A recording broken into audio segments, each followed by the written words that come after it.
Good morning, everyone. Welcome to the Trade Ideas pre-market show for Friday, February the 10th. My name is Barry Anderson, moderator of your trading room.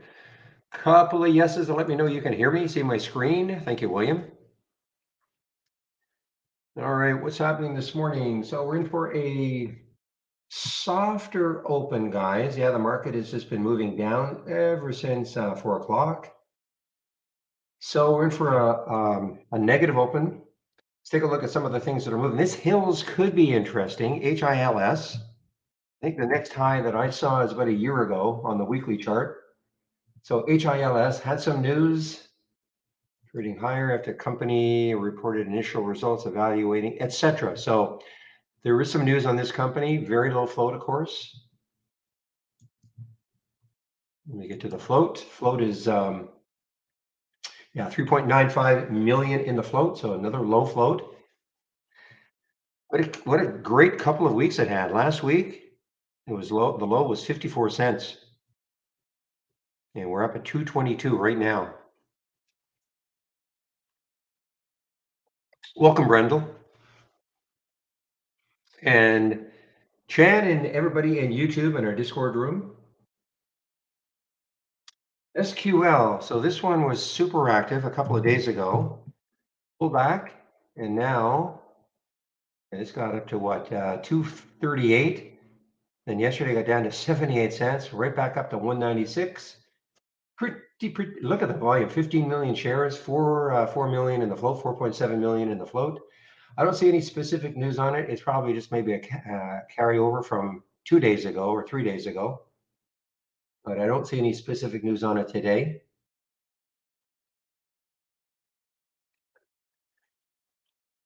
Well, there's no point in joining it also. It's the same room, okay? It's just a different way to access. I mean, if you want, I can give you the link, but it's just a different way to access.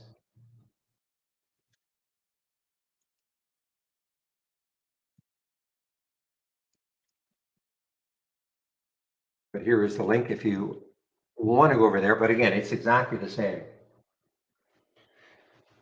XPON, XPON. XPON had some, I would say some news or something after hours. I saw this one after hours. Yeah, look at that move area on our 15-minute chart, my 15-minute chart. That is the reaction to news, which I can't see. I don't see. Wait a minute. Here we go. Company announced it has been selected by Cube Series as exclusive supplier of lithium ion, etc. All right. So that was the news for XPON. Or post-market high got up to 385, so it's about $1 off that.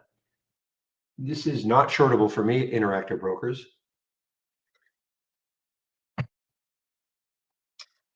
Well, at least Uber, when it had earnings, the day it had earnings, it had a nice pop. And then, of course, it's faded since then. But look at Lyft. Wow. Crushed. 30% down, guys. 30% down on earnings.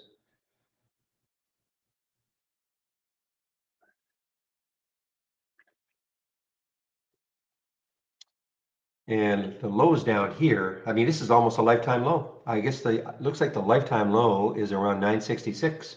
This is almost a lifetime low now for Lyft, LYFT, earnings play. PHAT.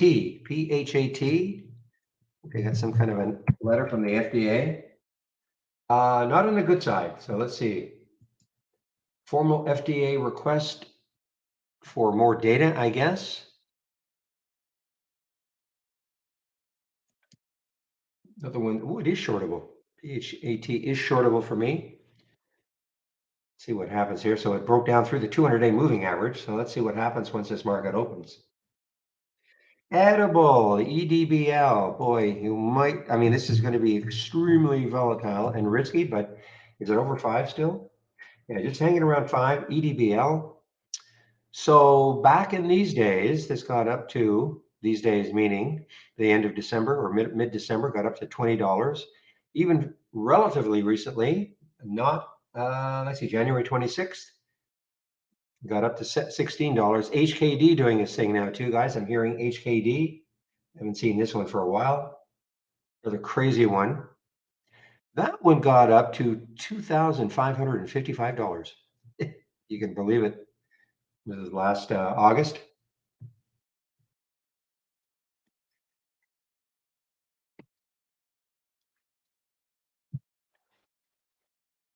That's exactly it, Spinity. Yeah, the question was, why did HPCO fade? Yeah, it's a financing. How do you bring up the change symbol? Just left click on the chart so the system knows what chart you're in, and then just literally, if you start typing, typically the change symbol box will pop up. Okay. So again, left click on the chart and then just start typing. Now, if that doesn't work, if you left click and you start typing, nothing happens, press the space bar on your keyboard, and that should bring up the change symbol box. Okay. So this edible, yeah, this edible, they did even have a little bit of news. Edible announcement, or Garden announces research partnership with the New Jersey Institute of Technology, et cetera, et cetera. Haven't seen an AI alert. Well, there's nothing more to elaborate, Spinity. They did a financing, and typically when a company does a financing, and financing was done at what, 150? At 150, typically it goes down to that price or even lower. So I mean, that's it. You know, nobody wants, if you're an existing shareholder, that means your position's being diluted. So that's, I mean, there's nothing more to elaborate on. That's very typical of companies when they release a financing, especially the cheap ones. AYX, AYX, AYX is an earnings play. Nice breakout on earnings right now. Coming into some weekly resistance though.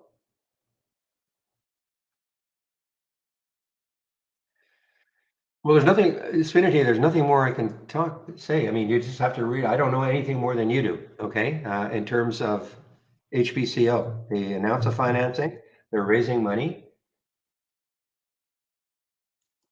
I mean, this is it, you know, trading lower after the company announced the pricing. They're raising money, $6.3 million at $1.50. That's it. Nothing more I can tell you. Companies do that well, not all the time, but especially small companies that are desperate for cash.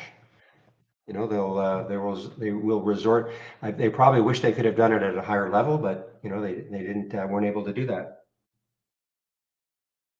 Net, it is an earnings play. Net, NET.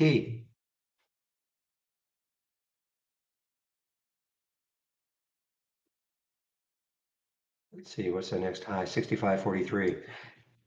Sort of keeping an eye on this IFF. I mean, this is one. If you were in the room yesterday, this one absolutely got hammered down yesterday on earnings, and it's still kind of at the lows. The low yesterday was 89.28, so it's a little bit above that. But boy, if it keeps going, if it has a second day, now obviously it could have a bit of a bounce day.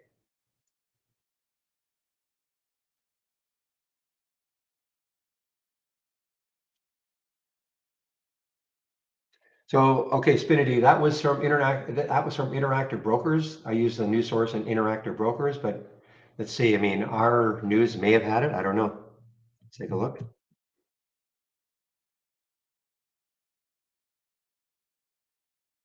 Yep. So our news, if you click on our news, it's right there also. Okay. If you're a subscriber, I mean, it's in the single stock window right there. I know you're a subscriber, so the single stock window has a news tab. Just click on it. A lot of times news like that will certainly appear because it was yesterday, but you can just see it. There are two headlines right there. BE, my namesake. BE is an earnings play. BE. And not that exciting. I'm not seeing too many exciting things. The only one that could be exciting is the HILS.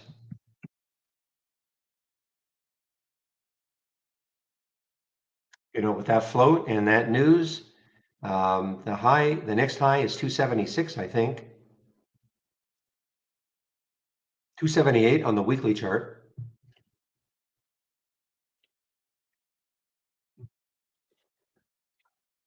Newell, NWL. NWL is another earnings play.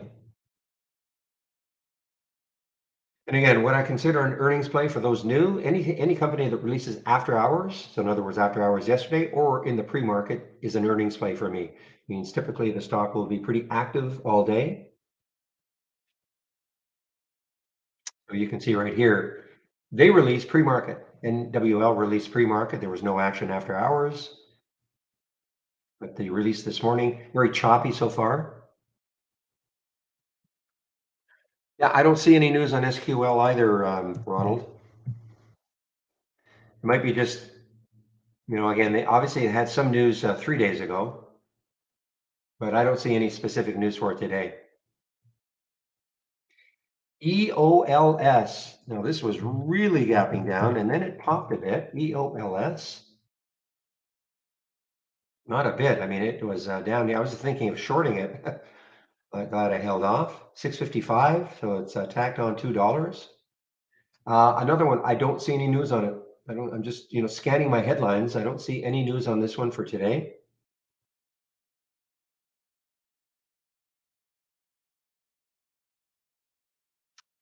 Unless this is a carryover from yesterday, Metatalk sells part of Evola shares, but I don't see any news on it today.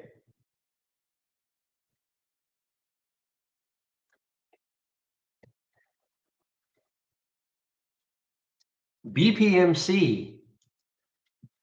BPMC.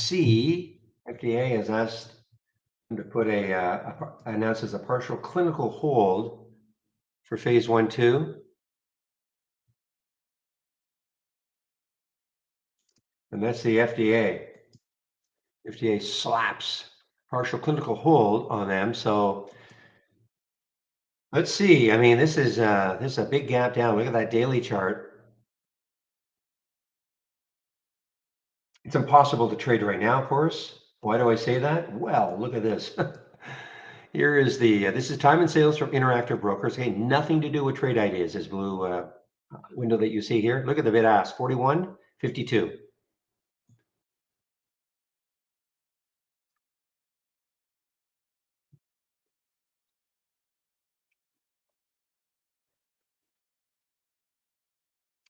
All right, well, I'm going to check my email again today and see whether or not briefing.com is, no, there it is. They must have just missed it yesterday. Okay. So I do have some upgrades and downgrades this morning from briefing.com. Whoa, my goodness. A huge list. Well, actually, interesting. Okay, there's a multiple downgrades for Lyft now. LYFT, multiple downgrades. I can count 1, 2, 3, 4, 5, 6, 7, 7 firms downgrading, and there are probably more out there. 7, 8, 9. 9 downgrades for Lyft. Whew. Well, I'll get the upgrades in first.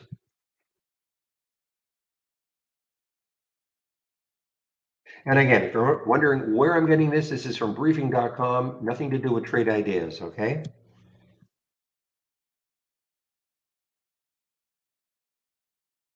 There are a lot of sites out there that'll have upgrades and downgrades.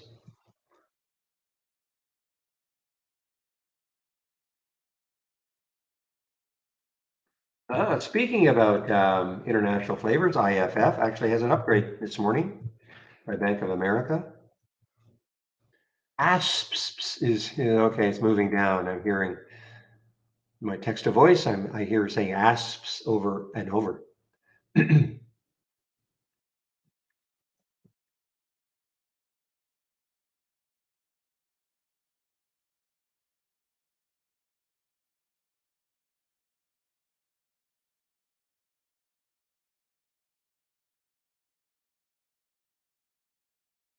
All right, now I'll get the downgrades in. So again, we've got multiple downgrades for Lyft.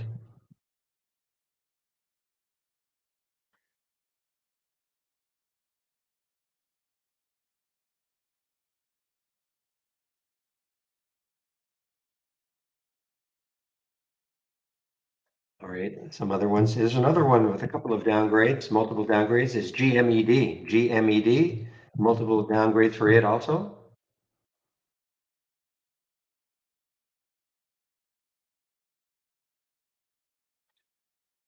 Multiple, whoops, just a minute, guys. Okay, I apologize. I didn't have my downgrades in caps. Actually, we've got some multiple downgrades for various stocks today that I'm seeing. GMed, Lyft, of course, even Nuva, NUVO, Expo, XPO. So while my list is big, a lot of it is just multiple downgrades.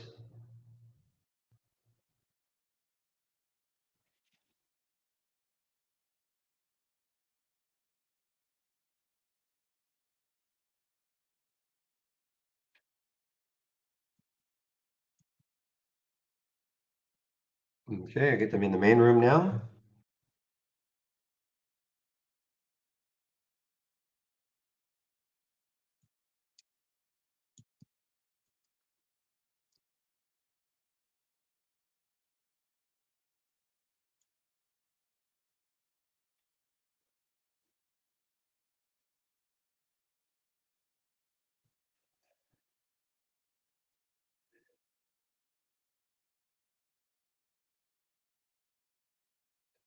Okay, so I don't quite understand your question, Spinity. I have a question. You say you have a question for me. I know you will tell me to join TI to get some help, but I want you to go a bit deeper. Can you show me a way to improve it? Well, improve what? I mean, there are all sorts of scans that you can create. I've got my scans. We've got channel bar scans or scans in the channel bar. It's too general a question. Improve it how?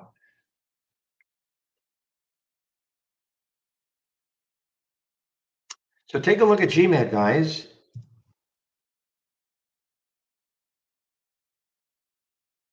Oh, no, no. Unfortunately, Spinity and YouTube, you cannot put links in. You'd have to come to the main room. Okay.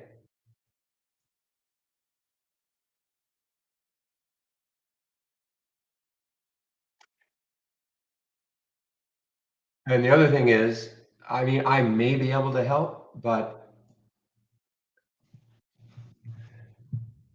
right here, you're in the YouTube, which is okay. I mean, there's nothing wrong with being in the YouTube room. It's not as active, not as many traders there. I just sent you a link for the main room.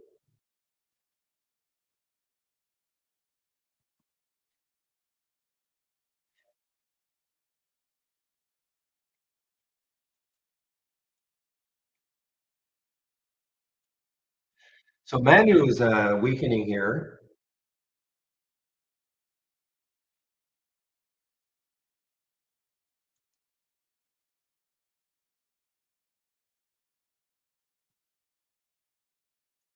I don't know if it's because of this that headline about charged by Football Association for mass confrontation. I don't know if that's the reason. Yeah, this Hills is the one, maybe, okay, maybe. I mean, we'll never know until the market opens to see what happens, see if this is the one that's the flavor of the day. But, it certainly has some room on the weekly chart.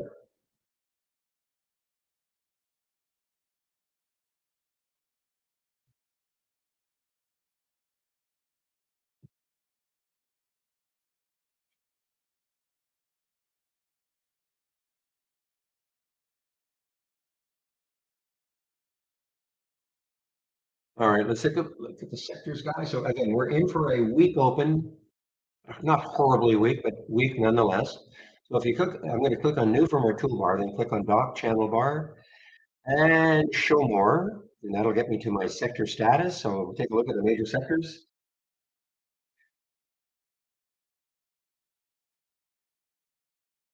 So again, if you're unfamiliar with this is our sector status channel.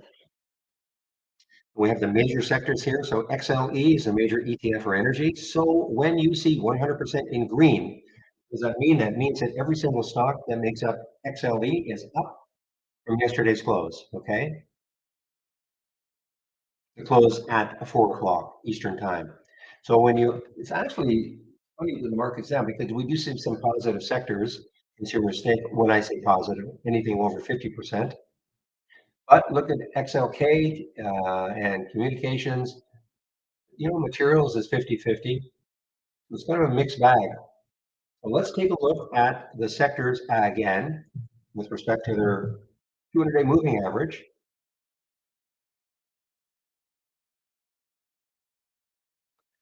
Okay, so there's XLE. That green line you see on my daily chart, that is the 200-day moving average. Okay, so still above it.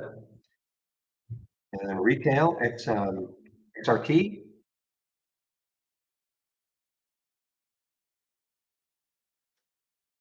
Yeah, starting to move down towards it though. It took a long time for it to break through, and then it finally broke through. Look on a great run, but look at this. Big day, a down day yesterday. We're below that now, so we're starting to drift down towards that 200-day. Consumer staples. I think this is still the only one that is underneath. Yeah, so this is still underneath the 200-day moving average. I believe that's the only sector that is. XLV is getting closer though. XLV is certainly getting closer. This is the healthcare sector.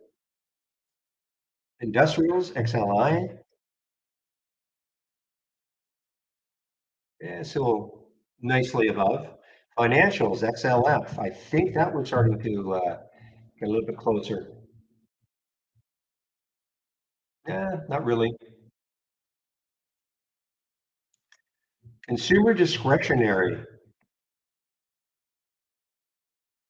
Yeah, it's still hanging over that 200-day, but not that far. But it took a long time to break it. Materials, XLB.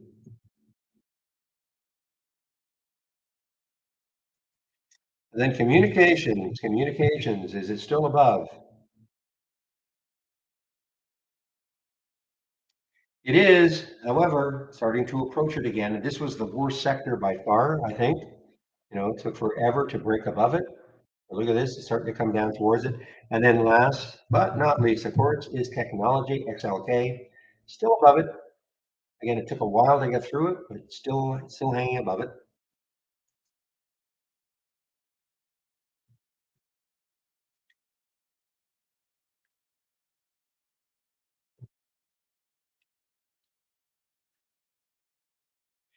Now, spin it. The other thing you can do is just send the link. I mean, I'm not the be all and the end all to try to take a look at your scan and try to improve on it.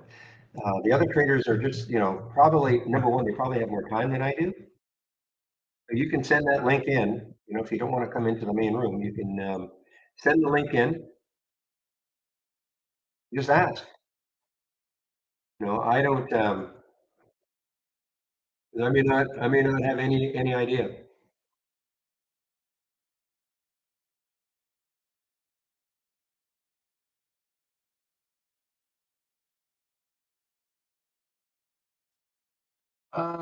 Let's see. Well, okay, so I don't run my races pre-market, but I'm not sure I know what you're talking about exactly. Are you on, did it work before? How about that? Did it work before the way you thought it should? Okay. Um, well, okay, all I can do is I don't want to start my race yet. So, I mean, we're going to wait another 7 minutes for my race to start and I'll see if it's okay on my end. Okay, if that's okay.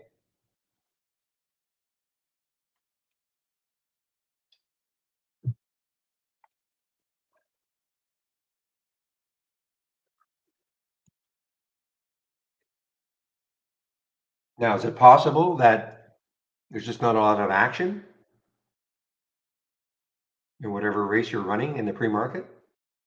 Or was it fine yesterday? Completely fine yesterday. I don't run any races in the pre-market.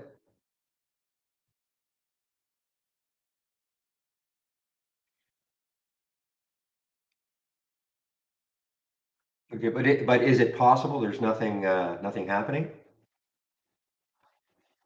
Every now and then, for instance, on my large cap gainers from the open, on a big gap down day, a lot of times this will not start at 9:30 because there's just nothing happening. Then I have to manually do it.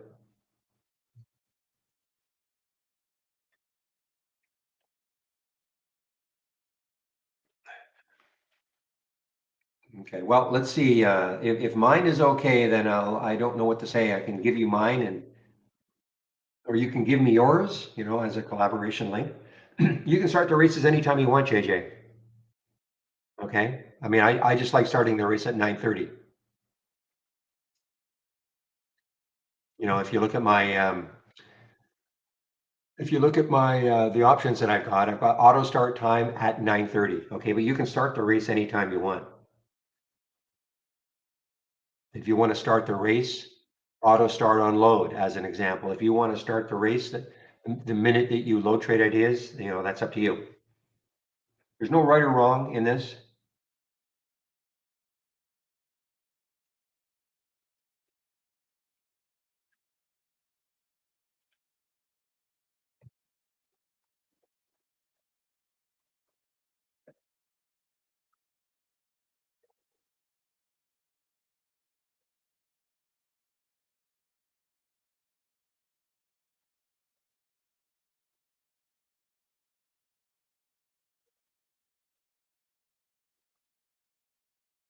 Okay, guys, Lyft is having a bit of a lift here. LYFT having a bit of a lift, but boy, multiple downgrades. I think that there's probably a lot more, but briefing.com had 10 downgrades this morning.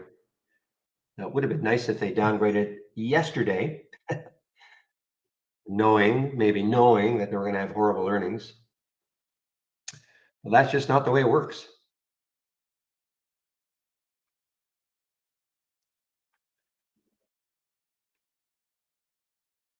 Well, Kyle, okay, you can have, this is two alert windows that I do have in the pre-market, and it'll get triggered on when it makes a pre-market high.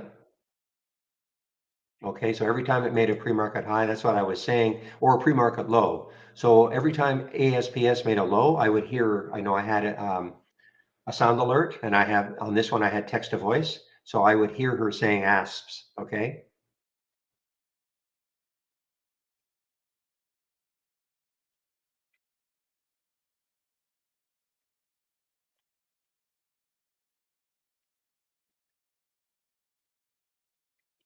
But I typically just look at my top list for all that in the pre-market. But again, if you want, you can create this is all I've done here. Was it 927? So this is all I've done. These are my filters, between 50 cents and $65, volume 50,000 shares, etc. Okay. And then if a stock makes it with these filter requirements satisfied, if a stock makes a new pre-market high, I will get an audio alert.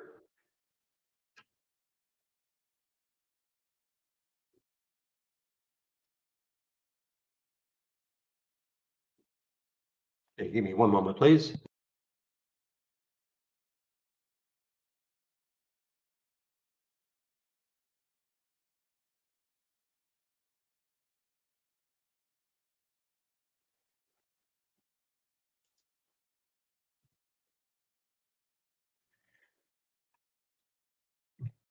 Okay, well, let's see if mine starts working right off the bat. Okay, I mean, I can't quite tell, obviously, if the races are working because I haven't started my race, but in about 1 minute, my races should start. Okay.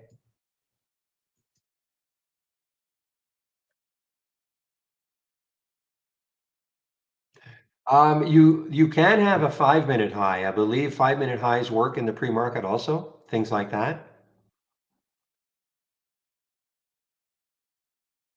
As long as you don't have the relative volume filter active, okay? That's the only issue. If you have the relative volume filter in a scan and you're using it in the pre-market, you'll get no data.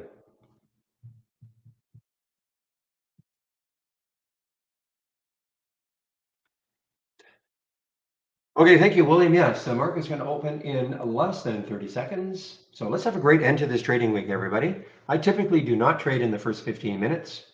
15, I try to let things settle down a little bit. Hills, though, I mean, Hills could be the one that just romps from the beginning, but if it does, it'll leave me behind.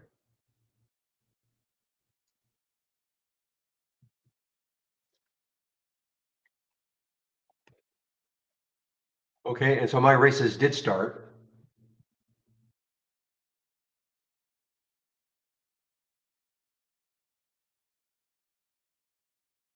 Again, if you're a little more aggressive than I am, I mean, this Hills could take off, but this is not a recommendation or anything, but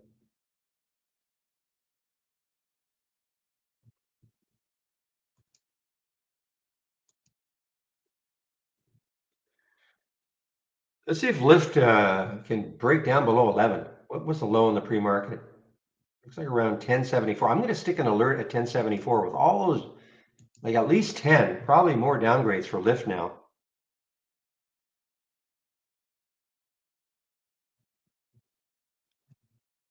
5-minute high, yeah. Well, as the alert, a 5-minute high as the alert, Kyle. Now, the other thing you can do, I mean, unfortunately, we're past it, but you can run a race in the pre-market and you'll see the things that are moving. You can run a race on it on your top, like the top list that I use, and run a race on it. And then you will see, you know, just like a normal race, you'll see the stocks that are moving. That might be a better way to do it.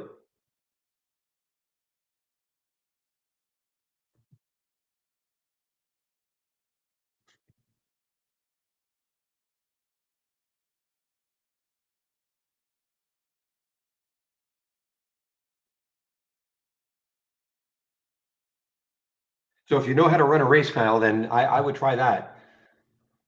Just take your top list in the pre-market and launch a race on it, and you will see. I mean, just like any other race, you will see the stocks that are moving.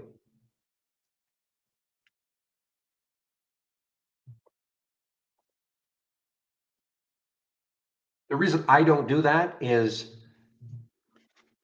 because I don't trade in the pre-market that often, okay? So it's not that important to me. I'm doing too many other things, trying to prepare for the open and all.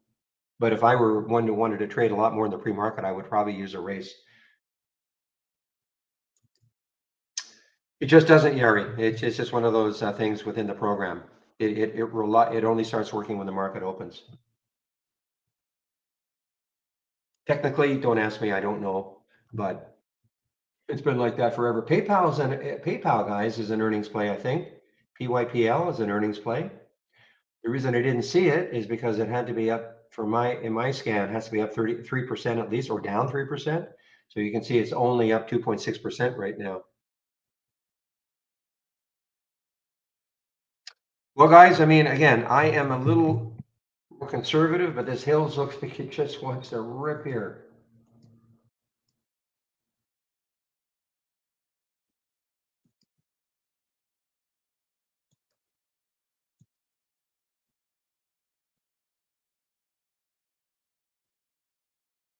Now, the other thing, Gary, what you could do, what I do, if I'm interested in things like that in terms of volume, use your volume percent filter in the pre-market. There goes Hills, guys. Because for instance, if you have that as a column and you sorted on that column as an example, let me just quickly bring that up.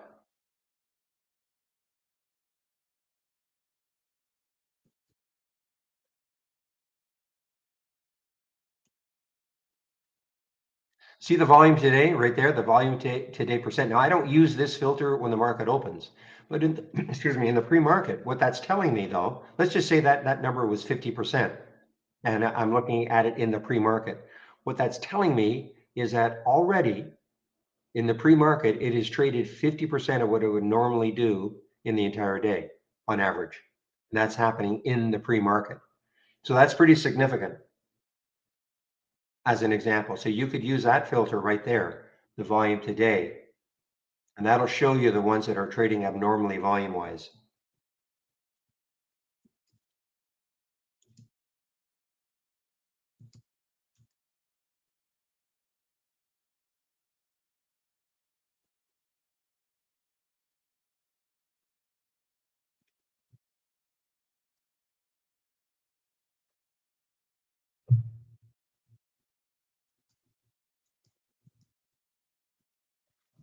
Hills, guys. So if you took this one, just be aware the next high looking left is 278. If you took that one, All right, guys. Well, I don't know what you were talking about. Starter position. I am short lift, guys. I am short lift.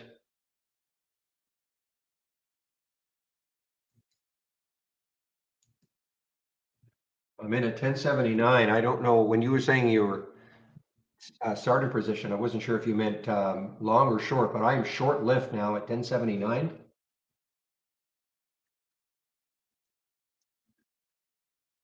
I was actually hoping it would get hoping to get a little closer underneath 11, but it went so quickly, and it's showing up now in my 10-day daily breakdown.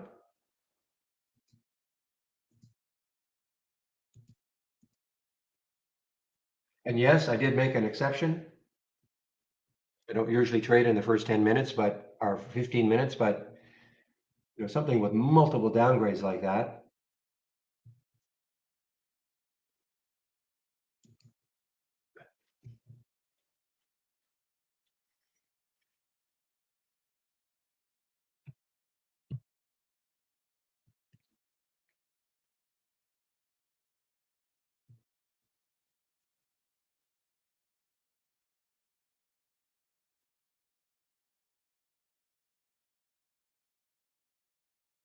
Okay, I'm getting set to cover some of this lift, and I want to make, because it could have a pop, that's why I don't like trading in the first 15, but I'm just wanting to see if it can hold underneath 1050.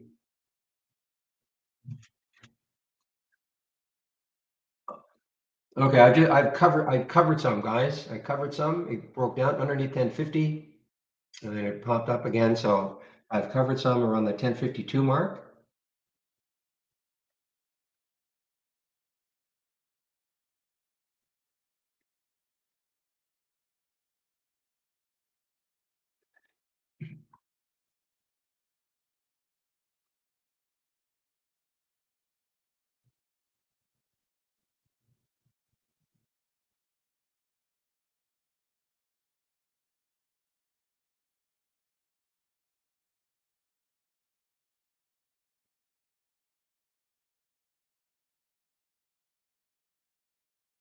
All right, so I'm going to keep watching it though to see if it can collapse again.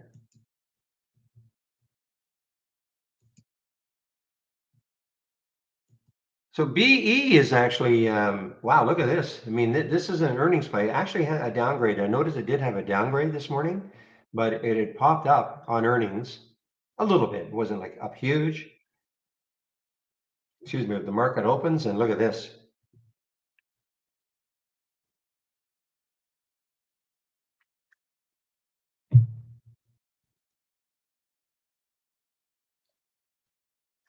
This is another earnings play. Didn't see this in the pre-market. The reason being, it didn't really do anything in the pre-market. SRTS, excuse me, looks like the next lows are around 570 for SRTS, another earnings play.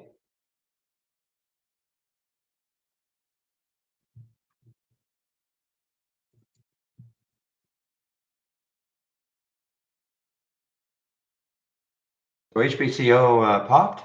So off that financing, I guess, yeah, the 150 financing. So there's my Halts resumes right here. I've put it on the monitor I'm displaying.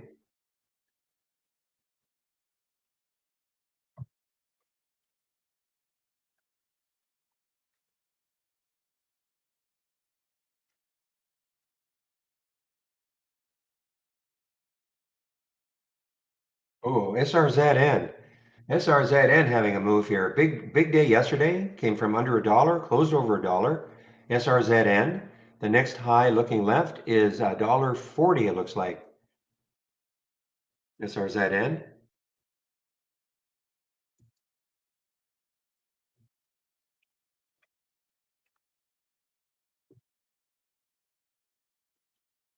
AYX, guys, the more expensive one, earnings play. Looks like this one is, well, not looks like, it's on the move. AYX on the move. Now, my issue with it is right here. So this is at 68.04 right now, or 68.12. The next high looking left on the weekly is, well, I mean, it's $1.50 away, approximately. Meanwhile, SSRM, another, this is silver play, isn't it? Yeah, silver miner. SSRM getting hit here. Don't know why. They had some news after hours, but that meets the guidance targets for 2022 production. But that was after hours yesterday. That didn't seem to affect the stock at all. I don't see any news on this one. Right, lift. Keep just watching to see if it can really collapse under 1050.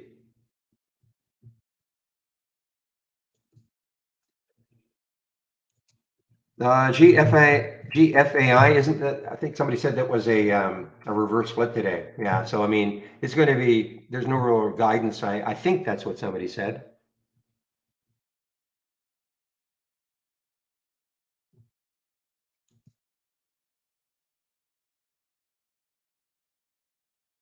Yeah, so it is a 1-for-40 reverse split. So unless they come out with some, incredible news today, you probably want to back off. So 1-for-40 reverse split, very, very risky. So that float number that you see there of 39 million, it's actually going to be less than a million now. Divide that by 40. Okay, so that's going to be less than a million in the float. So, it's going to be incredibly volatile.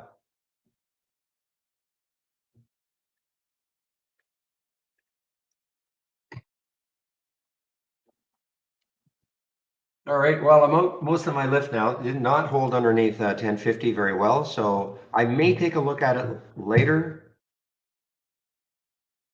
That's not the symbol.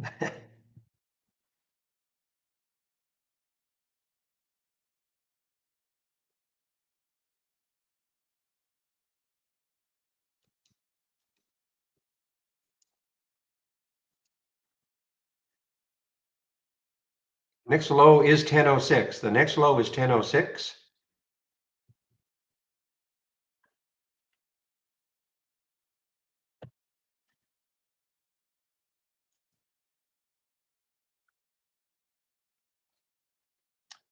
All right, well, HPCO is trying to, well, not trying, it's having a nice bounce right now. Low float, 2.7 million. Did a financing at 150, so I guess on the good bright side, it did hold the financing level.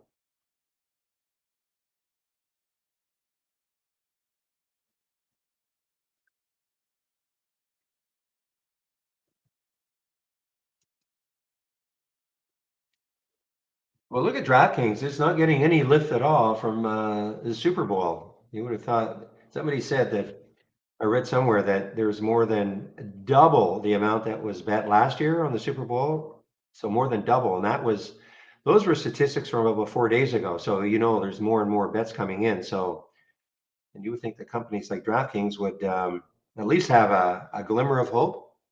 Not, I guess not.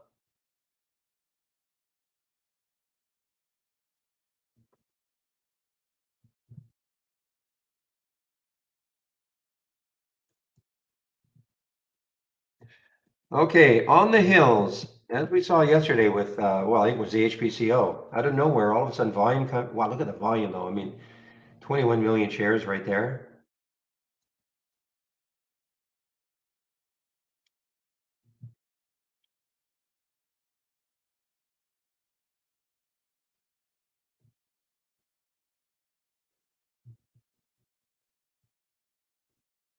I'm sorry, that's the HPCO. I meant to look at the HILS. Oh, yeah, well, 41 million have traded. So it's traded the float over 10 times.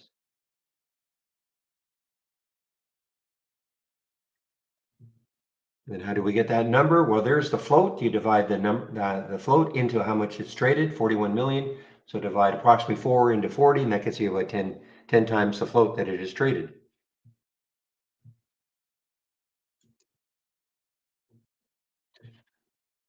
Okay, what is the market doing? Let's see. The market is Nas is down, Dow's down, the SPY is down. Okay, so nothing is ticked up yet.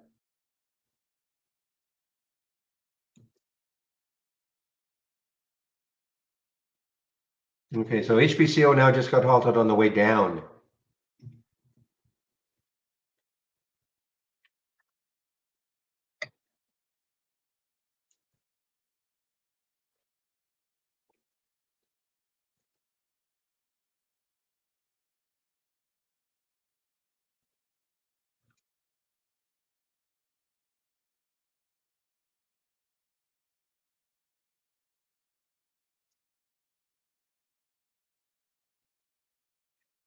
Where SSRM continues down here, guys. So I don't know. I don't know exactly why this is tanking the way it is, unless the market was wanting them to exceed guidance. That was news after hours. It really didn't affect it. Is there something else that has hit that I'm not aware of?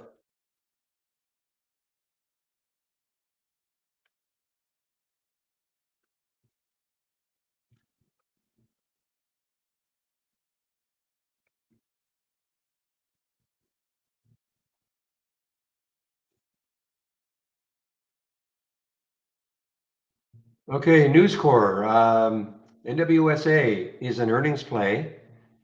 This is getting hit here. No real reaction in the pre-market. There was not that much action. Now we're seeing it though.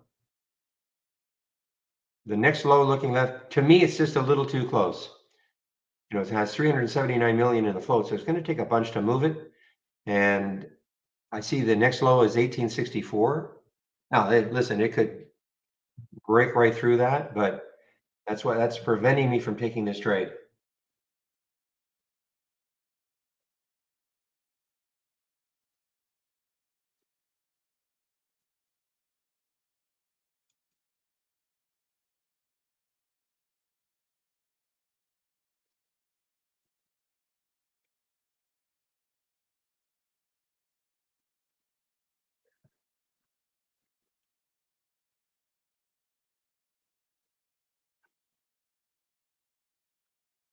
Oh, my 10-day daily breakdown is going crazy today. There's lift again. I don't have very much left, but at least it's now underneath 1050. Don't have very much left.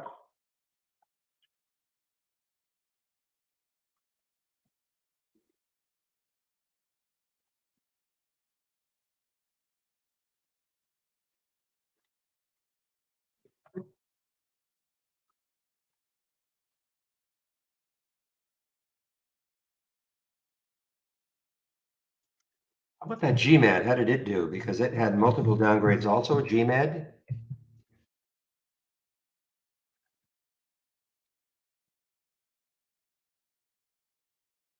Okay, these are the guys who are merging or doing something with Nuva, NUVA. That's right. That's why this was down yesterday.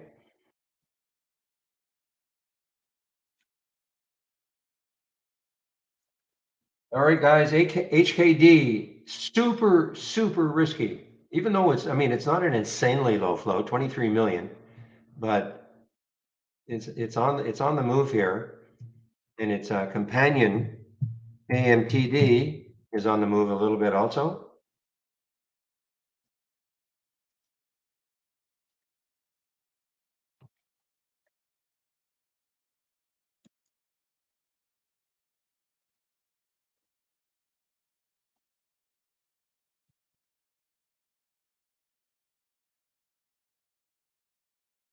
All right, we have 15 minutes in the book, so let's take a look. How about this MLGO? What are you doing? Wow. Okay, I remember this one now. Yeah, crazy one, crazy one. Back here again, either an IPO or is it out of China? Yeah. So this was not a SPAC. I don't think this was a SPAC. This is one of those crazy, really cheap IPOs that went crazy the first day and second day, I believe, up to $71. And look what happened since then. So it's really done nothing since then.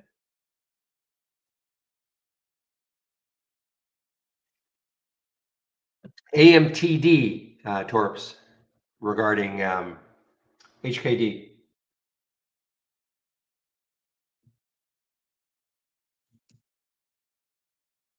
So that's AMTD. If you put AMTD, you'll see that it's an HKD. You'll see the link there. Compo, CMPO. Does this have room? Well, it's got some room, maybe to $7, maybe to $7. And that's Compo.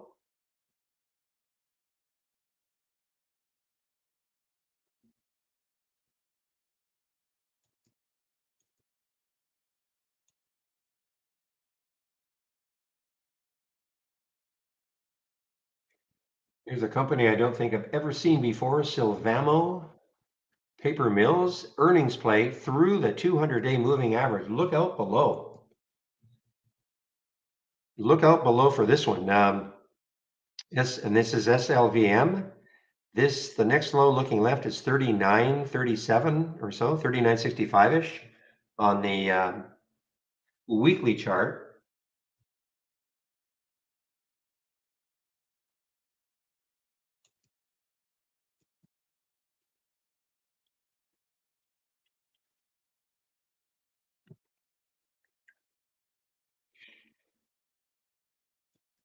Now just keeping an eye on that on the lift.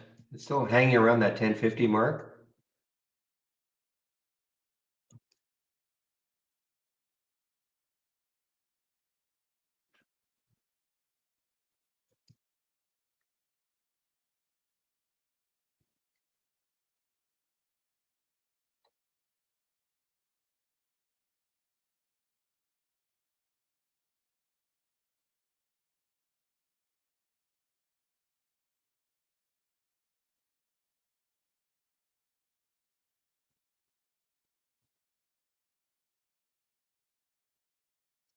This is Q4 EPS, earnings per share, by 22 cents.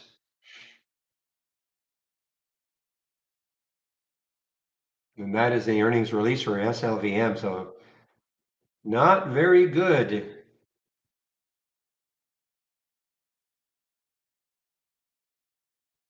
I'm going to keep an eye on this one. Now, the only issue is the spread too. 43.11, 43.49 right now on the spread.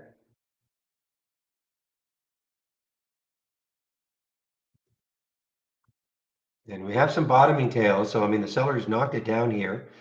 Excuse me, the sellers did knock it down here, but the buyers have taken it up the last two times.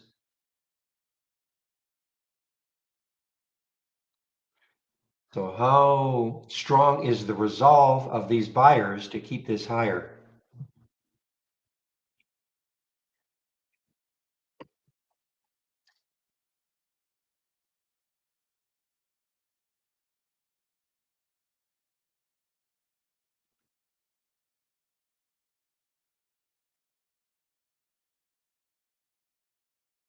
Okay, so Newell's got a little bit of room. This is showing up on my 10-day daily breakdown. It's an earnings play also, NWL. Got a little bit of room. I mean, if you look left on the daily chart, the next low is 1318. And so we're sitting at 1350. It's a big float, 411 million. So, it's going to take a bunch to move it.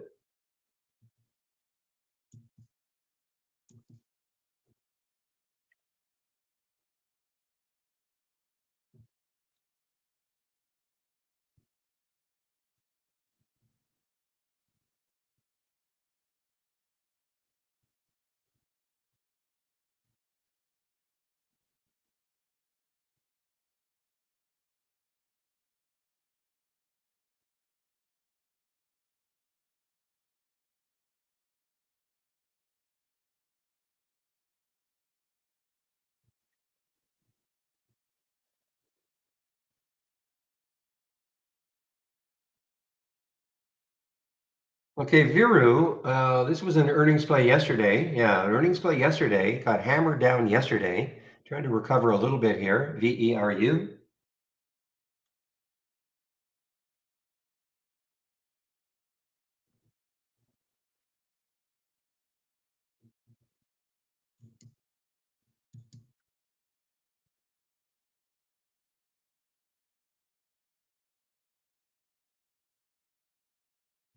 Boy, that BE was I didn't take it.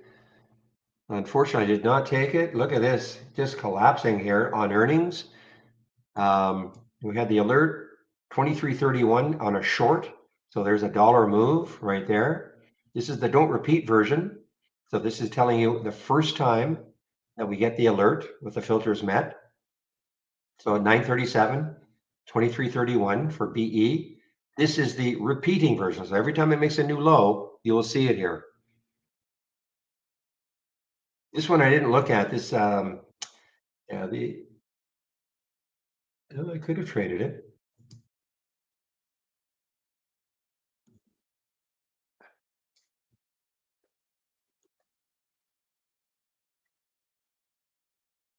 Yeah, it's just a share designation. I can't tell you. Voting Class A voting shares for A, Class B voting shares for B.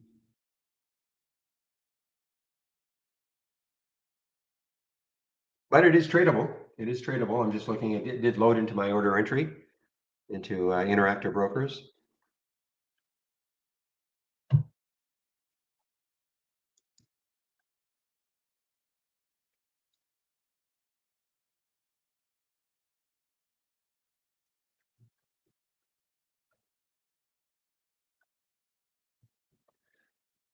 Well, the hills are alive, guys. HILS. These are still active here. The VWAP didn't quite hold. 226 is the VWAP. It did get below it a little bit. So this may not be over, especially if you get a huge, big surge of volume, HILS.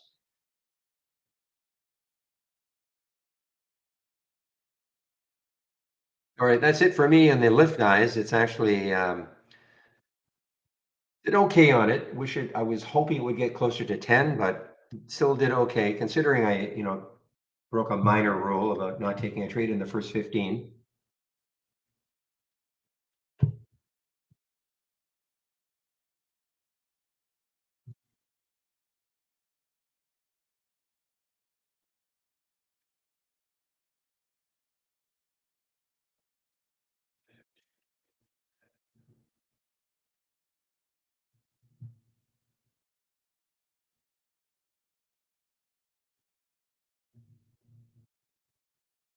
Yeah, this got a little bit of room. GTHX, when you look left, the next low looking left is actually, yeah, 659.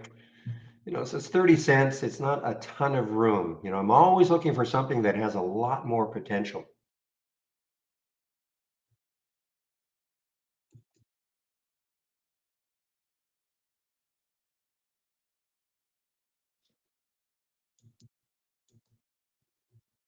Hills guys, boy, this is looking, takes out 250 again.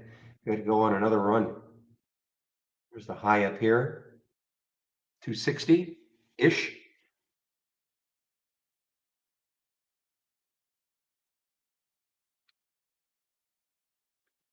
Yeah, you guys were mentioning docs before. So docs appeared on my 10-day daily breakdown. It was just a little too early for me. 32.68 was the alert. So it's dropped $1 since then. And again, these are scans that I am sharing, okay? 10-day daily breakout and the breakdowns. I'll get into that just in a little bit.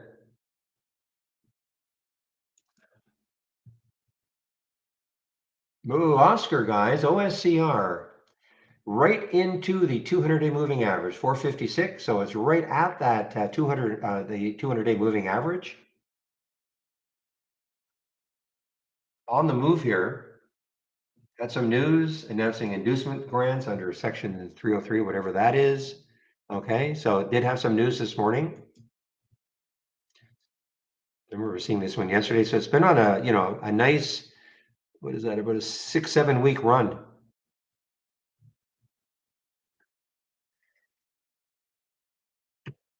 Yeah, welcome back, JC.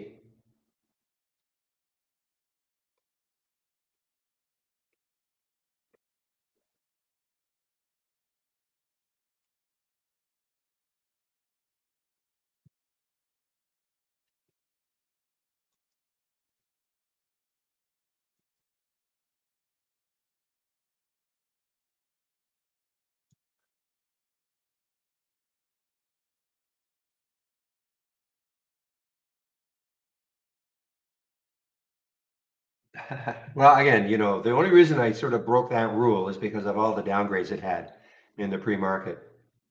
I often see a stock, with 10, 12 downgrades, even though it had already been hammered down.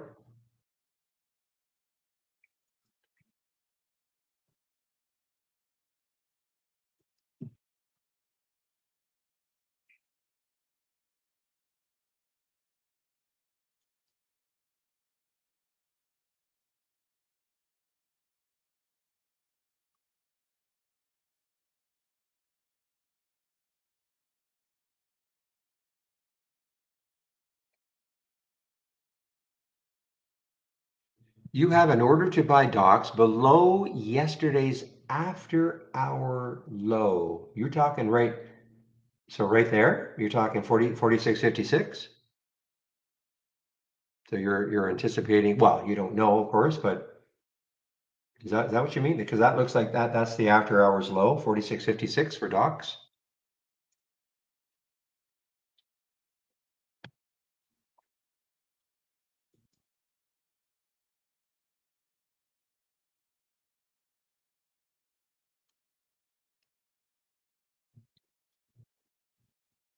Yeah, so it depends. You have to be on, first of all, are you using our downloadable application, JC, or the web-based version? Okay.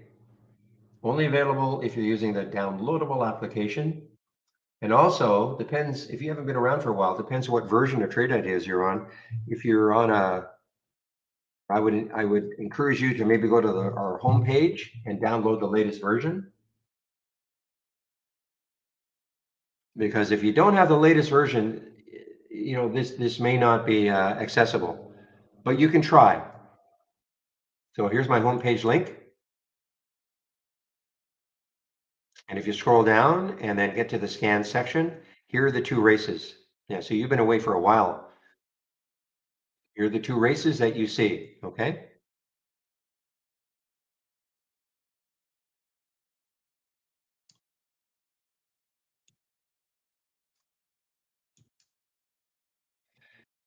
The latest version.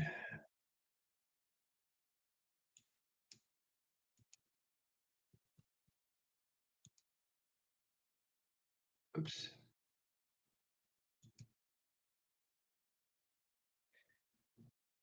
So the production version is 5.6.26 and the beta, which is, fine, 5.6.36. So now there are other versions. It depends when the last time, if you haven't updated for a while, almost guarantee this won't be working then for you.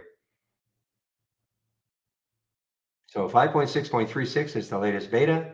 5.6.26 is the latest production. I think the beta is fine.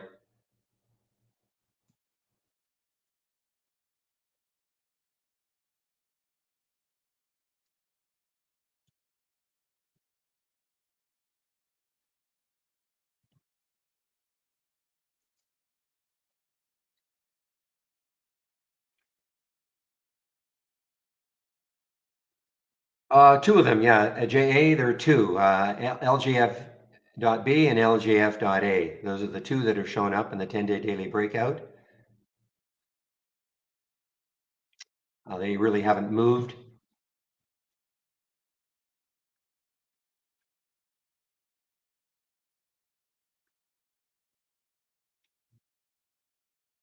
Boy, look at AI, guys. Wow. Notice, I don't think there was any AI press release this morning for any company that claiming to be, hey, we're using AI now too. I couldn't see one. There might have been one, but look at AI now, just way off these highs of 30, 31.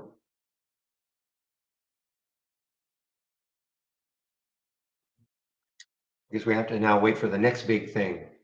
So XPON, wow, XPON's been on a bit of a roller coaster here. XPON, when I was last looking at it, it was moving down, but now is popping up. Had some news after hours. Company announced it has been selected by Cube Series as the exclusive supplier of lithium ion, etc. batteries. Okay, so that was the news after hours. Big pop after hours.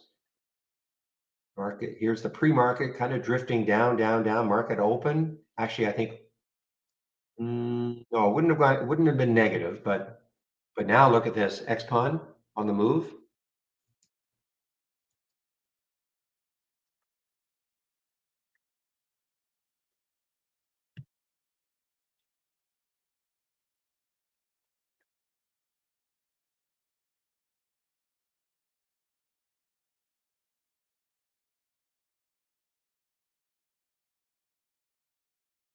Why is Tesla tanking? I don't know if it's anything specific other than the fact that the market's weaker. I don't know if it's tanking for any specific reason.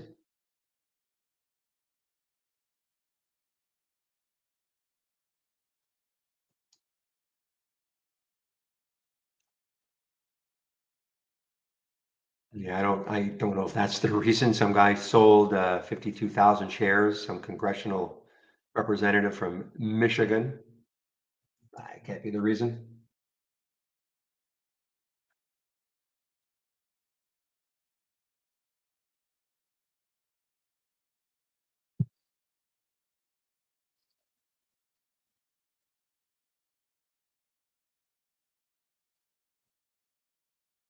There's an old proverb.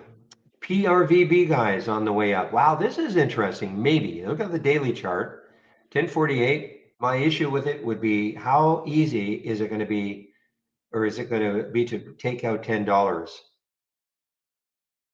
That pretty psychological number to get through.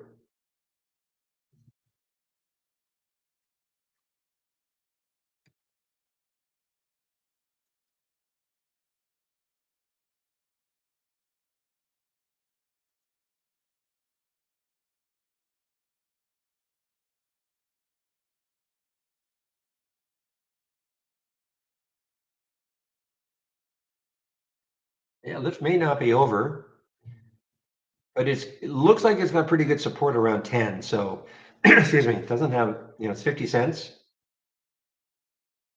I'd be shocked if it took out 10 today.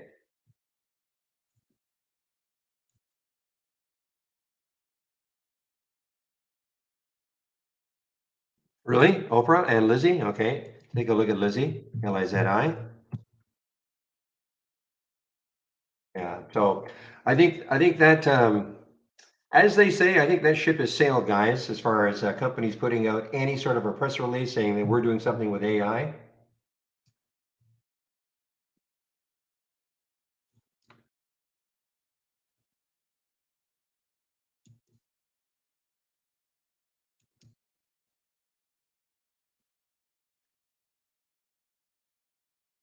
Yeah, here we go. Exactly. Yeah. So the company's working on an AI powered online chatbot demo, blah, blah, blah. So anyway, guys, yeah, pop up in the pre-market and then reality sets in.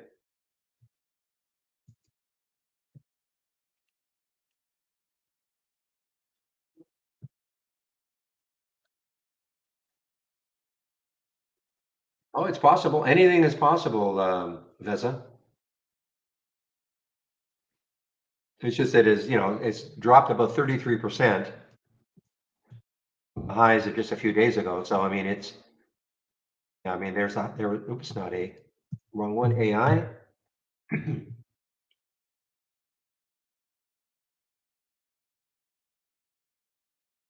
Yeah. So 4 days ago, I mean, this was up at $31. So you're at $21 now. So there's a 33% haircut right there. Yeah. I mean, anything can happen. It could pop up. I mean, there is the low right here, 21.12. Maybe 20. Maybe 21 holds it. Maybe.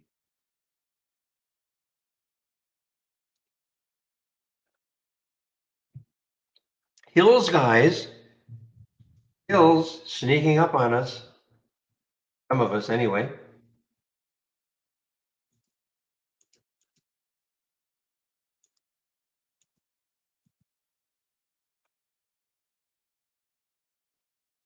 How well can it hold 250?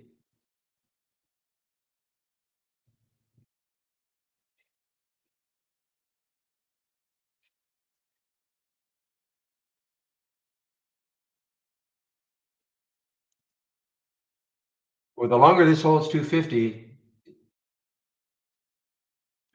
I'm talking about the hills.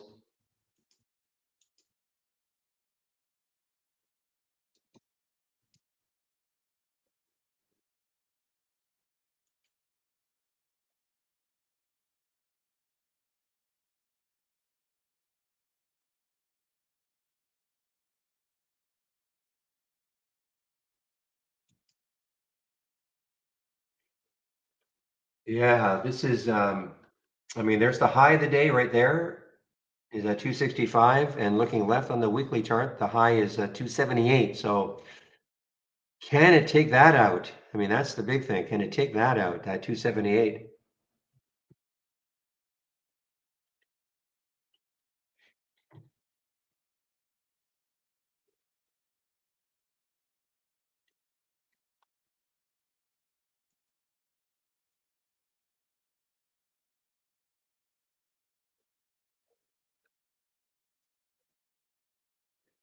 If there is a towel trader, I don't have a ready-made scan like that. So, but as you know, we have other traders. So what I would do is just go to support.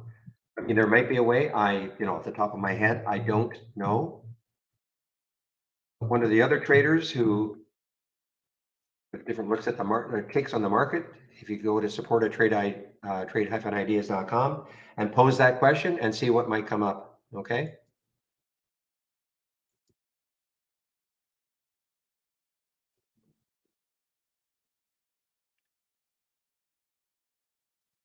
And did you check the Market Explorer? I mean, Michael may have something like that. And if it's in here, not sure where it would be. Candlestick pattern.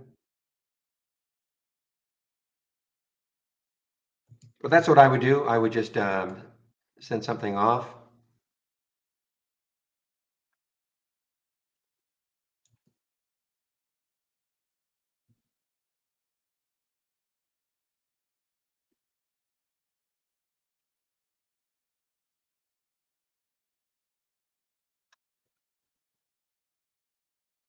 You'd probably have to request it. The version, because I don't know.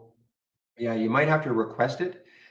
But when you say doesn't open up the multiple charts and windows I have in two screens, I mean, it should. I mean, it's not, this version is, were you around when docking was invented?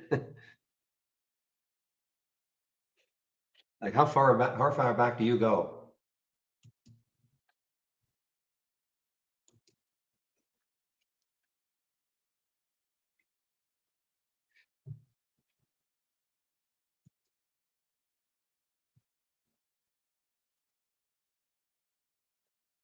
Oh my gosh, that is so old. 4.2.23. Welcome, Art. Um, I mean, I don't understand. I've got multiple I have three monitors. I never have an issue. Never have an issue. When you say doesn't open up the multiple charts and windows, when you say that, what do you mean by that exactly? When you say doesn't open it up. If you save your layout right now, if you save your layout exactly as it is on your multiple monitors, and then if you upgrade, everything should pop up on your multiple monitors exactly the way you have it now.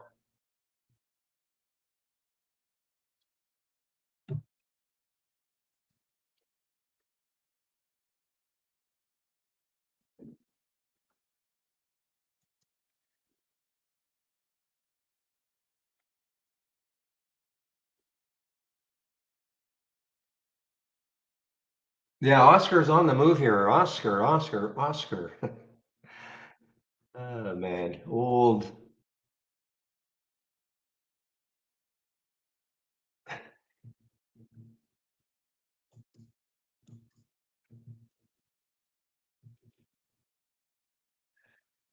If you go to my homepage, JC, go to my homepage, click on the link.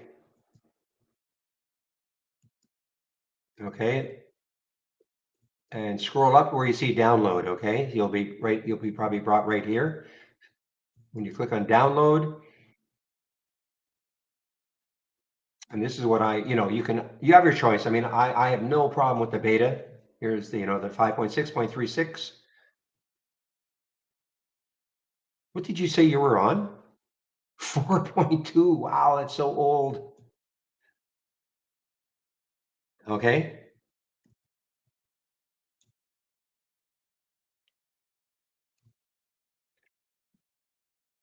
For instance, I think there, other things that have changed.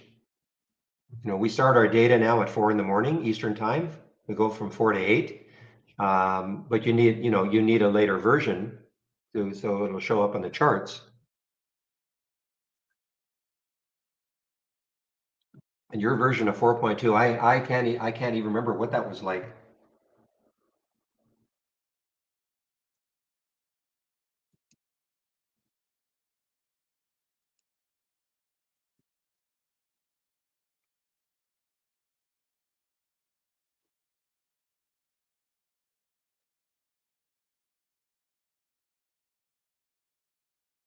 Hims, guys.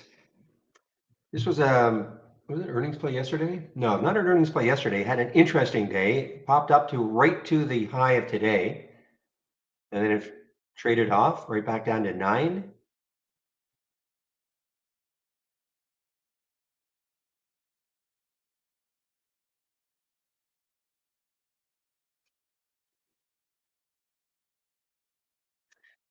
Keep an eye on this AYX. It looks like it's trying to give it up. This is it's sort of, it's outside the price range I normally trade, but with the market being what it is, kind of, well, actually, so we've got a pop in the Dow. So a little bit divergence right now.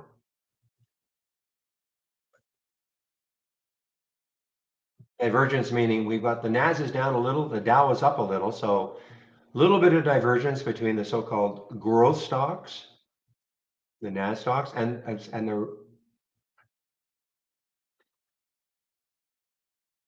just give me a moment here, and the SPY is just basically flat. So growth versus value.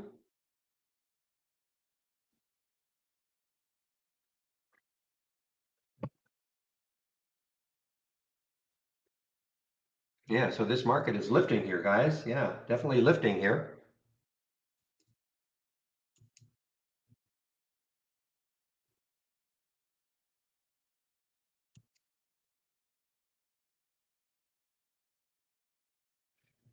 Boy, Oscar is just, I mentioned this one just probably back here around 440. The next high looking left on the weekly chart is 525. And that actually showed up on the 10-day daily breakout at 486.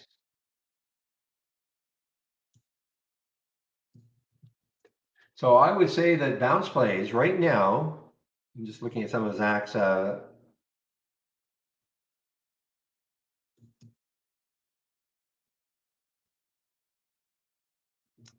yeah, so lift is at the VWAP. You're right, 1073 is the VWAP, so it's right at the VWAP. So could it lift from there?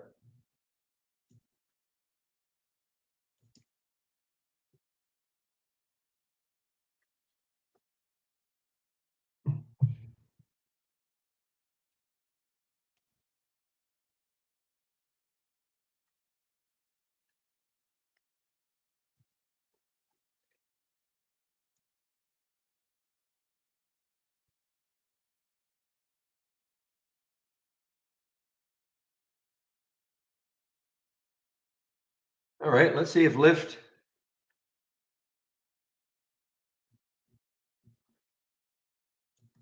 can lift. Get close to 11. Anyway, looks like there's a lot of resistance. If you look at the pre-market chart, a lot of resistance right around 1114 or so.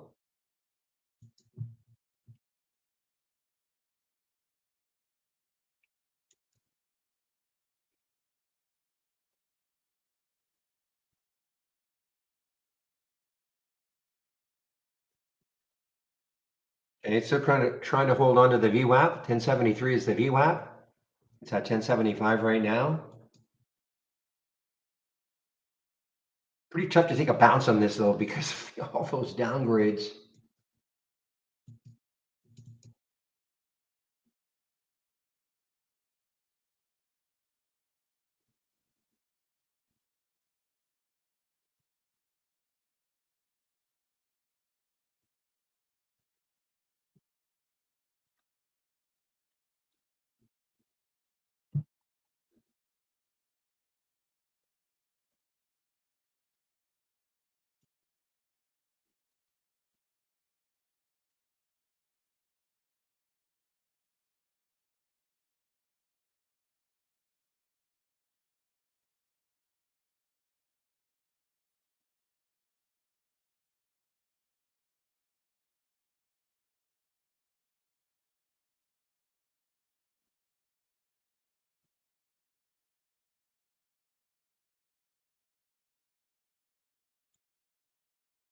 All right, guys, sorry, I'm just looking at some scans on my other monitor, see if there's anything interesting.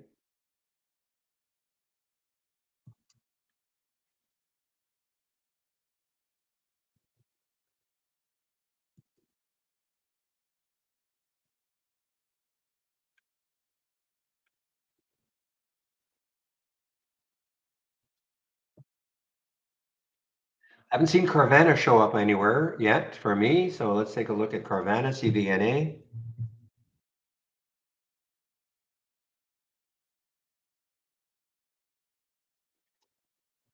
Yeah, as you said, red to green. So it was in the red here, and now we're green, up 9 cents.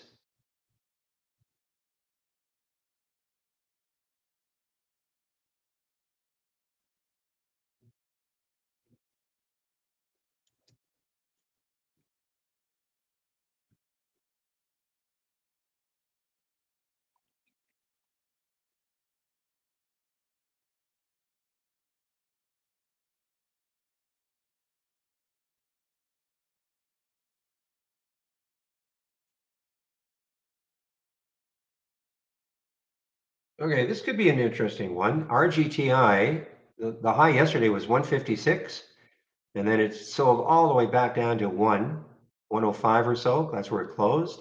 Trying to have a little bit of a lift today. Probably a low float. Actually, it's not a low float, 76 million in the float. So certainly not a low float.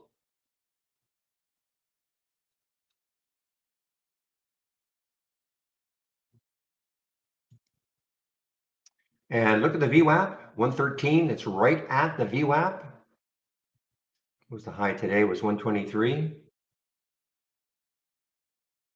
Good volume, 5.3 times normal.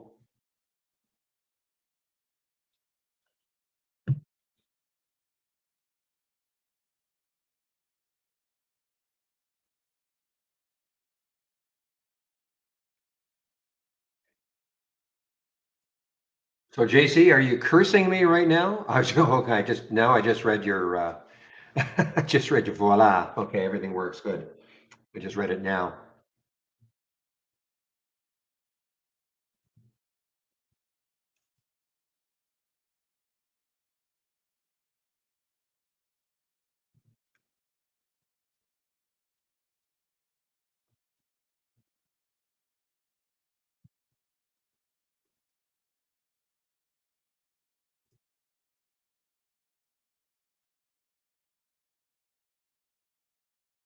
Okay, let's take a look at some of these racers. LAXT, so had that big pop 3 days ago, up to 273. Big drop down to under $1 yesterday. Now trying to crawl back a little bit. Low float probably, yep, 7.4 million in the float.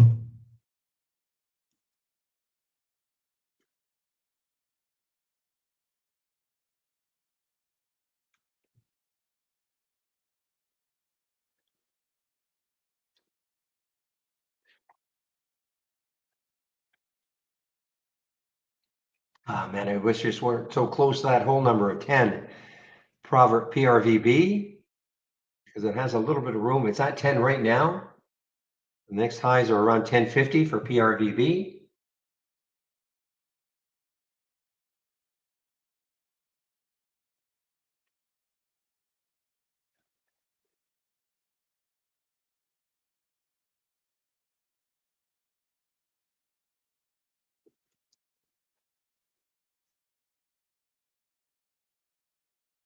Yeah, CBNA, so gave up 12, so it's gone actually back down to being red.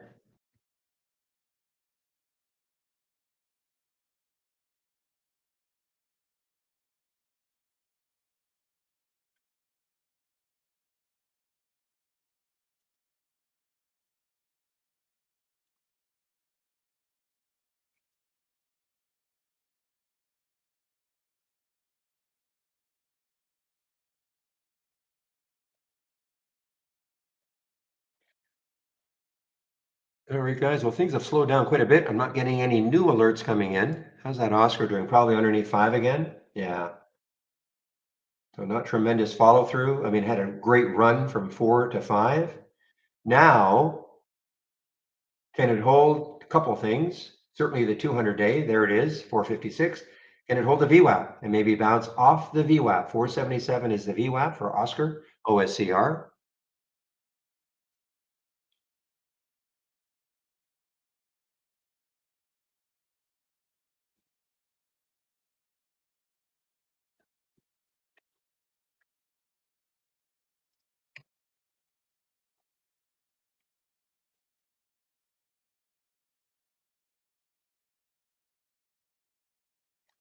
All-time low for VWE. VWE, all-time low.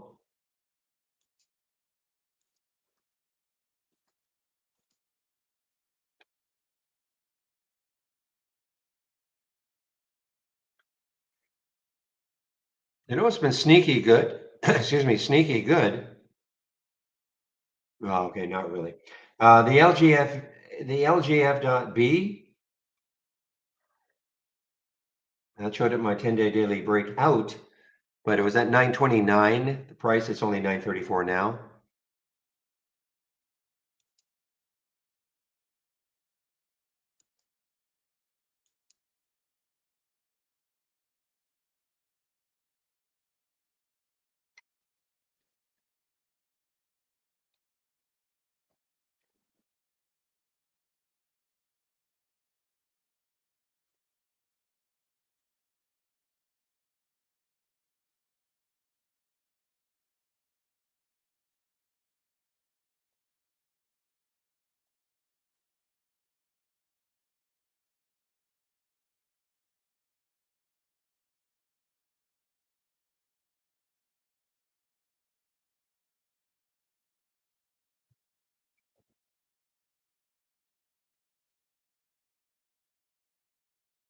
MGA guys, Magna, big auto parts company in Canada. MGA is earnings play. Probably got some pretty decent support, looks like around 55. So it's not that far away. It is through the 200-day moving average. That's significant. But looks to me like there's pretty decent support right around 55. So I just don't know how much further this can go down. And if it gets close, maybe it bounces.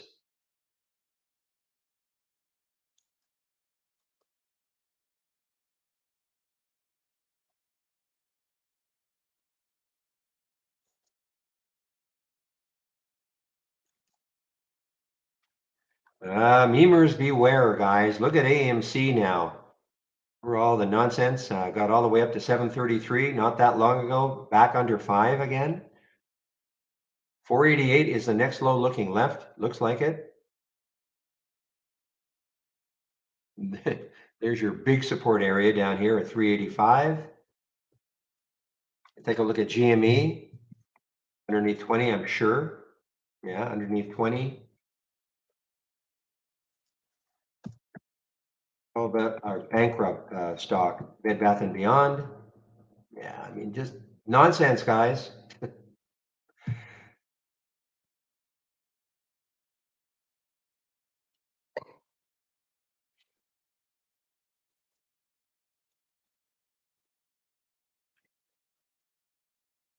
Okay, guys, XPON on the move. This has got some room.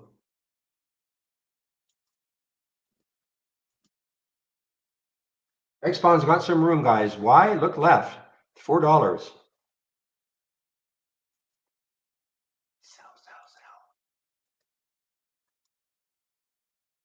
sell. Okay, quick trade for me. Very quick. I was waiting on a 3 break. I'm going to see if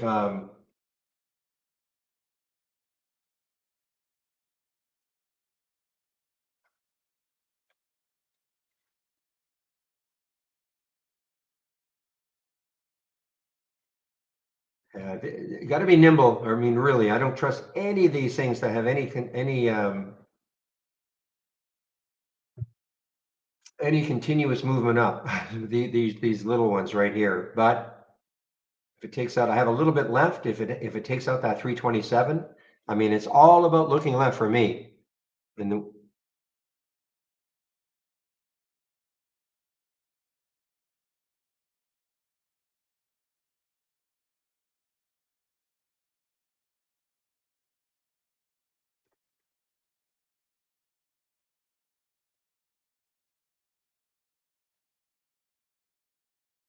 And you can see there was the break at 305. Okay, and what did it get? Got up to 330. I didn't get quite that, all of that, but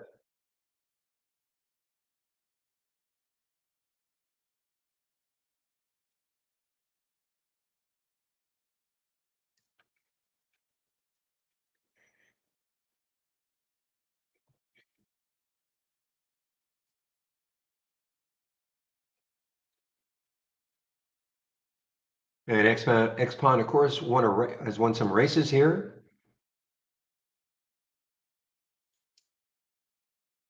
I'm going to go over the races in a little bit. What are we now? 10:31. Okay, so right now what I want to do is just go over my homepage, all the information you can find on it.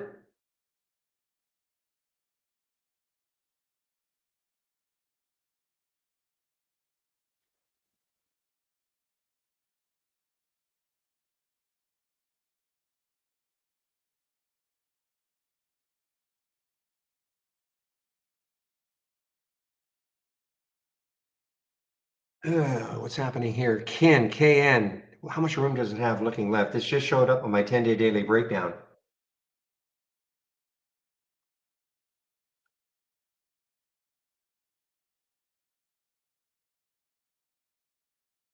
Well, on the weekly chart,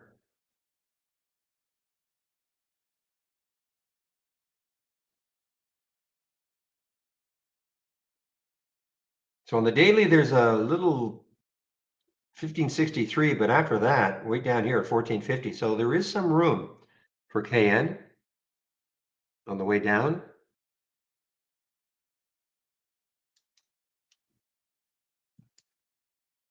Hmm. All right, if you click on my homepage link, this is what you're going to see, not this. You'll see this. Okay, so we do have a promo on right now. V-Day 25, Valentine's Day, V-Day 25 for 25% off the first month only or the entire year. Trade ideas. You click on Get Trade Ideas. 4 plans, we have an annual monthly premium standard. So the annual premium is 2,000 less the 25%. The annual standard is 1,000 less the 25%. The big difference is the AI. Let's see what the AI has done. Trying to short this lift. Here are the 4 alerts for the AI today.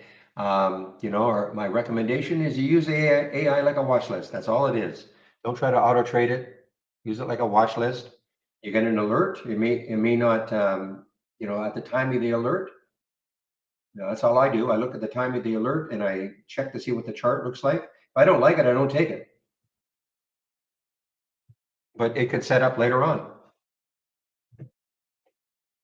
Now look at KIN now, guys. KN. You don't have to go annual. You want to go monthly, that's fine. In fact, that's my recommendation. If you don't know this program, do not take out an annual subscription right off the bat. You can always try us out on a monthly basis. Standard is 118, premium is 228, less than 25% for the first month only. But here's the good news. If you do, like, you try us out, and if less than a month, in less than 30 days, you decide, you know what, I wouldn't mind taking an annual, we will honor that 25%. So you can try us out at the 25% discount in the first month. Now, you don't have to ever take out an annual. If you want to be month to month, that's fine. Just know that this is what you'll pay going forward after that first month. A discount of 25% is only good for the first month. If you do take out a subscription, please do the Get Started. 10 short videos, starts off with a download and install, first startup and login, etc. Mandatory you do that. If you are brand new to trading, this is a great course, free course, put on by somebody at Trade Ideas, Michael Noss. And so if you're brand new to trading, I really recommend you take a look at this Trading 101. Okay. I do a stock of the day video. You can sign up for it here, free of course. The trade of the week, it is free. You can get it about an hour before the market opens every Monday morning. Look at KN. This may not listen to me. That 1580 was nothing. All the education is right here. So here is our user guide. It's a great user guide. If you click on the user guide, there's that getting started again. So if you're new, you should at least know what an alert window is, the A window, what a top list window is, the T window, and what stock racing is all about. Obviously, a lot more information in the guide. Probably the next step would be showing you how to put price alerts on the charts, things like that. But at least know what an alert window is, a top list window is, and about stock racing. Daily support. So I take a break between 12 and 1. One of the other traders takes over in our YouTube room. Today is Friday, so it should be Andy. And so before I take my break, I will put the YouTube link in. So you can head over and listen to Andy for an hour. There's the free trading room. More educational videos about trade ideas. And last, my scans. Here are the scans that I'm sharing. So this is what I use in the pre-market. These are two top lists that I use in the pre-market. The pre-market actives up and down. These are the two races that you see. I'll go over the races in a bit. You've heard me talk about the 10-day daily breakout and down. Here they are right there. But I do have some other scans that I am sharing. Here's a momentum scan. So if you decide you want to take out a subscription, I would appreciate it if you use my homepage. Click on my, like save it, click on my homepage link, use that code.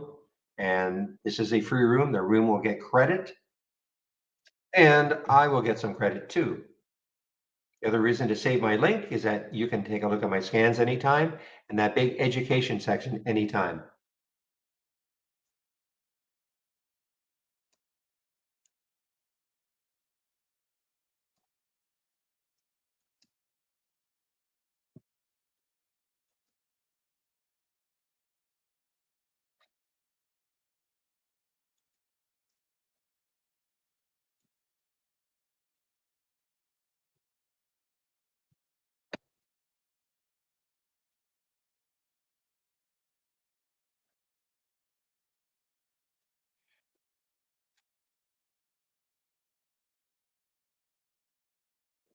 So Shady, do you have a custom formula in there in what you're giving her, Intel Trader?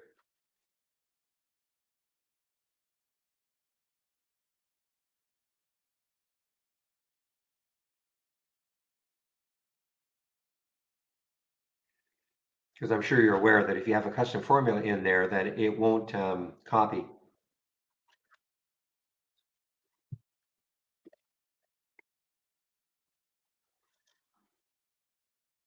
But thank you for doing that.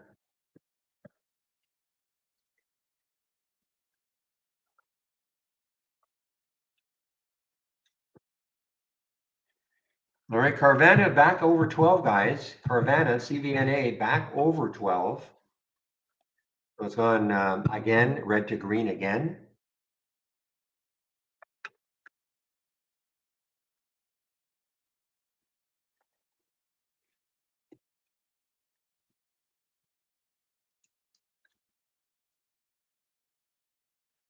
MICT, M-I-C-T. So what sort of room does it have? Not a lot, in my opinion. Yeah, not a lot.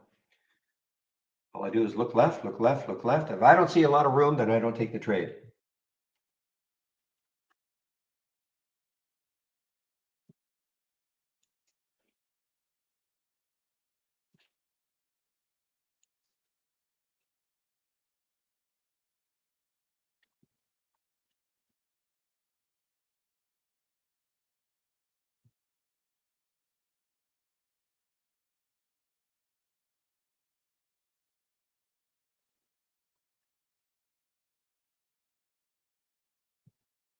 All right, XPON, maybe it is not over quite yet. I don't have that much left, but I still have enough that if it gets up to this, challenges this at all, this $3, $4 level.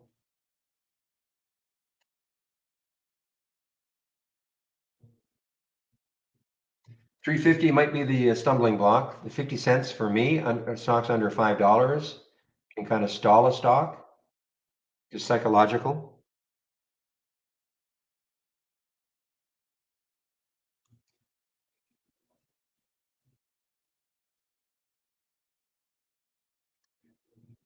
I haven't looked at this one for a while. Look at rum. Something's happening here.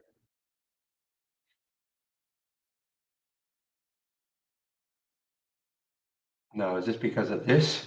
Trump aims for YouTube return. So maybe not going to be as much in this. I don't know. I don't know. I don't know if that's the reason.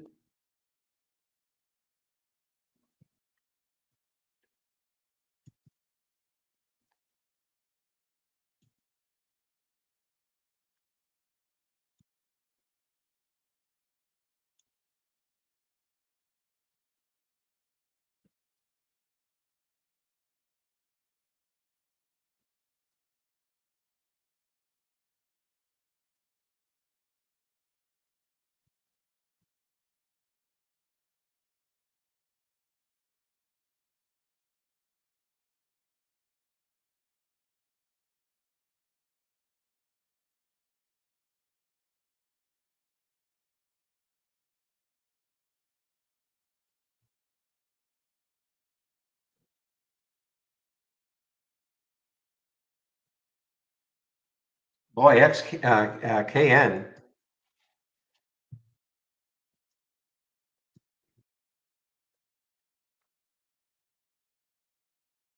I did not take it. I did not take this, but now,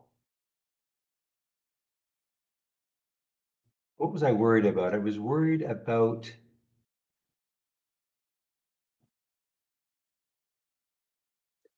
the alert was at 1580.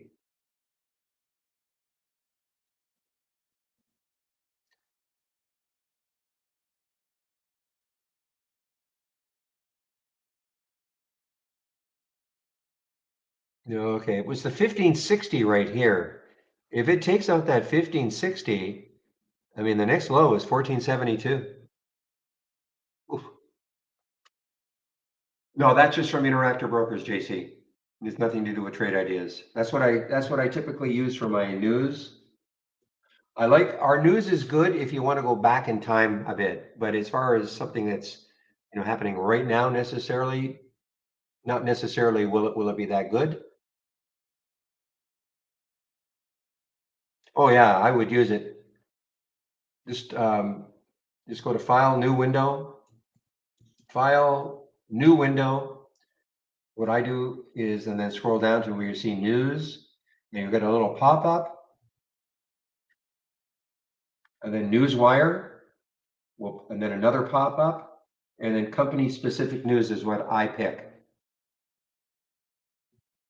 It's very good. I mean, for a included service, I think it's really good.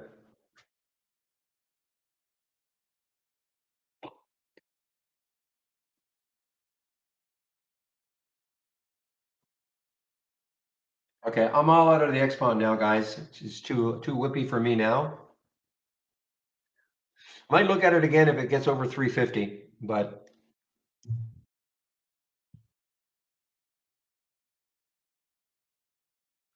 I just would not hang around too long on these low floaters right now.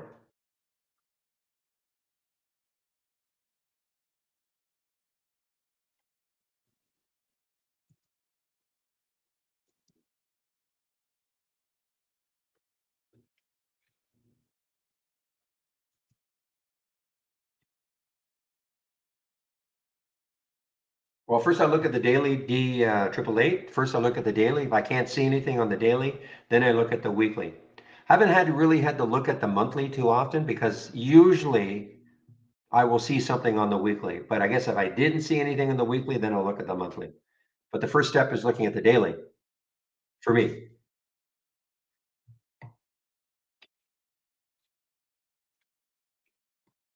So I mean, with the XPON, it was pretty easy to see, right there. You could just you saw right there. There's the next high, right on the daily. Had I not seen this, if I looked left and everything was under the current price, and then I start looking at the weekly. And typically, I don't have to go to a monthly. But if I look at a weekly chart and like I don't see all this when I look left, I don't see anything above the current price, then I'd have to go to a monthly chart. But I typically don't have to do that.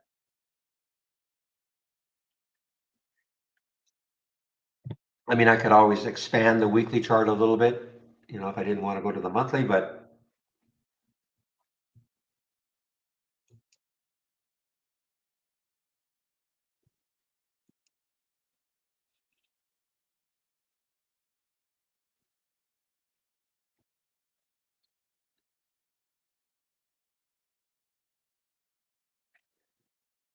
Lyft is getting weaker again, guys. Lyft is getting weaker. That's why I didn't think, I mean, it was a nice bounce from Zach's initial scan of 1045, no question. But with all those downgrades,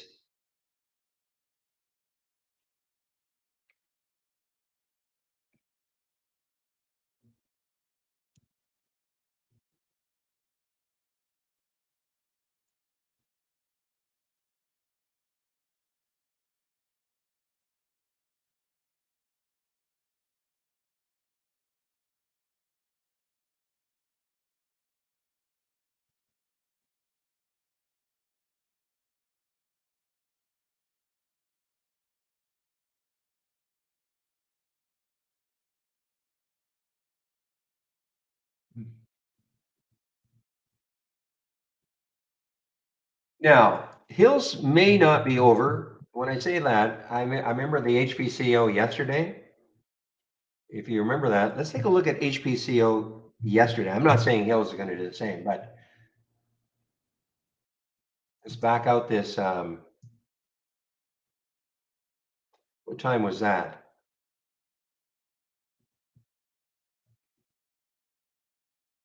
See, I mean, this was at 1:30.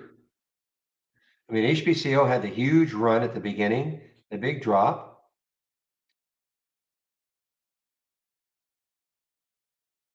And then it went from 349 to 459, but it didn't happen till late. You look at all the volume that came in. This move here was at 130. So that's why I'm saying, you know, these trades may not, or these ideas may not be over, and just a matter of sticking a price alert. And again, I'm not saying Hills is going to do the same thing, but you know, same kind of structure, low float. So for instance, you put an alert up here at 270. Later on, you never know, especially if some volume comes in. You can see all the volume right there. That's the opening 15-minute candle, and then the volume is just tailed off.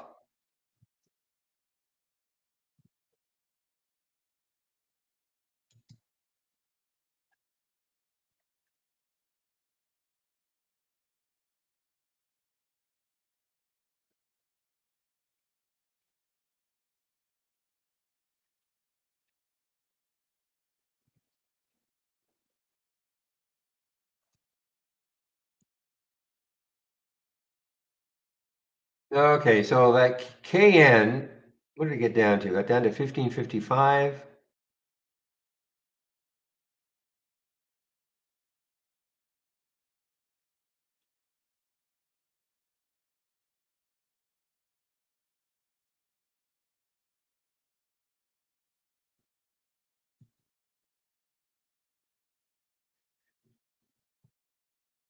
Okay, this is shortable for me. Go2, guys. So you recall Go2, the big China education company that just had a huge run, got all the way up to 4, fell, came right back down, got above, up to 453.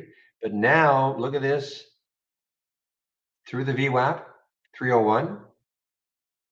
What's the next low looking left? Is it far enough away? 276. I wish, imagine if it were down here at 230.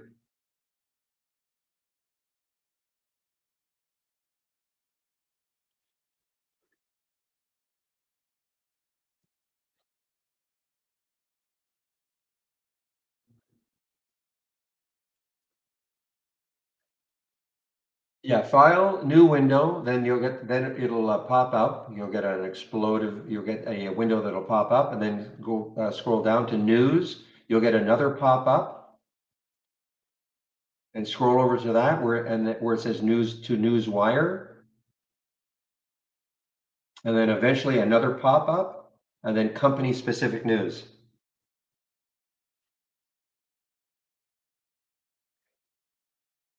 You just have to you know, manage the pop ups. And eventually, when you get down to news and then Newswire, and then you'll get that pop up, and it'll say, "I pick company news, company specific news." All sorts of other choices, options. I've never actually tried any of the other ones.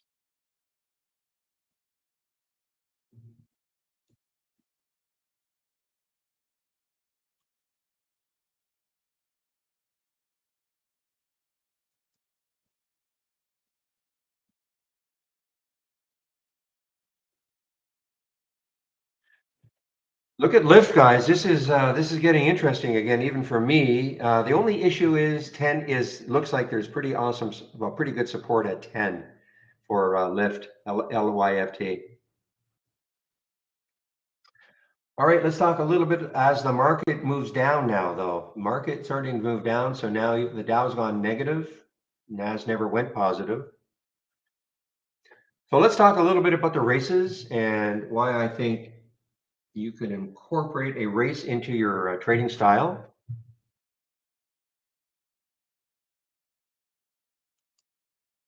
Wow, look at Lyft now.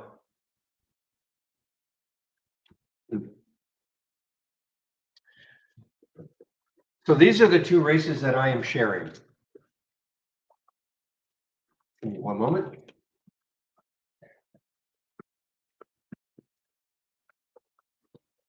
I have a very happy dog at my feet. I know you can't hear her anymore with my noise canceling. All right. Okay, so here are the two races that I'm sharing. Now, all races start off from a top list window. So of course you can create your own races. You just have to create a top list window, and I'll show you what this race is looking for. If I right click on the race and I open the top list. So here's the top list window, okay? And this is what I mean. If you create your own top list window, then you right click, launch the real-time stock race, okay? That's why I'm saying, I'm sharing these two, but of course you can create your own races based on your own desired parameters. So in this particular case, here's what I'm looking for. Stocks between $1 and $50. Volume is at least 200,000 shares, and it's up at least 2% from yesterday's close, okay? If these filter requirements are met, I will see stocks that are moving, and I'll explain that. Now, before we started this whole race concept, the use of a top list window was this. You could, if you said, well, I want to see all the stocks that are up the most from yesterday. So as long as you have that as a column header, so that little C%, that is the change from the close. So I can double left click on it, and it's going to rank them. So there's XPON is up 74% from yesterday's close. It looks like it's going to go again without me this time, and so on. If I want to see the ones that are up the most from the open, their opening trade, I can do the same thing, double left click on that header. Whoops. And there's XPON again, up 33% from its opening trade. So as long as you have the column header, you can sort on it. If I want to find the ones that are up the most, or the highest in the position in the daily range, these are the ones that are up right at the top. There's rain. So rain is right at the top, basically at the high of the day. Things like that, okay? So all this is wonderful, but how do you use this to trade? Because for instance, yeah, XPON's up here, but does that mean it's going to keep moving? What about this one down here, BBAI? It's at 5.5% right now. What if all of a sudden, for some reason, it started to move, from the open? Now it's 6%, now it's 8%, now it's 10%, 12%, etc. You'd never be able to see that. And that's where the races come in.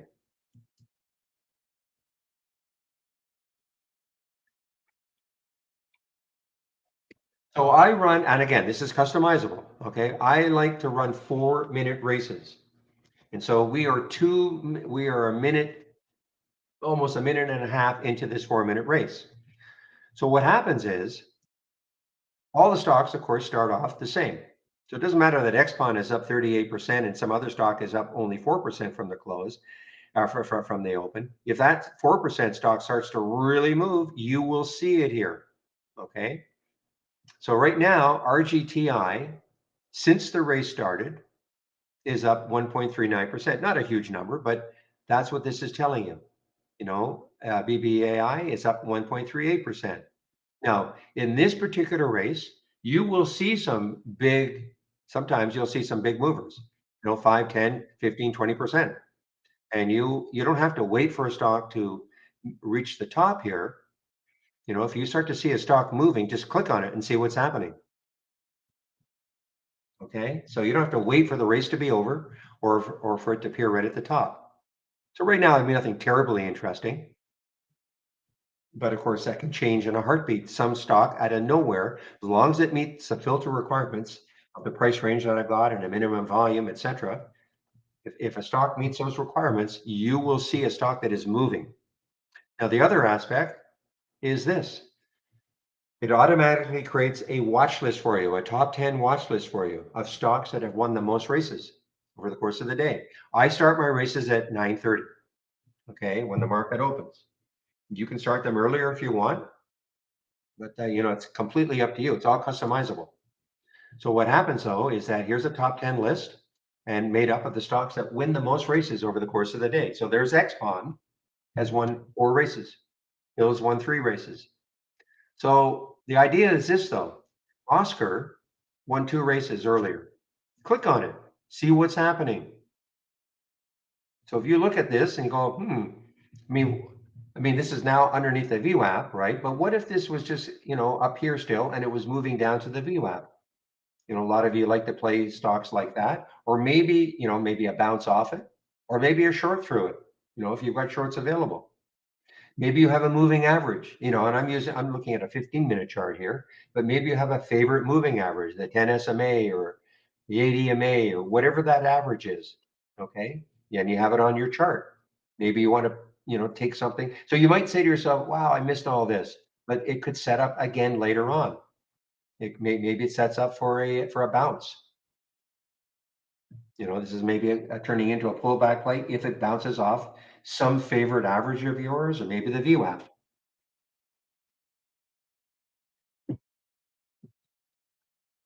So that's what I'd be doing. I'd be clicking on these and saying, okay, I didn't get involved in it at the beginning, but maybe it'll set up later on. Another one that's through the VWAP. Okay. Now this race, it's similar, but the big difference is this. I added a minimum float of 50 million and a minimum market cap of 500 million. That's why I would call this large cap gainers from the open. Okay. So you're not typically going to see big percentage moves here. But if I were new to trading, I would probably look at these because they're not going to be as volatile as the ones you see here. I mean, the volatility is wonderful when you're on the right side of it, not so good when you're on the wrong side. And again, a top 10 list is created. So let's take a look at KD. Let's see if KD is doing anything. So here's KD. So you might look at this and go, wow, okay, this is holding the VWAP nicely. The next high looking left is 1667. That may not be enough room, but it depends on your trading style. When I say, and again, these areas here, I mean, it's not 100% that it'll stall here, of course.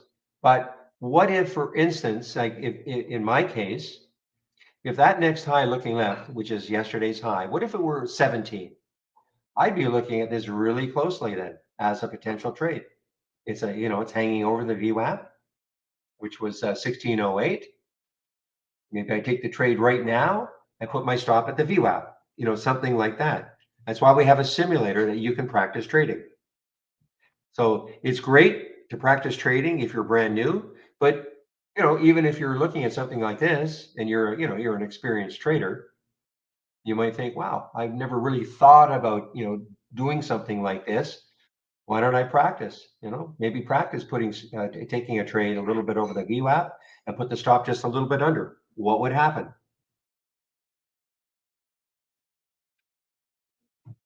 And again, a top 10 list created automatically for you.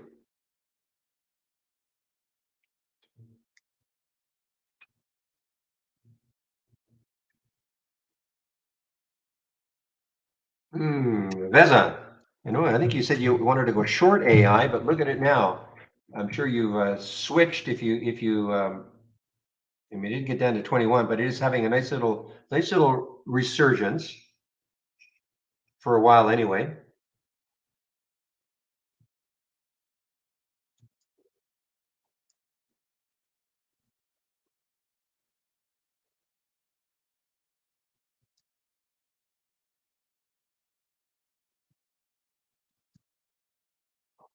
Oh, I forgot. I'm short VWE. Completely forgot about it. I might have to exit. I'm in at 186. That showed up. I can't maybe remember where it showed up, but it was making a new. And I know I mentioned it because it is an all-time low. Yeah, it's an all-time low.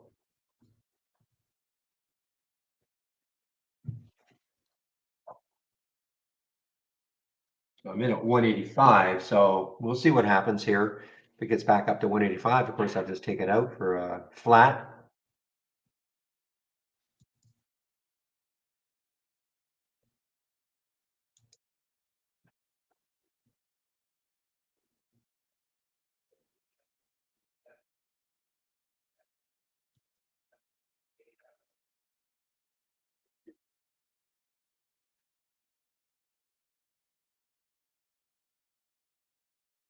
Well, AI is on the move here, guys. Yeah, AI is on the move.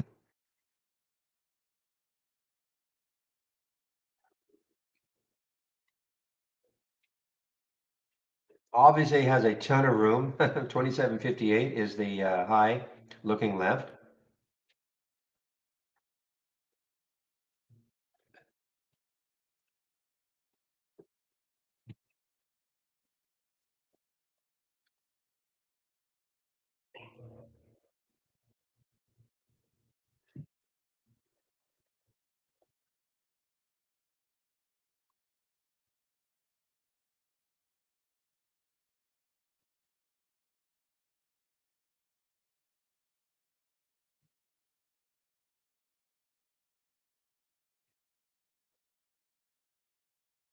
Oh, this has got a little bit of room, maybe. You. Where's the next low looking left? 2820. Yeah, I wish it were down here or like the 2767. This has been on a 3 day, I guess you could call it a 5 day downturn. It's not an earnings play.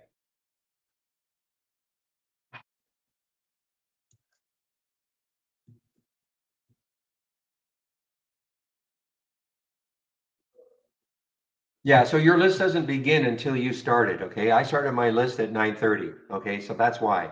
So anybody, yeah, if you load these two races right now, you're not going to see the same thing. Your race starts when you start your race, so if you load at 11:04 Eastern time, that's when your racing will begin and you will have a different top list over the course of the day. It all depends on when you start your top list or when you start the race.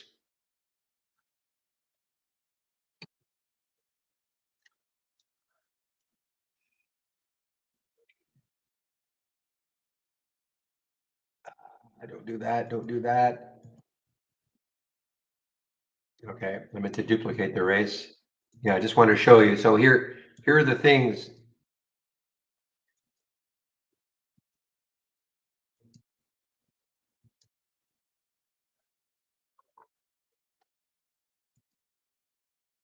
Ugh, what is going on? Give me a moment here.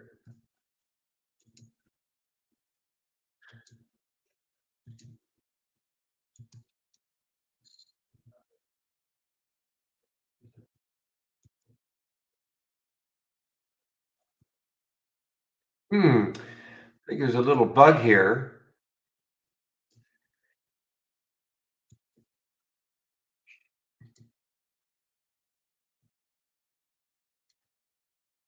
Well, I'll have to show it this way.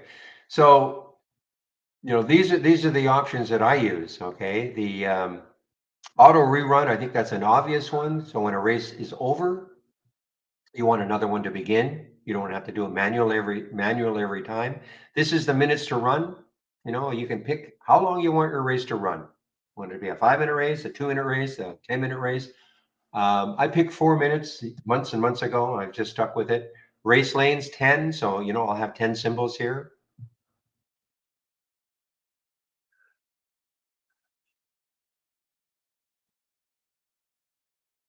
And auto started time. So that's why I put 9:30. That's when my race will automatically start at 9:30.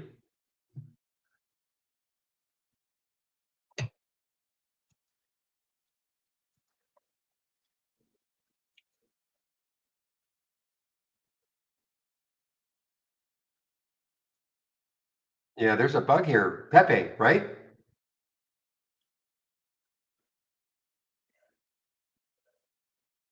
It's not allowing me.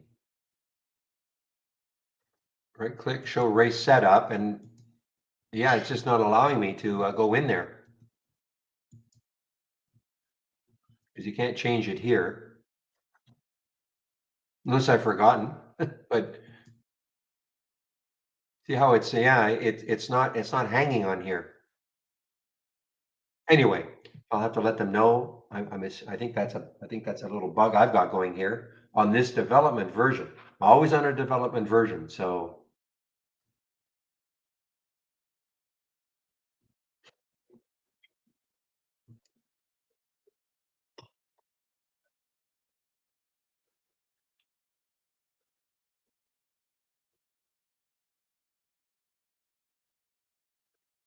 yeah, but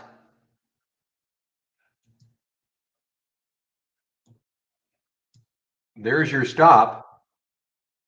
You see what it's doing though? It's just jumping back. Usually hit stop and then I would do show race setup. So here's the race setup.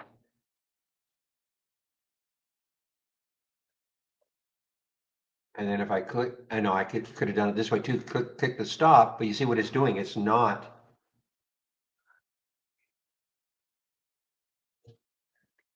Yeah, if you want the race replay, so it'll replay the race in 6.5 minutes, okay? If you want, yeah, it'll replay the race in 6.5 minutes, basically a minute per every hour the market's open. Market's open for 6.5 hours, 9:30 to 4. So it will replay the race. If you stop the race at, I don't even know when I stopped my race. I think it keeps going after hours for a bit.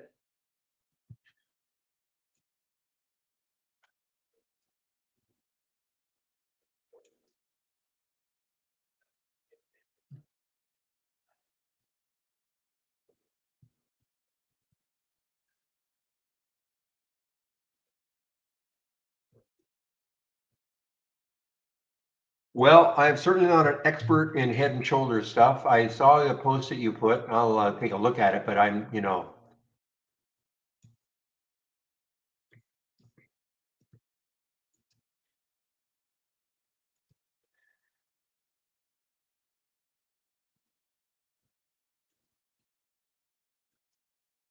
look at, again, I think pattern recognition is really, really hard. Okay.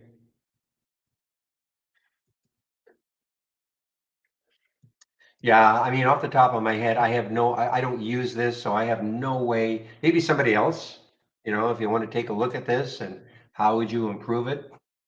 You don't have very many filters in here, but to be honest, I wouldn't even know what to add. I mean, there's your price and then stocks up 50% from the previous close. So you're looking for obviously stocks that are, well, at least 50%. So there it is, 61%.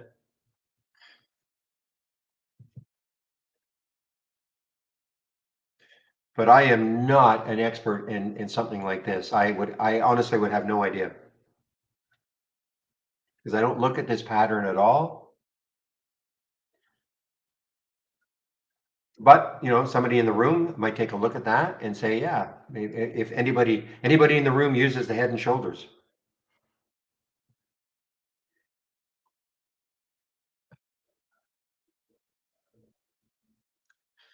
Well, I know Shady created something yesterday with the bull flag, but he said, as I think I posted, it said it gave no great results. It's very difficult, I think, pattern recognition.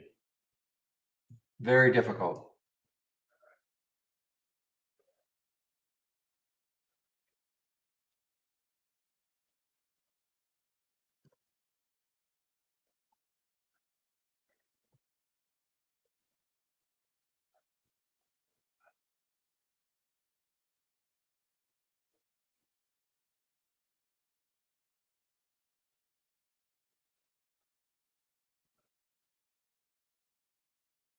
I mean, it's giving, and the other thing too is, I know here there is a hours, 3 hours. Okay, I mean, try 4, try 2, try 1. I mean, I don't know. I've never used this. Okay, so I'm out of my element right here.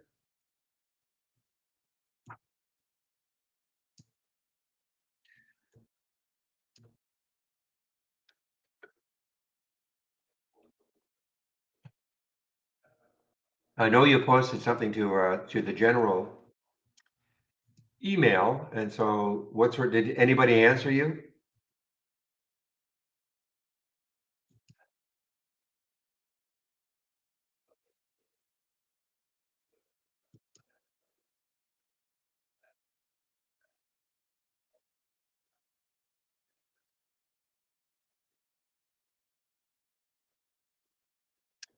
I mean, Stephanie gave you a pretty good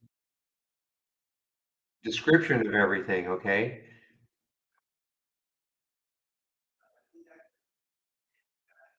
Yeah, so I think it's going to be really hard, Jeremy. I'll be honest. I mean, it's very hard to come up with something that is really good in pattern recognition. I know we have the filter there or the alert there, but my guess is that hardly anybody uses it.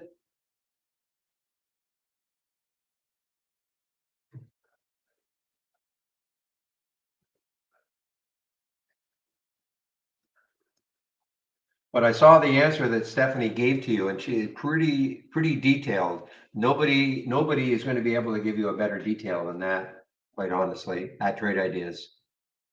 None of the other traders uses that alert, either the bull flag or the head and shoulders. Okay.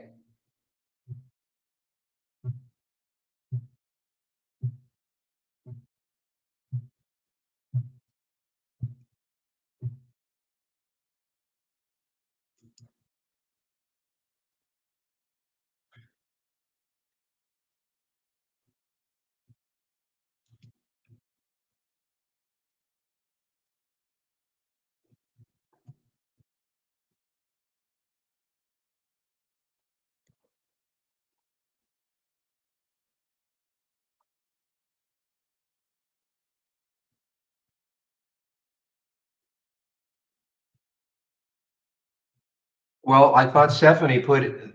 Well, why have it? It's a good question. I mean, I wouldn't. There's probably a lot of. It's very difficult. Maybe, but there could be somebody out there, the thousands of our subscribers that have, figured out a way to use it. I don't know.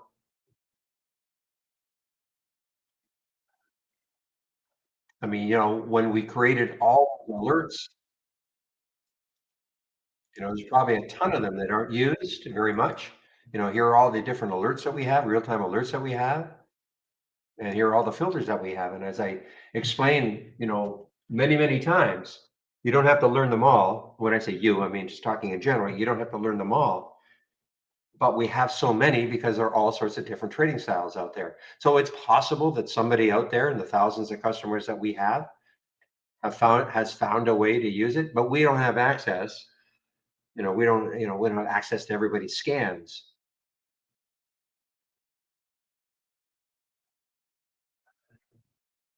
But you are the first person that has asked me that question in 12 years, okay, regarding head and shoulders and the bull flag alerts that we have. That's how.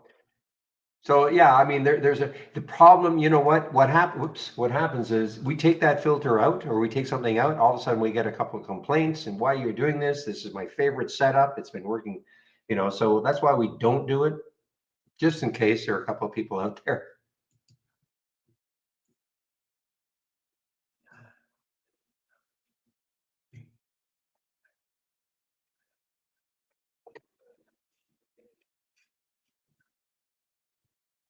But when you say why have it if it doesn't work, it's almost like those saying, I mean, remember, these are ideas. Everything I've got is an idea. It doesn't mean every idea works. Okay. So, but I don't mind, clicking on it to see what's happening. But this is just an idea. This is not when I get an alert. So you might say, well, why would you have this? Why would you have the new high alert if it doesn't work? Well, we don't know. We have that, and I'm wondering, even in the one that you created, how many alerts do you get? I mean, because it's possible that if as long as you're not inundated with alerts all day long, it's possible that one of them, let's say you got 20 alerts during the day, and you click on them as you're getting them. It's possible that you look at it and go, wow, okay, that's what I'm looking for. Now, if you're getting 1,000 alerts, well, it's a little harder. Do I share my layout? Sort of. What I do is I have individual scans. It doesn't matter, okay? I have individual scans that I share.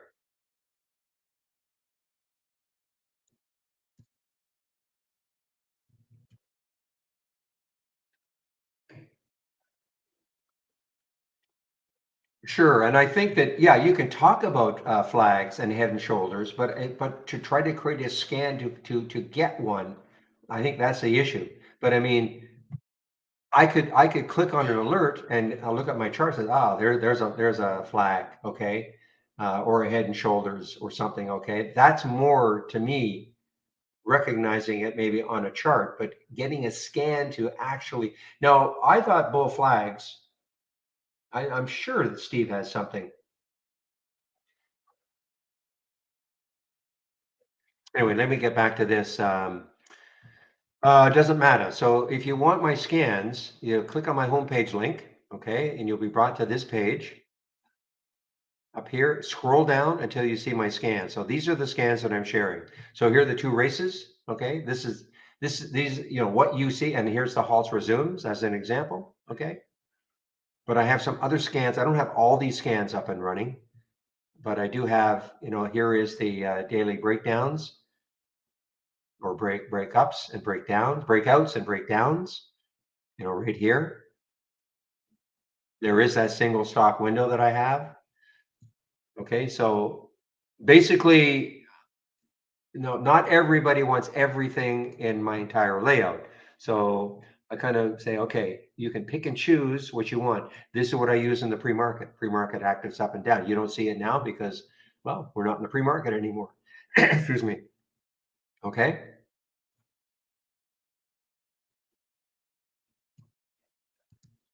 Now I know Michael's got something here. Market Explorer, pattern recognition, bear flag, bull flag. That's what he's got so far. But it's not customizable. So I mean, if you're looking for something, if whatever, if you click on this and you say, well, wait a minute, I don't like that volume, or I don't like that price range, or right now these are not customizable.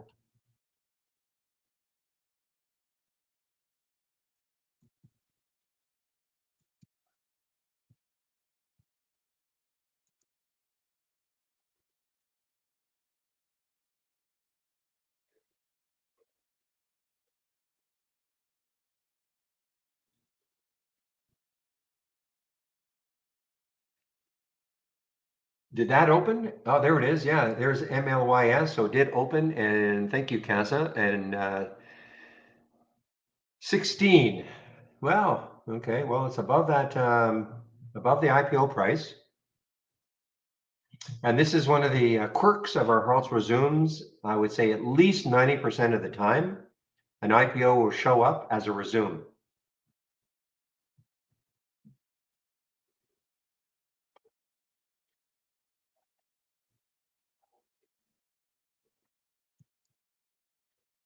So you can see it launched at 11:15, so 6 minutes ago. So a reasonably successful IPO so far. 16 was the IPO price, so it's above 16.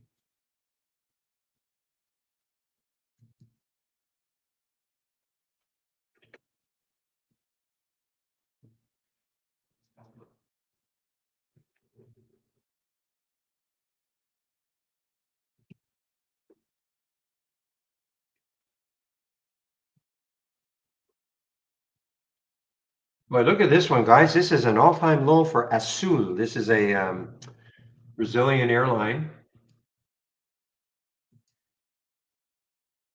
And it's just getting hammered here. All-time low.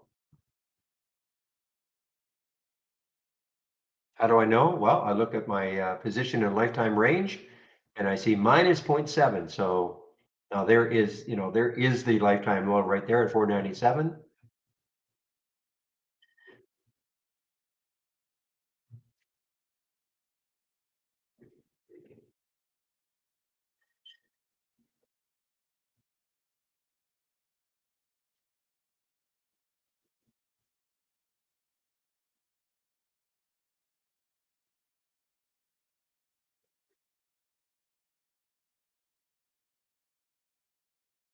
Wow, I mentioned this one a little earlier, the MAGA, not MAGA, MGA, Magna International Auto Parts out of Canada. Now it's underneath the VWAP.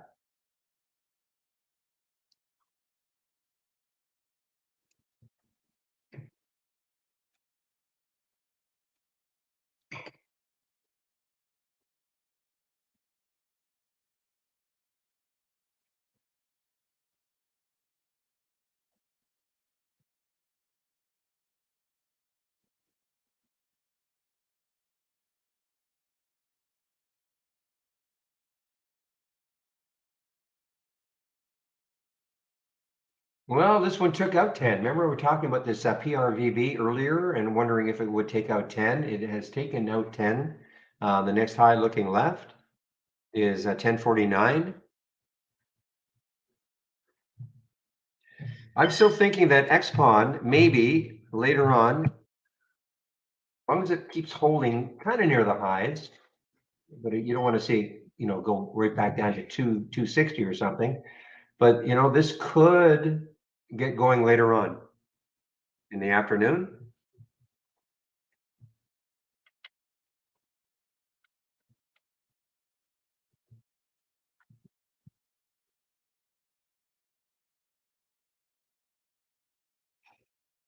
Well, what a nice recovery for this EOLS. It's almost gone positive, guys. I mean, this was way down here, 665.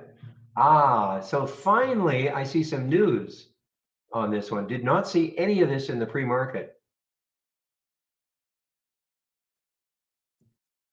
But now I'm seeing the news, something about not affected by the recent Korean court ruling.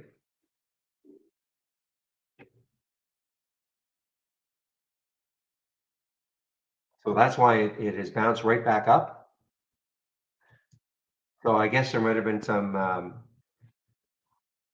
idea that it was, but I didn't see this. I did not see this in the pre-market in the any news at all about this one. But obviously, there were a rumor that it was going to be affected by this Korean court ruling, and that's been squashed. So this could go right back. This could turn, red to green.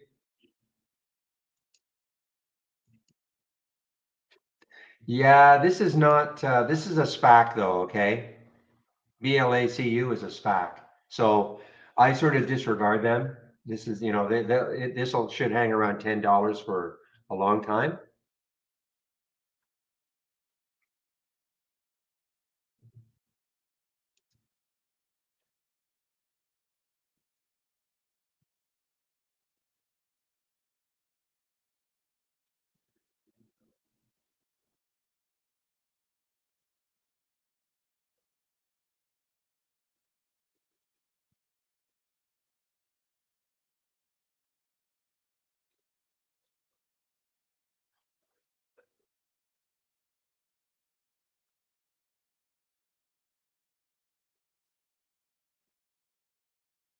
Oh, okay, Iris. Okay, so Iris, first of all, can you hear me and can you see what I'm going to do?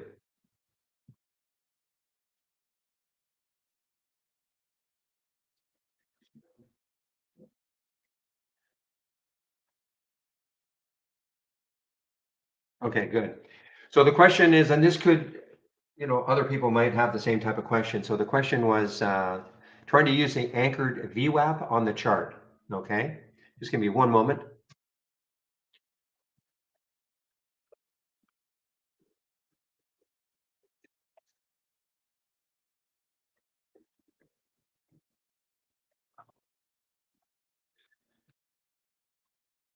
Okay, so first step, and I'm no expert, but here's the first step. So you were right about the pencil. Okay, so you click on the pencil, and then you get the little anchor.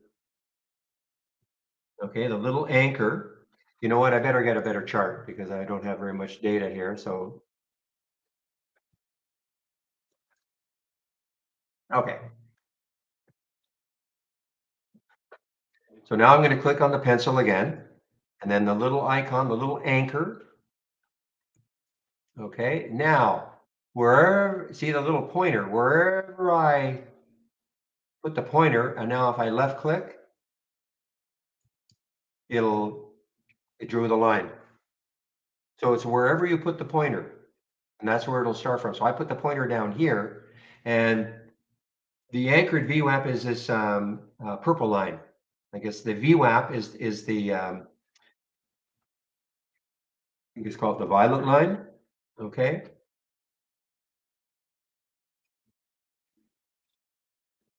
So I can do it on another chart. I think you're probably not releasing it then or something. Let's take a look at XPON. Okay. So again, you're getting the anchor though, right? You can see how to get the anchor. I'm gonna have to wait for you to say yes before I keep going. I know YouTube is a slight delay.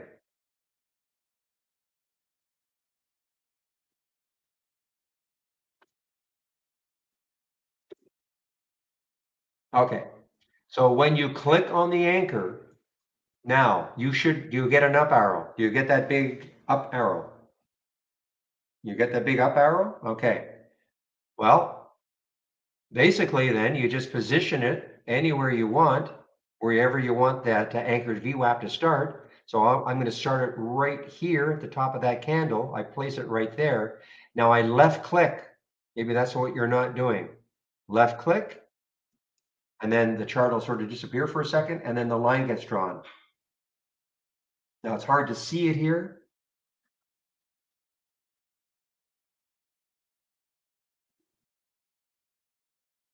So are you getting the up arrow? Are you getting that big up arrow? We'll do another one. Let's do it on a daily chart, okay? Because you'll probably see it a lot better. Let's do it on a daily chart. So again, pencil, anchored VWAP symbol. Here's my up arrow. I'll put it right at the top here. And then I left click. The chart will disappear for a second. And then the line gets drawn. There's a line right there. You got it? Okay, great, great.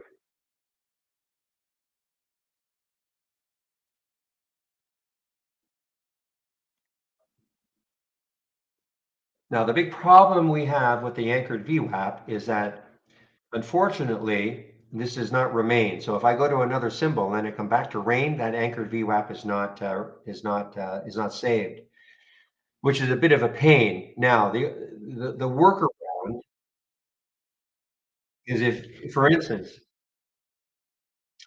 if you looked at all these stocks, some of these stocks here, and you might look and say, wow, I wouldn't mind creating an anchored VWAP on PR2, on this PR. So what you can do is to create, depending on your, if you have our premium service or our standard service. With our standard service, you have access to 10 charts you can create. With our premium service, you can have 20 charts. So you could create some thumbnail charts. Of course, they're not going to change. Make sure you don't make sure you have the symbol linking off. So here are some thumbnail charts that I have. Okay, so if I right click in properties and make sure symbol linking is unchecked. So I could put my anchored VWAP on these charts. If I found some stock that I thought might be interesting, I could put the anchored VWAP here, and then I can just monitor it.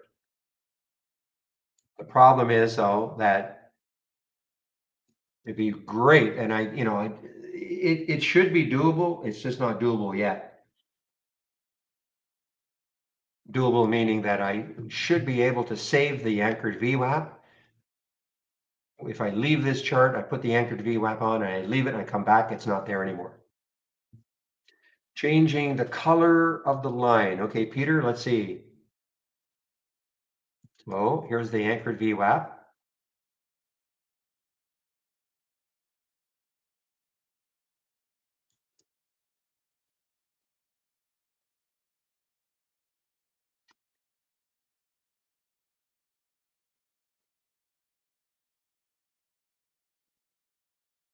It's interesting. It actually remains up here.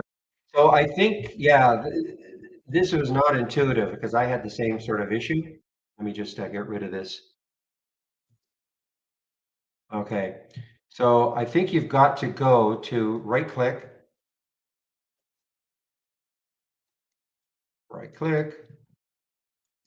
Oh no. Oh, okay. I had it pop up on my other monitor. I didn't see it. So if you right click and then go to modify indicator parameters, there's the VWAP here. Okay, Peter, you have to do that. That's where you can modify the colors. So you right click, assuming you've got the VWAP. I mean, I'm noticing even though well, there is the VWAP right there. No, that's the, yeah, that is the VWAP right here, I guess. Ah, that's the VWAP. I'm sorry, I know I'm talking to myself, but let me do an accurate VWAP.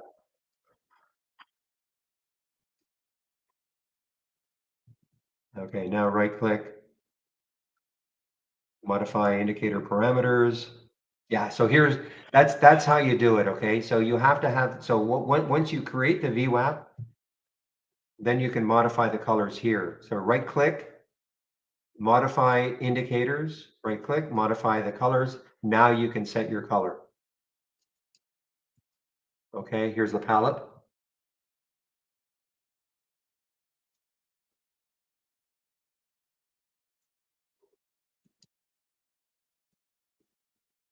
So again, if you set your VWAP and then you have to, then in order to change that color, right click, modify indicator parameters, and then you'll see here are the I've got volume of VWAP, and here's the AV anchored VWAP right there. Modify the colors, click on the color or set the color, and the palette will show up. Okay, and then don't forget to say OK and apply it.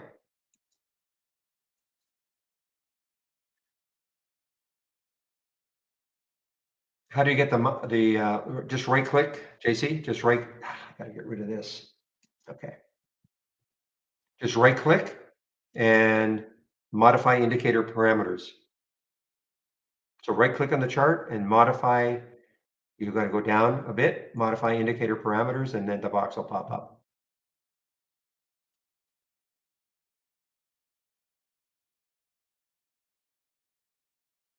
Oh, okay. So for you guys, it's indicators. Okay, I'm sorry. So for you guys, it's indicators. Same, I guess, and then I guess you have to click on the indicator and then modify the colors.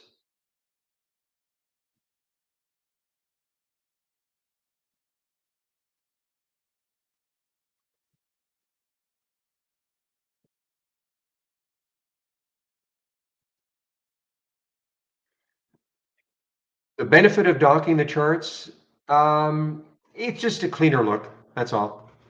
Okay. I mean, there's no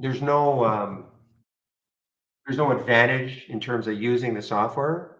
Okay, but it's just a cleaner look having all the, if I've got these thumbnail charts together, instead of having them floating. That's all. It's not mandatory, but what docking did though, which you might like, is that if you click on new from our toolbar, and then click on docked channel bar, not channel bar, but docked channel bar. Because in the version you used to have, if you went to the channel bar and you wanted to load a channel, your layout would disappear. Okay, couldn't have two layouts up and running at the same time. Here now you can.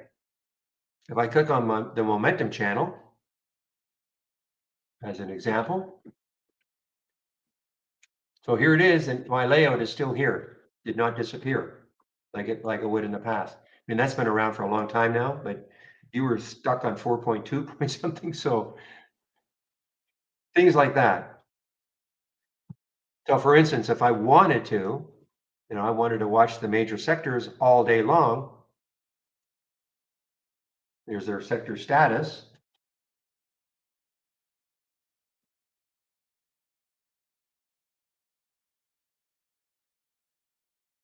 Okay. So here it is. So if I wanted to, and maybe shrink it down a bit and put it on another monitor so I can have this up and running all day long, if I wanted to do that.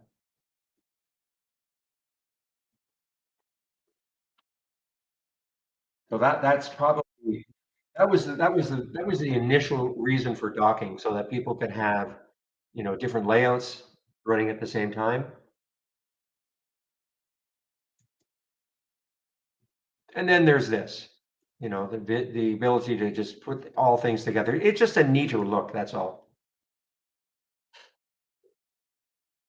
Look at AYX, guys. Wow, I lost sight of it. AYX. I was looking at this earlier as a potential short, fading from the highs here.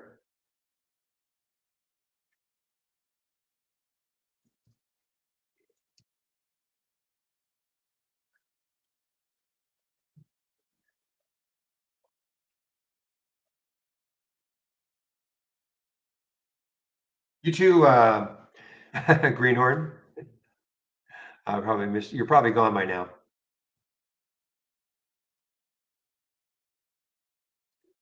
One of the other rooms. EOLS, guys. What are? Shoot. Talking about this. So is it gone positive now? Basically gone positive now. So the news that I did not see that was jamming it down in the pre-market was some kind of a feeling that maybe some Korean ruling was going to affect this company in a big way.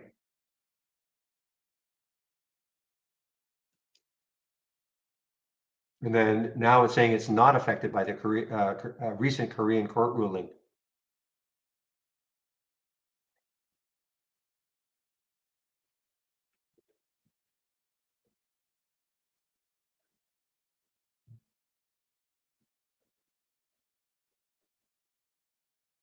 So this has now basically gone flat, straight at yesterday's close.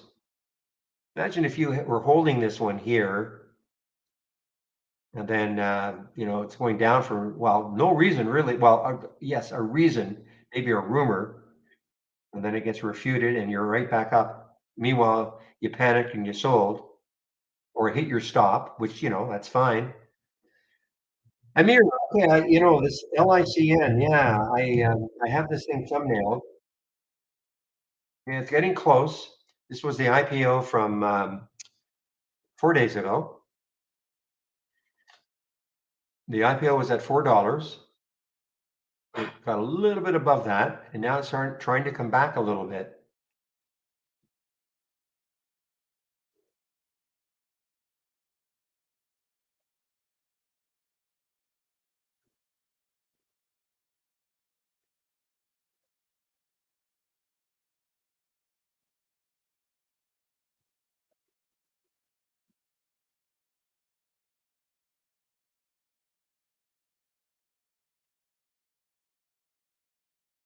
This one was really interesting. I got a big 15-minute chart up.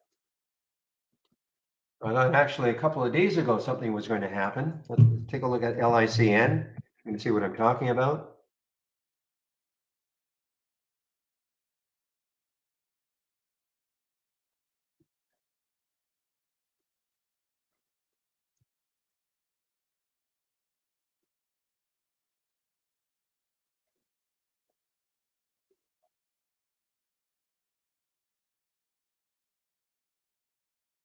Yeah, so this day over here on the 8th, would have got to, but no, there's something, I'm looking at the wrong day. Here we go. So right here, so this is on the 7th, okay? And all of a sudden, after hours, look what happened.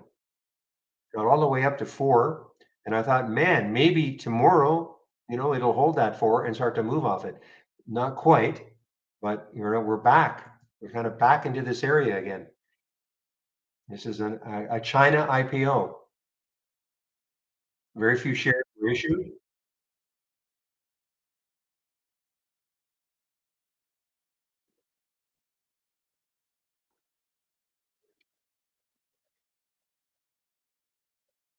All right, wow, 11:42 already. So I'm going to check. I think it should be Andy today.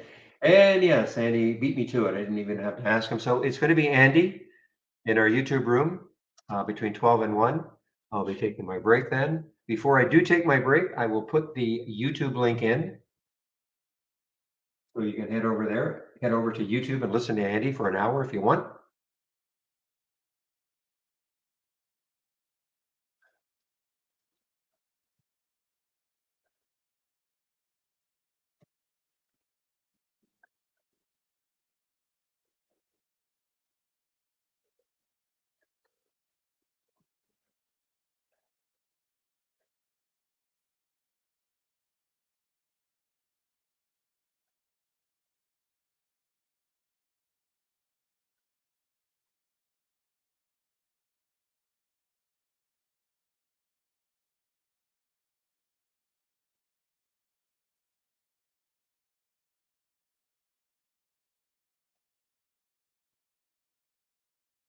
Oh, we used to see Marathon all the time. MRO.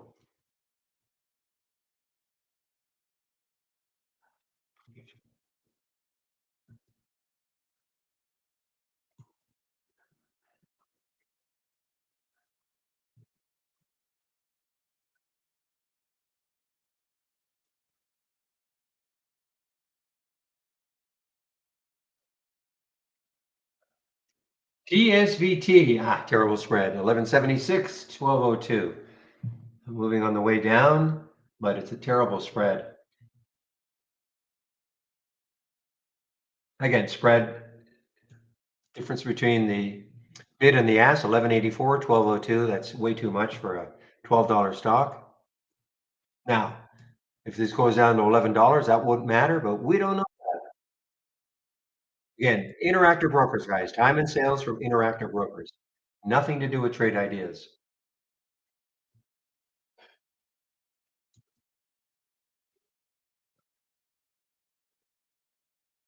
Yeah, this is an indicator that you guys don't have access to. I don't talk about it anymore because I have no idea when or if it's going to be available.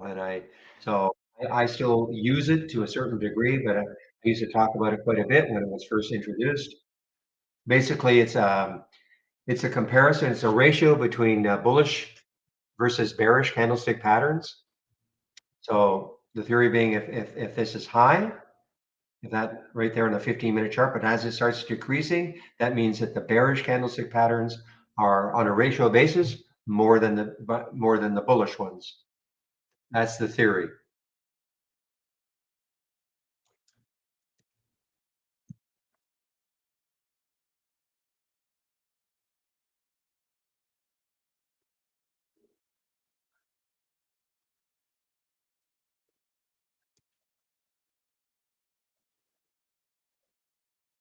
Not available yet. No.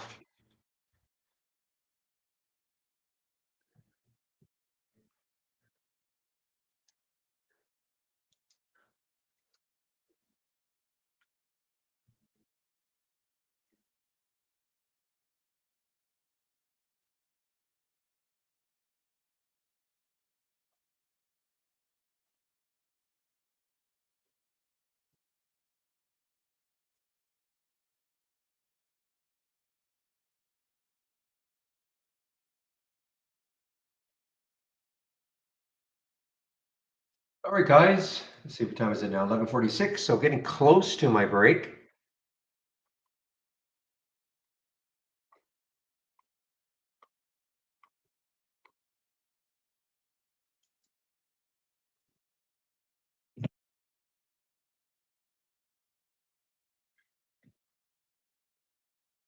Now, Playboy's at an all-time low now. PLBY all-time low.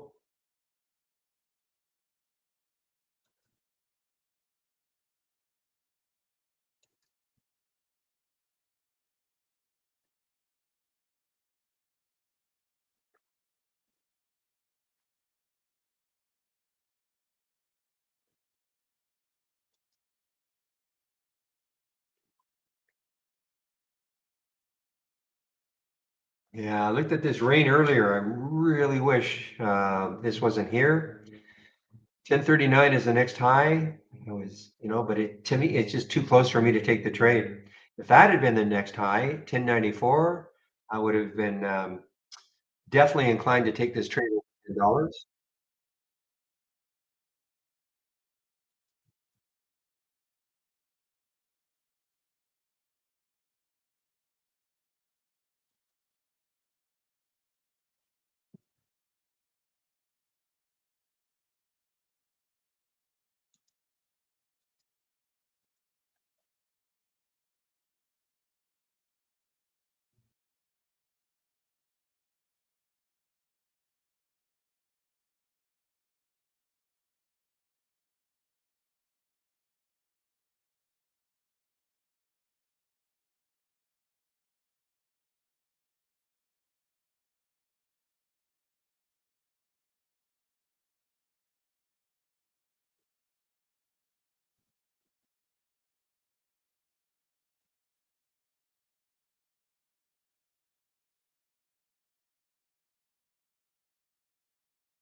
Yeah, this one is on the move a little bit. NGL on the move, earnings play.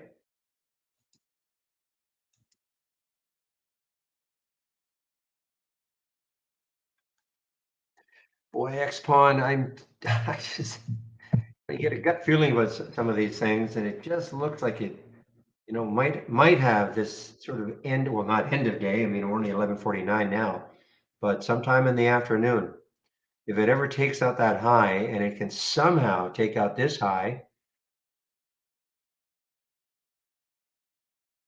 386 looks like a lot of resistance.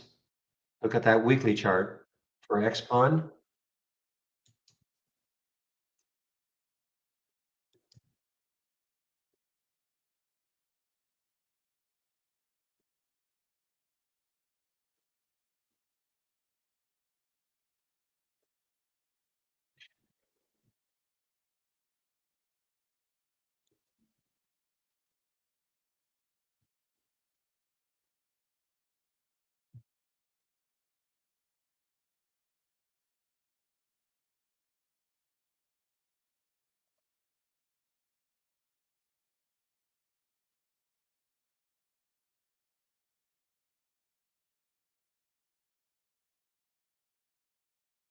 This EOLS, guys, EOLS. I mean, it's right at the yesterday's close now, I think. Still, yeah, right at yesterday's close.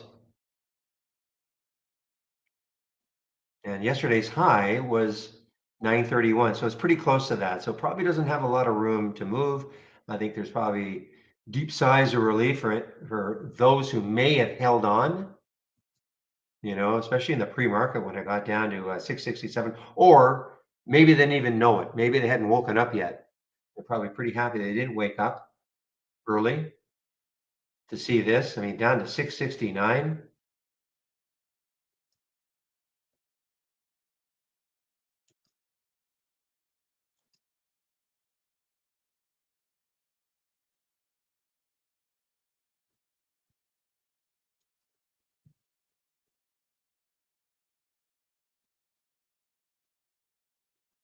Okay, guys, what I'll do right now, Andy is not there yet, but I'll put the YouTube link in.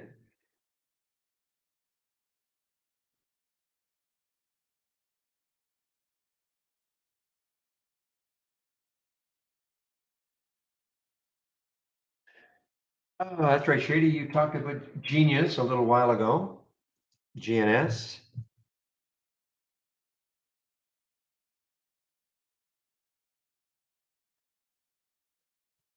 So you had to go through a pullback, I guess.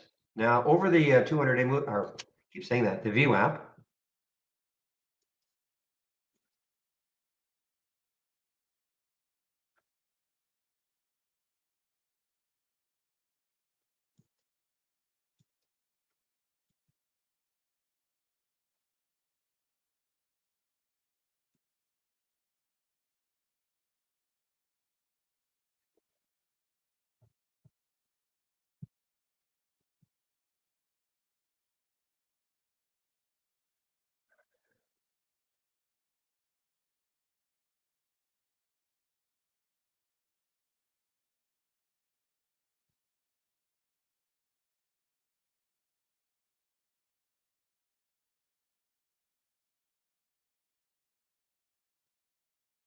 I'm continuing to watch this AYX. AYX still hanging underneath the 66 level.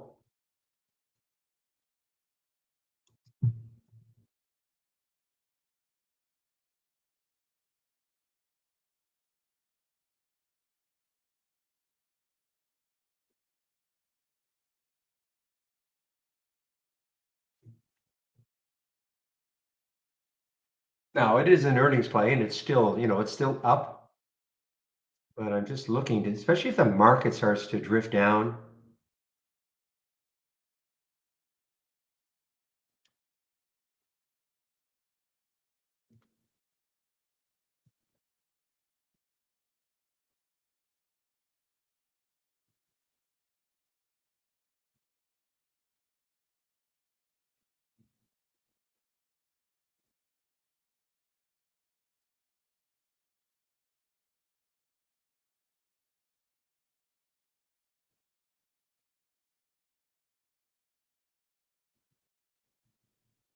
And we have a halt. MUHA. MHUA was halted on the way down. And then resumed. Now, is it halted again? Doesn't look like it. Didn't see this one.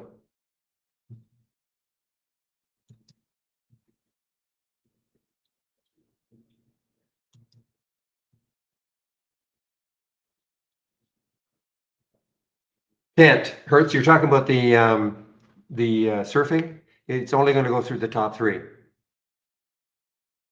You can't make any adjustments to that. Top three as you have them sorted.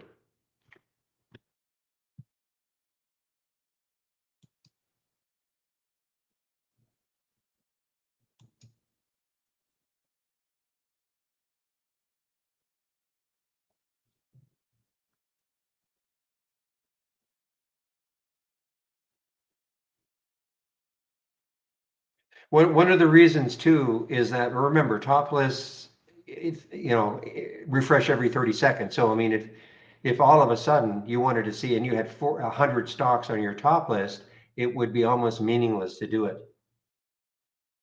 So I think that's why they hit on just to take the top three, move on to the next one, and then come back to it.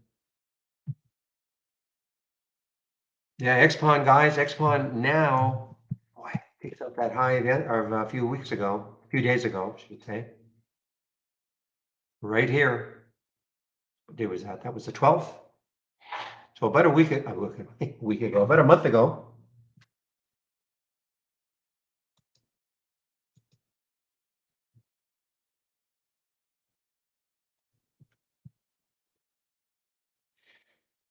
And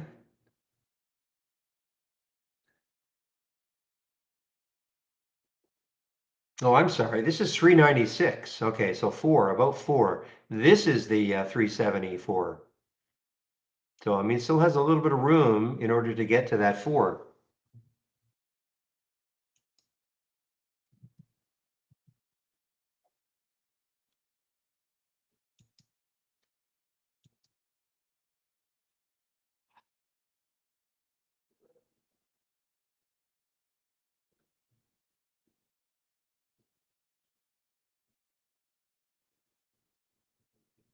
Meanwhile, the market is it's just gently moving down. Dow is now positive again. So we've got this little disconnect between the value and the growth stocks.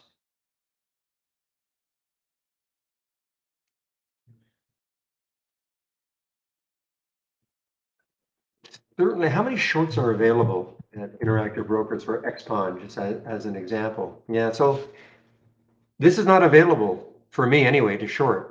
So I don't know how widespread there are shorts available for XPON. The short float, the interest is, 3.3%, not huge. You just don't know how many. So William, for instance, at E-Trade, are there XPON shorts? And I'm sure at Centerpoint and others like that, Cobra, probably there are, but none at Interactive Brokers.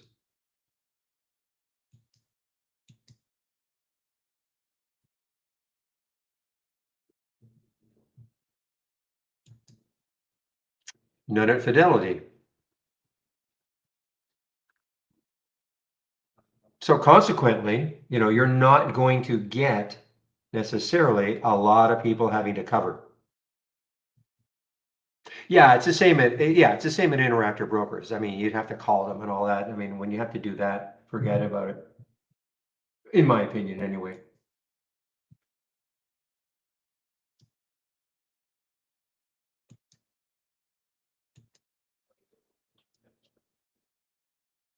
Nice. AYX guys. AYX on the move down.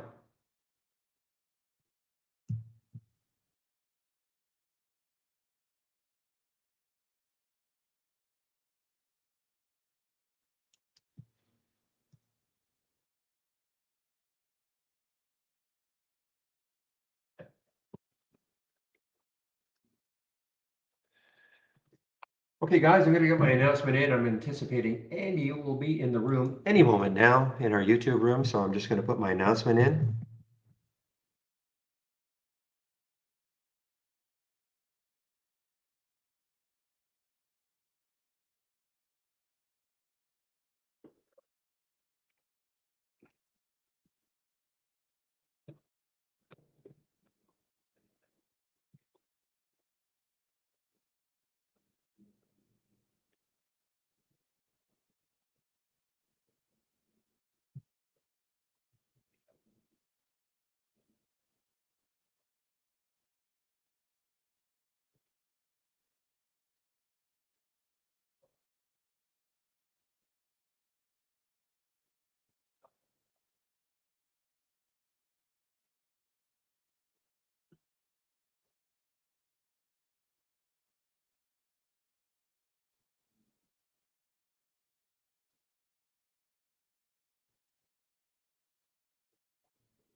Let's look at that news again for XPON. Andrew.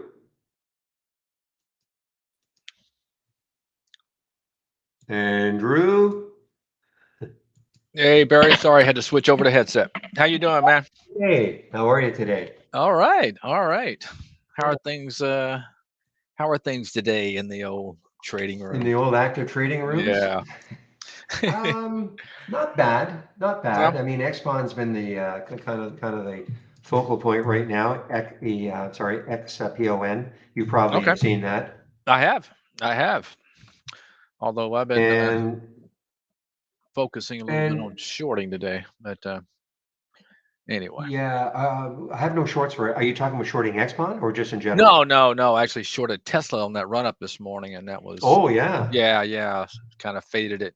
Just kind of like that daily pattern for a possible reversal, off that spinning top. I mean, that doji from yesterday. Oh yeah, yeah, Yeah, right. Right. Yeah, that but I'm looking at that daily chart. Absolutely. yeah, From yeah. from It looked yesterday. it looked tired. Yeah, Yeah.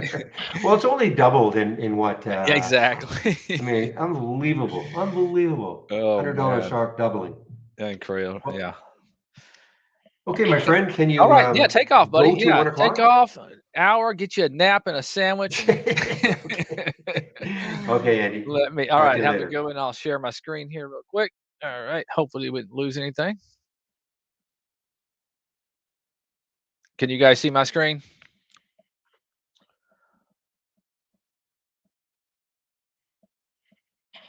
Hello, everybody.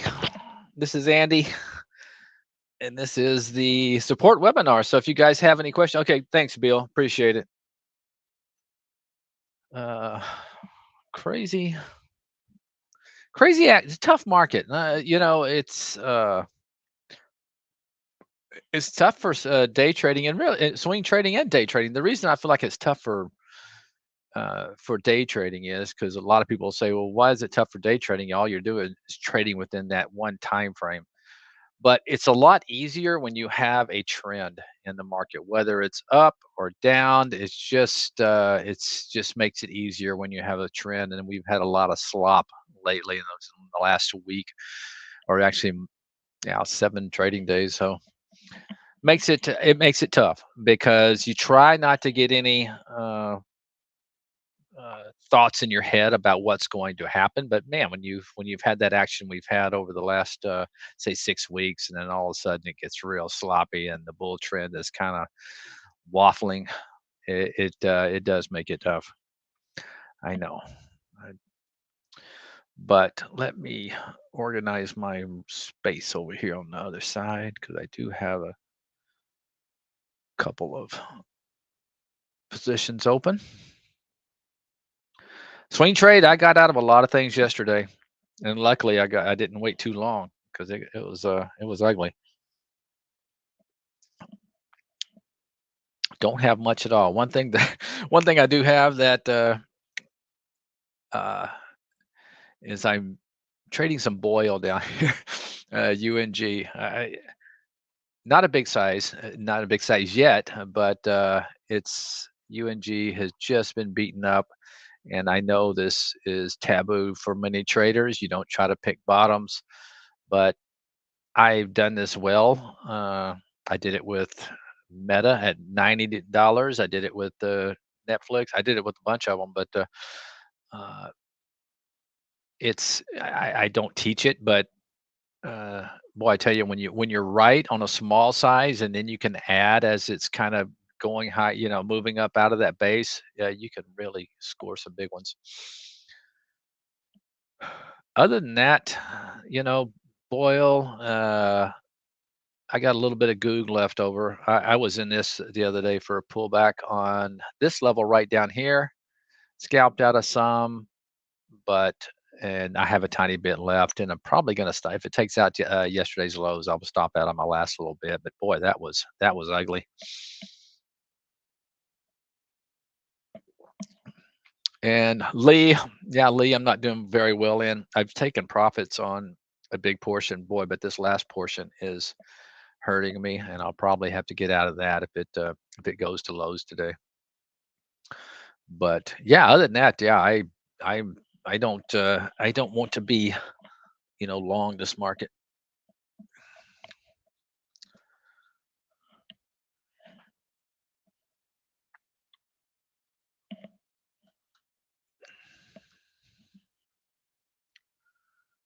All right.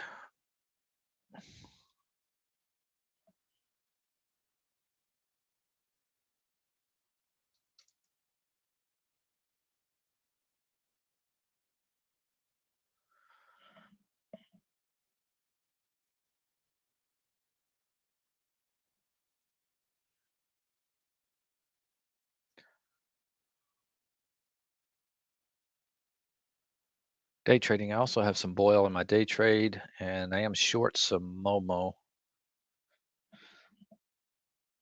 And I'm looking at shorting this beak. If it's been up here, and then you got a failed little breakout above 50. I'm gonna watch it here, and I may have to get short this beak because China is really weak. Now I know this is a strong daily, but I'm playing off this resistance right here. When I see a little failed breakout, trying to run all the shorts. Yeah, I just shorted some at 46.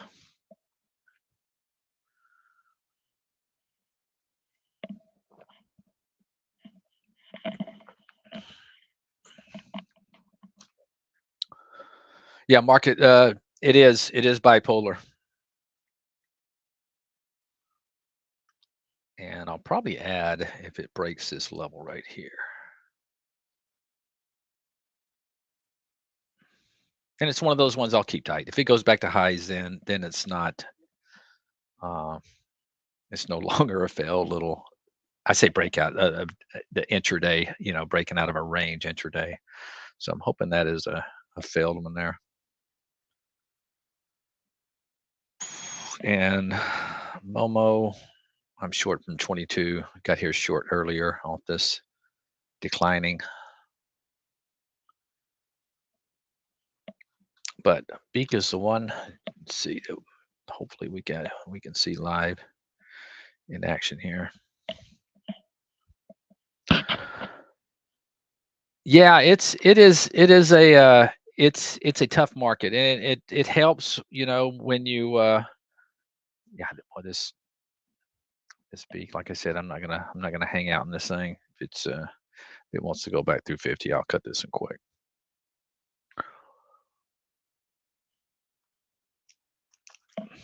I should probably let it clear that level, but I was kind of anticipating.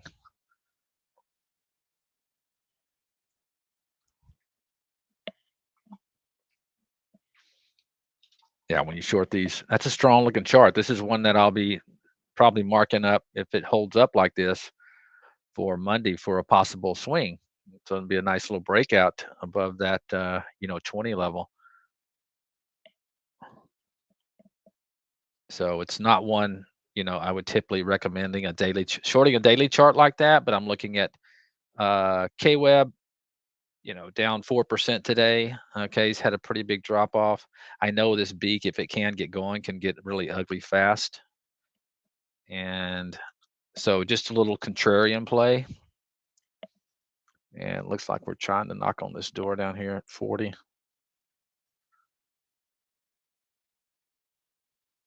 Yeah, that's real discouraging if you're long this thing, you're playing that pattern, you're like, oh, it's gonna break out, and then get smacked.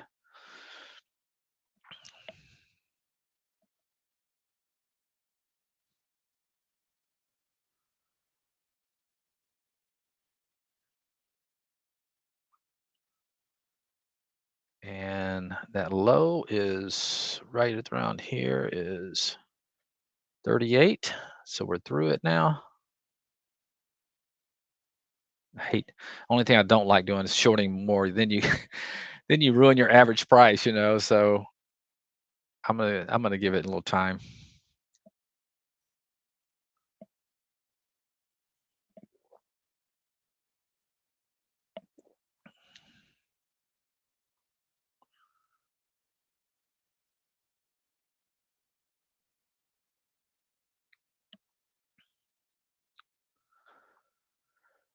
Help me understand why Oscar's struggling so much with the $5 level. Yes, well, let me first of all, good question. And I'll tell you why.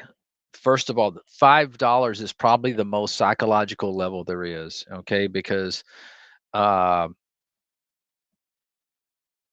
$5 is kind of the level where it has to be above for like mutual funds, and a lot of your big funds can invest in it. They're not allowed to invest in a bunch of penny stocks and things like that. So uh,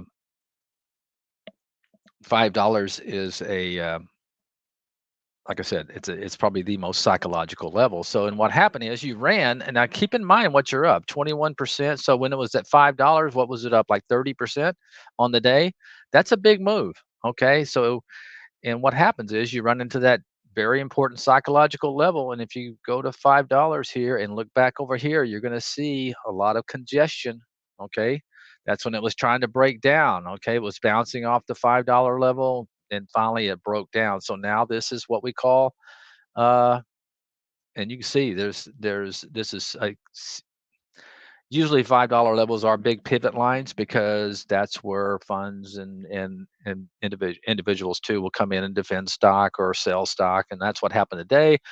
Think about all these people that bought around $2, $3, $4, and they're saying, "Whoa, I'm going to take profits at 5," so they're up here selling. Now, it doesn't mean it can't go through. You got some nice uh, you got some nice volume today. Its relative volume's almost 14. So, and it's trying to, break out. So maybe it can give another shot there. But it's just one of those kind of things where where would you like to buy this is right here. You'd like to buy this around 419 when it broke through this 2-day high. That's where I would like to catch it, not chasing it way up here. Had a huge run by the time it got there.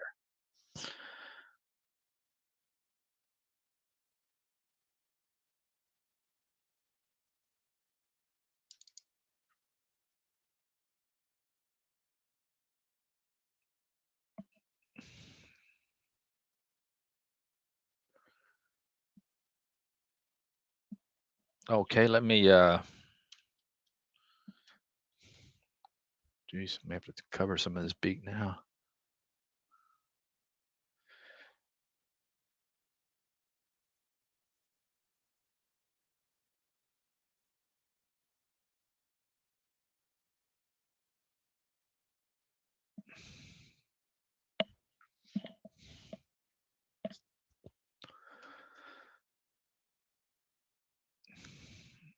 I'm gonna help you out there right just a minute. Things to do in a way. Let me just take a little bit off on this Momo too.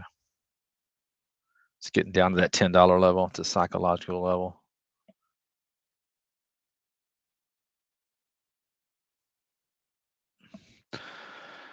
Create a high of day scan. That's really easy. I mean, you just come in here and you.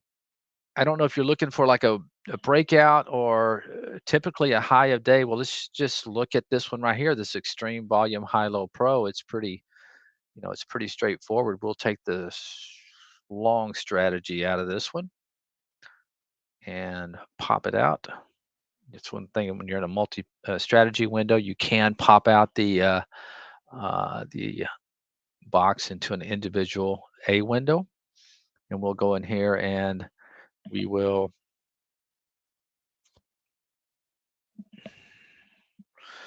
make these text headers. I don't like all that stuff up there. And this is basically just a new high. This is one of my favorite scans. Now I do have some filters in here that you don't have to have in there, but I would recommend definitely using some volume filters. Otherwise, you're going to just see every little stock that's hitting a new high, even though it may not be doing any volume.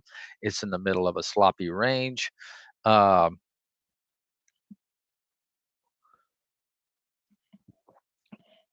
and that's a key for me. Okay, a lot of people will have new high alerts, and they're not using any position and range filters. And I think that's very important because I promise you, if you eliminate all those stocks that are right in the middle of their 5-day range or 10-day range, in other words, they're not going anywhere, and then all of a sudden they get this blip of volume, and you get excited seeing the one green bar on a 5-minute chart, and you're just like buying, and you look over there on the daily chart, and it's like, oh my gosh, this thing is right in the middle, hitting moving averages, right in the middle of a 5-day range.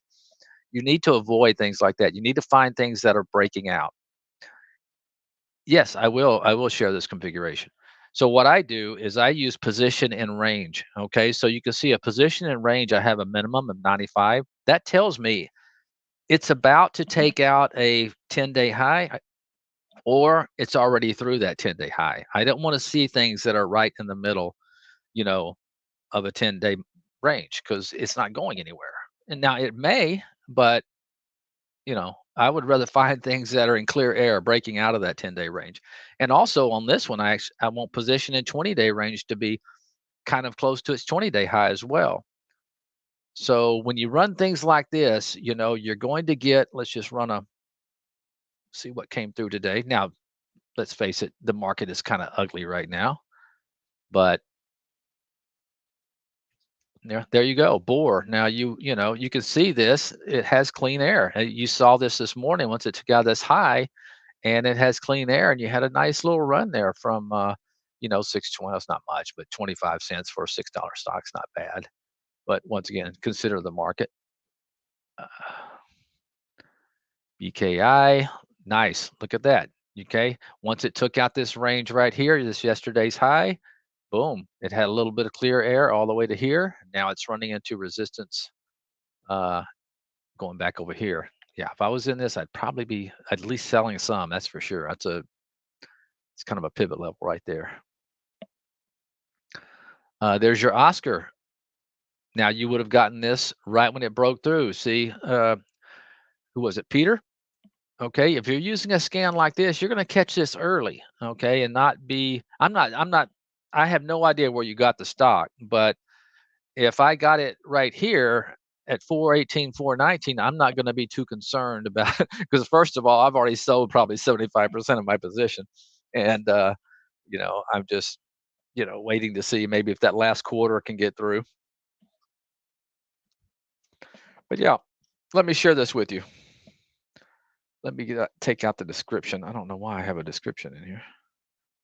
It's not on my other one. It's weird. Oh, probably because since I'm popping it out, it's letting me know what strategy it is. So let me take out the description out of the column. That's too wordy. It takes up too much. Now see what it looks like. That's much cleaner.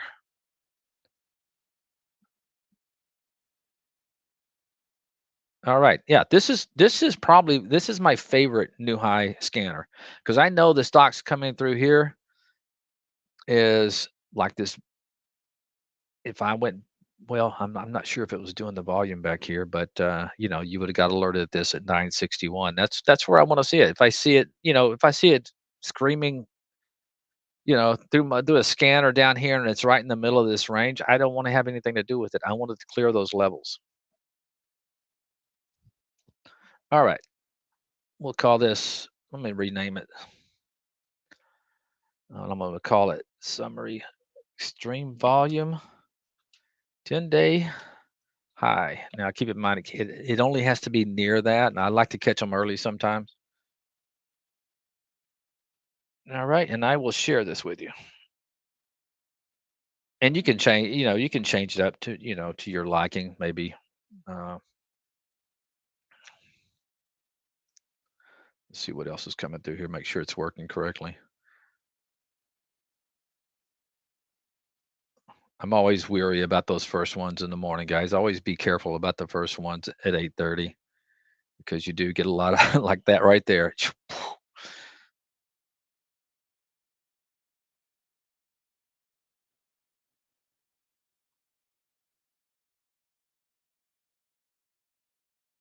All right, let me put this back on real time and I will share it.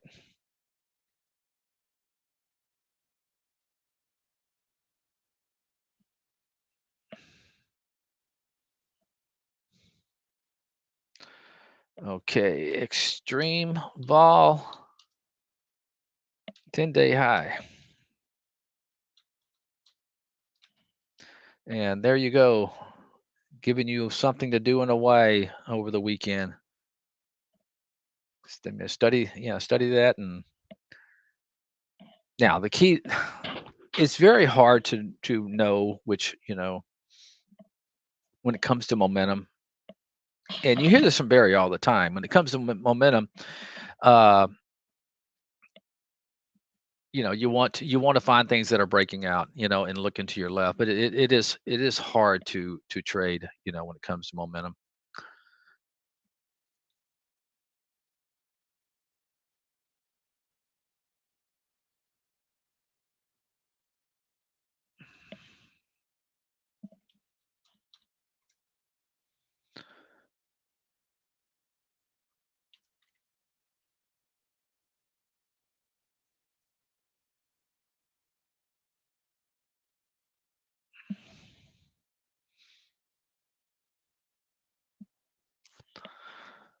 All right, let me see.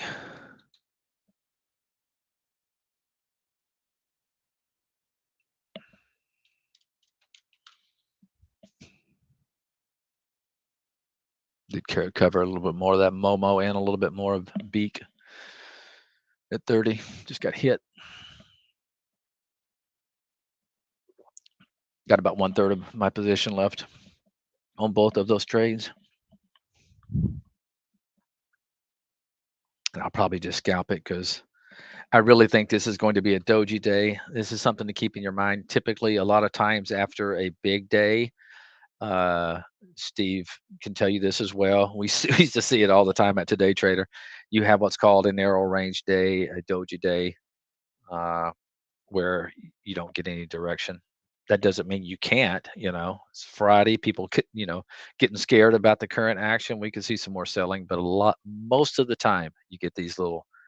And trading can be very difficult. So I tend to scalp more on the days after a big move if I'm going to be day trading.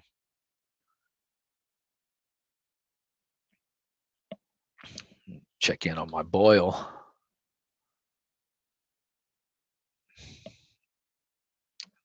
Nice. So although I'm shorting some China stocks, which yesterday wasn't really a big sell-off day for them, so this is kind of these KWeb are kind of just now breaking down below their 50-period moving average.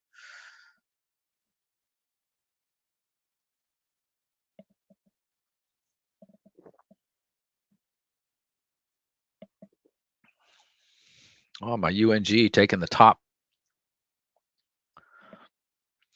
Here's things I look for when I'm doing my uh, bottom fishing. First of all, I always love when it's been an extreme. I call this a stretched rubber band. It's my rubber band theory.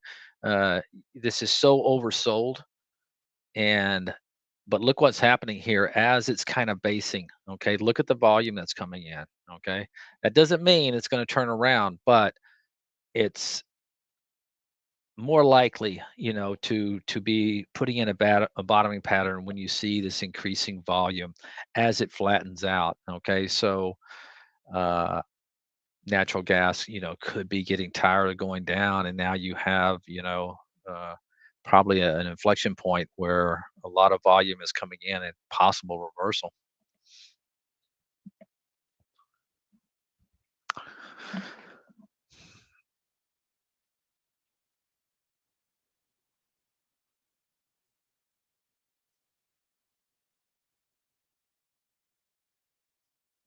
Yeah, this market's not going to go anywhere.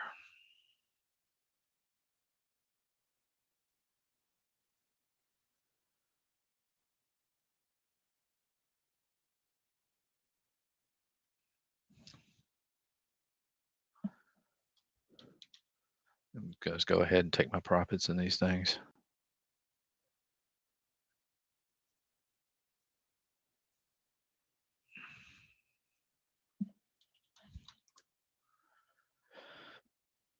I'm just scalping.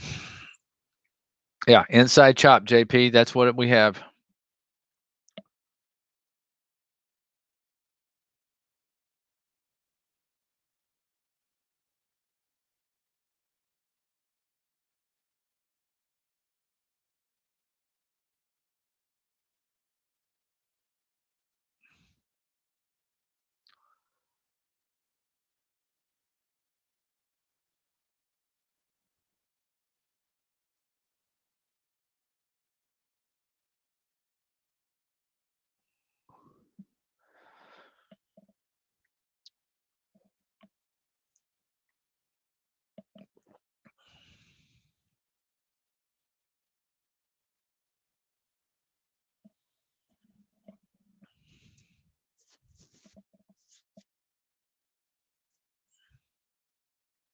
Now, where might this UNG go? Let's see. Let's do this one, and then you got a 2-day high right here.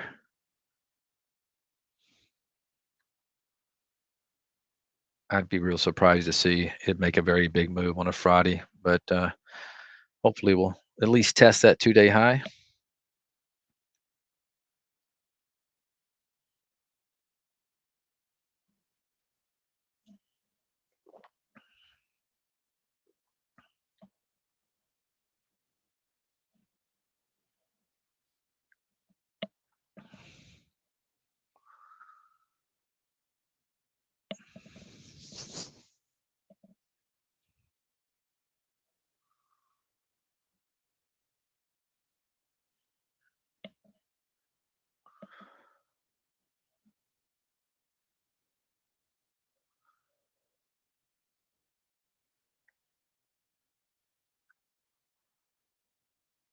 And seeing UNG coming through the all relative strength races. Not very much volume though. I mean, not like explosive volume.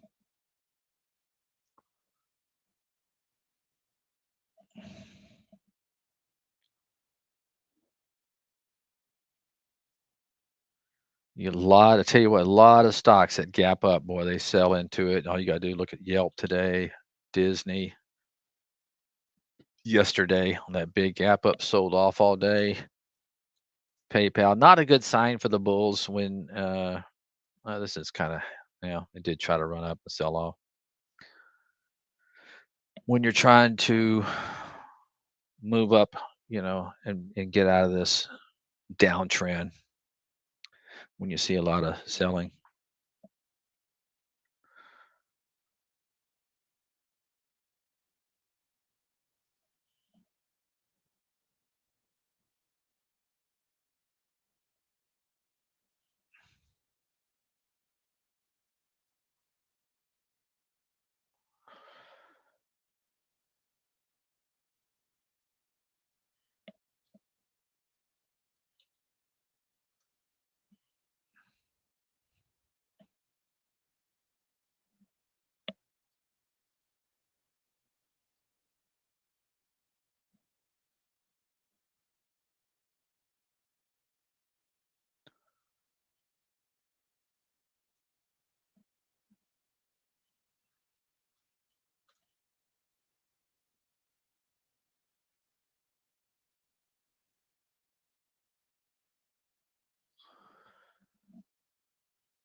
All right, let's take a look at the spies on the longer term trend. We're right in between, very similar to what we saw over here, guys. Look at back over here. You had a nice little pop up out of this market. I mean, out of this kind of range above its three moving averages there, had about 3 or 4 days of push. Then we had a big sell off day. Then we had a spinning top. And look what happened afterwards. Very, very similar. Look what's happening here. We had a big sell off day, and now we're kind of putting in the spinning top doji. Man, that's almost just identical. So keep an eye on that. Maybe we'll see. So what I'd like to do if is just come in here and put an alert on those spies right about there. So if we do get a nice little reversal on Monday, I would like to have some, potential longs prepared since it's like I said, very, very similar to this pattern right here. Let me get out my Epic pen just in case you guys can't see what I'm talking about, because it's always good to notice like patterns. Just don't want you to miss this. Okay, so we got it right there. Now look at what we had developing right here. Same situation too, right between its 10 period moving average and its 20 period moving average. And what do we have here? You have it right between the 10 and the 20. Man, it's pretty crazy.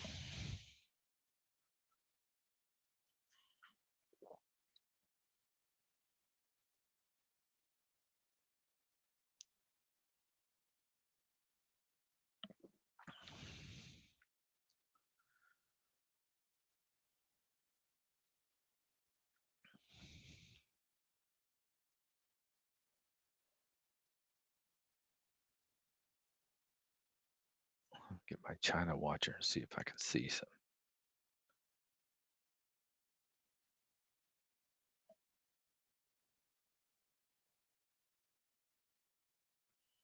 These thin stocks. Oh, JoJo's having a nice day.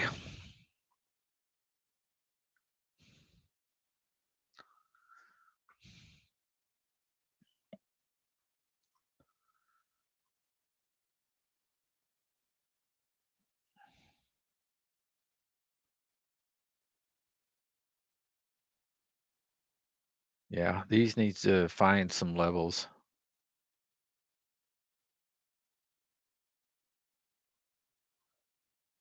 And Spy's getting a nice lift there.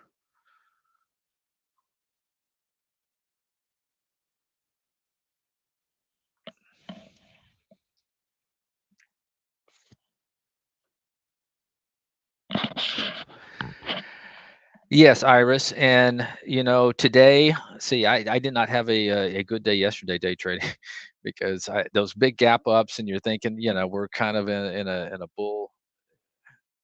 At least the last 6 weeks been kind of in a nice little trend, and you got that gap up, and you start trying to buy pullbacks, and next thing you know, you get run over. So that's the key you have to learn. Now today I learned from that, and what I did, I was fading those moves. It's like, a great example yesterday would have been, what was that stock? When you see your alerts go off, you almost got to think a contrarian and just do the opposite in this kind of market. Flex yesterday, I had alert go off right there, and breakouts just do not work in this kind of environment. And when you see that, keep an eye on it, because they can be, especially in a down tape like we had yesterday. This gapped up, had a nice move, alert went off. Trust me, a lot of people were buying, oh, breakout, chasing it, and it's not the environment to do that in. It hasn't been for over a year. So a lot of times you can watch it develop and put in a little flag, okay, little flag pattern right there, and this is where you can play the contrarian. And when it breaks down out of that flag, just get the shorting, because it failed. That would have been a failed breakout, and then coming back through, uh, trapped a lot of bulls, and that's why you had just such a nice move to the downside on that stock all day yesterday. it's it's a different game, but I'm telling you, my career as a trader, okay, I've seen more traders. I mean, almost all of them that failed are the ones that don't adapt to the current environment. And you have to, yeah, you're going to have your bad days because you're going to be doing the same things that you may have done, 2 years ago or even a year and a half ago. Then all of a sudden that's not working, and that's where you have to adapt. And I don't like to chase when the market's like this. I prefer to look for fades or look for pullbacks. Set alerts, plug. I had alert go off. I was busy at the time, and I could not do anything with it. I was helping somebody in chat, I believe. But look at this plug. I had alert go off down here right at the 50, and it hit it. Boom, and it had a nice little bounce. Now I stuck another one back in there just in case it came down later. But uh, set alerts at key pivot levels and moving averages and things like that. I made a video this morning for our social media manager that things I'm looking at. This Meta is about to trigger. It's right at its 10-period moving average after a nice gap up after earnings, and this is what I want to watch. Now it's late in the day. I probably won't buy it today, but I will be definitely eyeballing this on Monday if it comes and holds this 10-period moving average and then does a nice little reversal. So I will mark that up and be looking for opportunity. Uh, and same thing what happened in Goog the other day. Of course, now I'm underwater in it on my second half, but came down here, touched this, bought it right at that 10-period moving average, had a nice little move after that.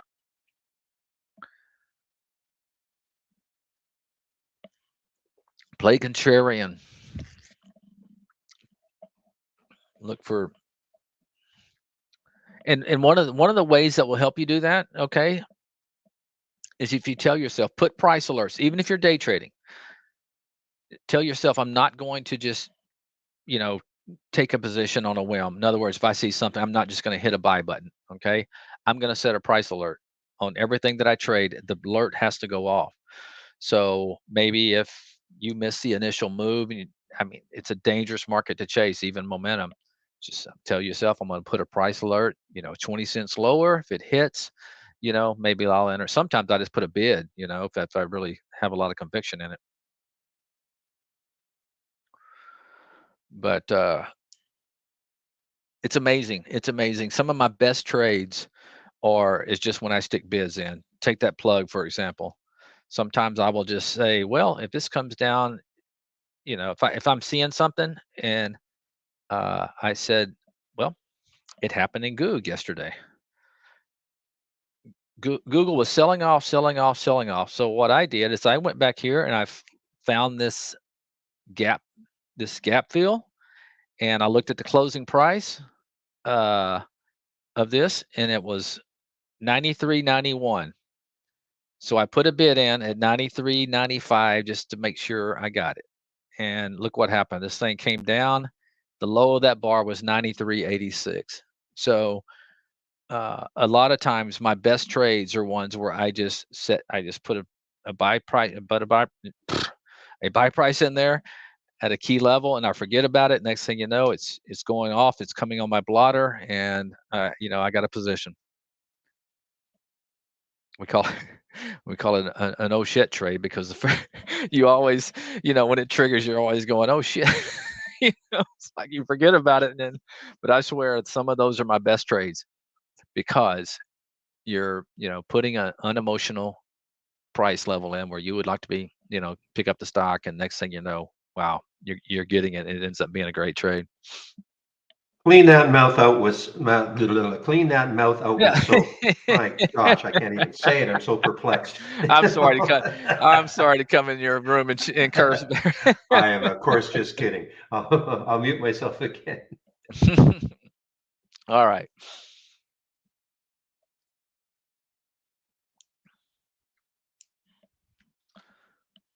And However, I am in a delicious AYX short. I was going to mention this to you just as I was oh, I was talking about this as, Oh, nice. There yeah, you no go. kidding. No kidding. This I is just, mean, I mean, it's giving me way more than I thought it oh, would. I tell you what, if you have been shorting those big gap ups the last year, you did very, very well. I mean, uh, I typically don't, Andy, I don't either. I don't especially, either. Yep. yeah, especially this one because it's out of the price range I like. Yeah. But I just kept looking at it falling and falling a little bit at a time. Yeah.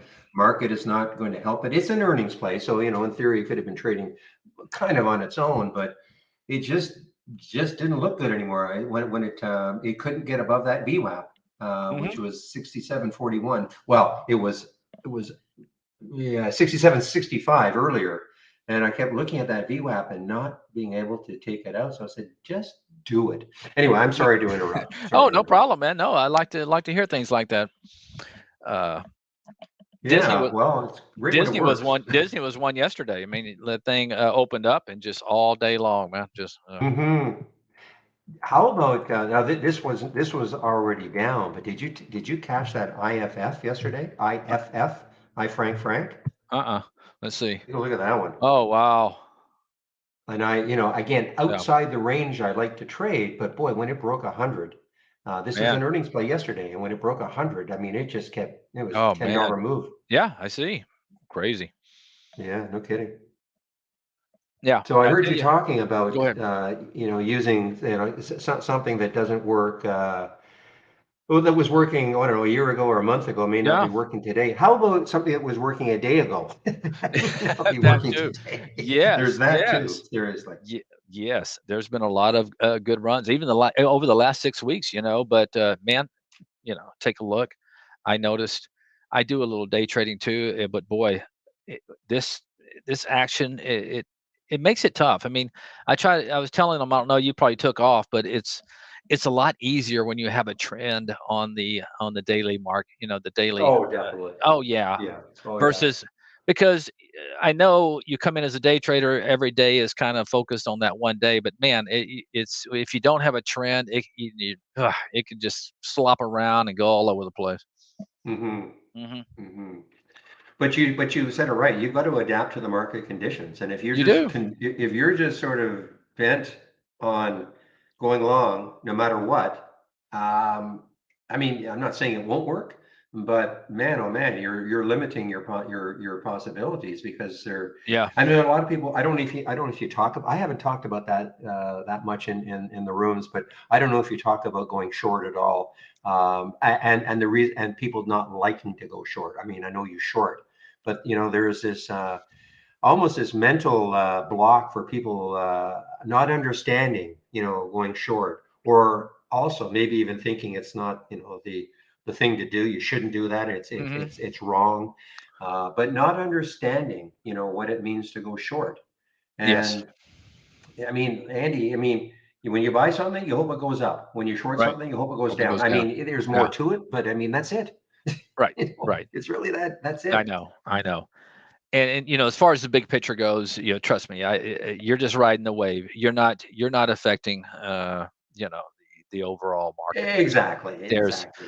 all these institutions and funds, man, the kind of size they shuffle around is nothing compared to, our little, 1 or 200 shares. Exactly. I Yeah. mean, yeah, I mean, if you went short Tesla today, Yeah. Yeah. it's not like Tesla is a terrible company you're trying to ride No. into the ground. You're just taking advantage of a price move. And Exactly. tomorrow you could go long. So Absolutely. Yep. it's not a matter of feeling that, well, you're trying to destroy this company because you're going No. short. No, you're No. just taking advantage of a move on that day and maybe a couple of days if you're swinging, and you could go long, as I say, 2 or 3 days from now. It's just taking advantage of a price move. Absolutely. That's right, man. But well, listen, yeah, I mean, feel free. I mean, to get back to your break. I hate to take up all your break. Oh, Start I talking don't to you. really. My Yeah, break is just a bit of a workout, a munch on an apple, and then there you go. then I'm back at my Usually desk and I'm back at listening. yeah. There you go. Yeah, and trying to figure out what to do. So I have no idea if you want to keep jawing. That's fine. But if you want to talk about something that to the group that I don't that I'm not involved in, yeah, go ahead. Uh, Well, they say what, no, X no, is no, just, no. I'm fine. I'm fine. I don't. I mean, unless you want to just come in and take over. That- I well, enjoy I enjoy chatting with you, Barry. I don't get to chat with you very often. well, I know. I mean, we sort of, well, we don't really chat, but yeah, every Tuesday and Thursday we have these marketing meetings, such as they are. And yeah, we don't really have a lot of interaction. Right. So, and I think our AGMs are a thing of the past for a while anyway, but I don't know when there will be another one. Have you heard? Another what? Another Another company. AGM for us, like Oh yeah, man. we'll get together. Yeah. I don't know. Uh seems like seems like we Hmm. we should have one pretty soon. But yeah. ENLT just launched. ENLT just launched IPO. Oh, okay. 1825. Ah, Okay, what was the and halted. and halted, exactly, Yeah. halted almost immediately. So what I want to find out though is what was the IPO price, um, and how many shares were issued? This is a more expensive one than I'm used to. You know what one you might want to keep an eye on Hmm. is this LICN. Okay, LICN. China IPO from, Oh I yeah. guess, 4 days ago. Okay. Now, the IPO price was $4, and I Okay. think there were 6.5 million shares issued. So, certainly not a lot. Now, hasn't really done much, but if it takes out that high of Uh-huh. 427 4 days ago, you know how these things can go, Andy. Oh I yeah. mean, you never know. You just absolutely never Uh, know. And so I've got an alert set, a price alert. As I heard you talking, but set a price alert and forget about it. sure. I've got it Exactly. set for the high of 4 days ago. And if it for whatever reason, I have no idea what they do. I mean, Lich in China, I have no idea what they It do. looks like there is some sort of tax service providing Yeah, financial and taxation solution, educational you're right. support, so forth. That's, Yeah. I guess I can read about the profile, but it doesn't matter. It's China, and you Yeah. just never know Hmm. some of these crazy. What we haven't seen, and it's several months ago, you remember those China ones that came out of on four, and then within a day or two they hit 80, and then they come right back down several days later, Oh and they do yeah. nothing. But boy, I mean, that's why I'm always interested in these little China IPOs. You never know out of nowhere when they can get going. For sure, man. Yeah, I'll keep an eye on that. I got a price alert set. Yeah, I mean, as you say, set it and forget it, and if it happens, great, but you don't have to keep staring at it. Now, are you getting involved at all in this anchored VWAP yet? No, not really. I mean, I will if I'm looking at some of the daily charts of stocks that I may be, interested in buying in my longer term account. I will take a look. But I not so much for you know really active trading. If I'm looking Okay. at something for a 2 or 3 day hold, I don't really jump in it. But Hmm. uh, It is definitely interesting. I'm intrigued by it. The one drawback right now is that if you if you draw it on a chart and then you mhm. leave that chart and come back to it, it's not saved. So that's a royal pain. Yeah, I that mean, you is. can have some thumbnail charts, I suppose, and get it on there, so you can kind of keep an eye on it. But yeah, it's interesting. It's definitely It really interesting. is. It is. I have played around with it enough to know that wow, it works at times. Hmm. As a matter of fact, Shannon was talking about the other day on TV. Actually, come on, charts. Uh, he was talking about the anchored VWAP from the high going back to last January. Let's see if I can get this chart so everybody can see it here. I'm looking right now. Your SPY chart. Okay. Okay, and if I do an anchored VWAP from the all-time high,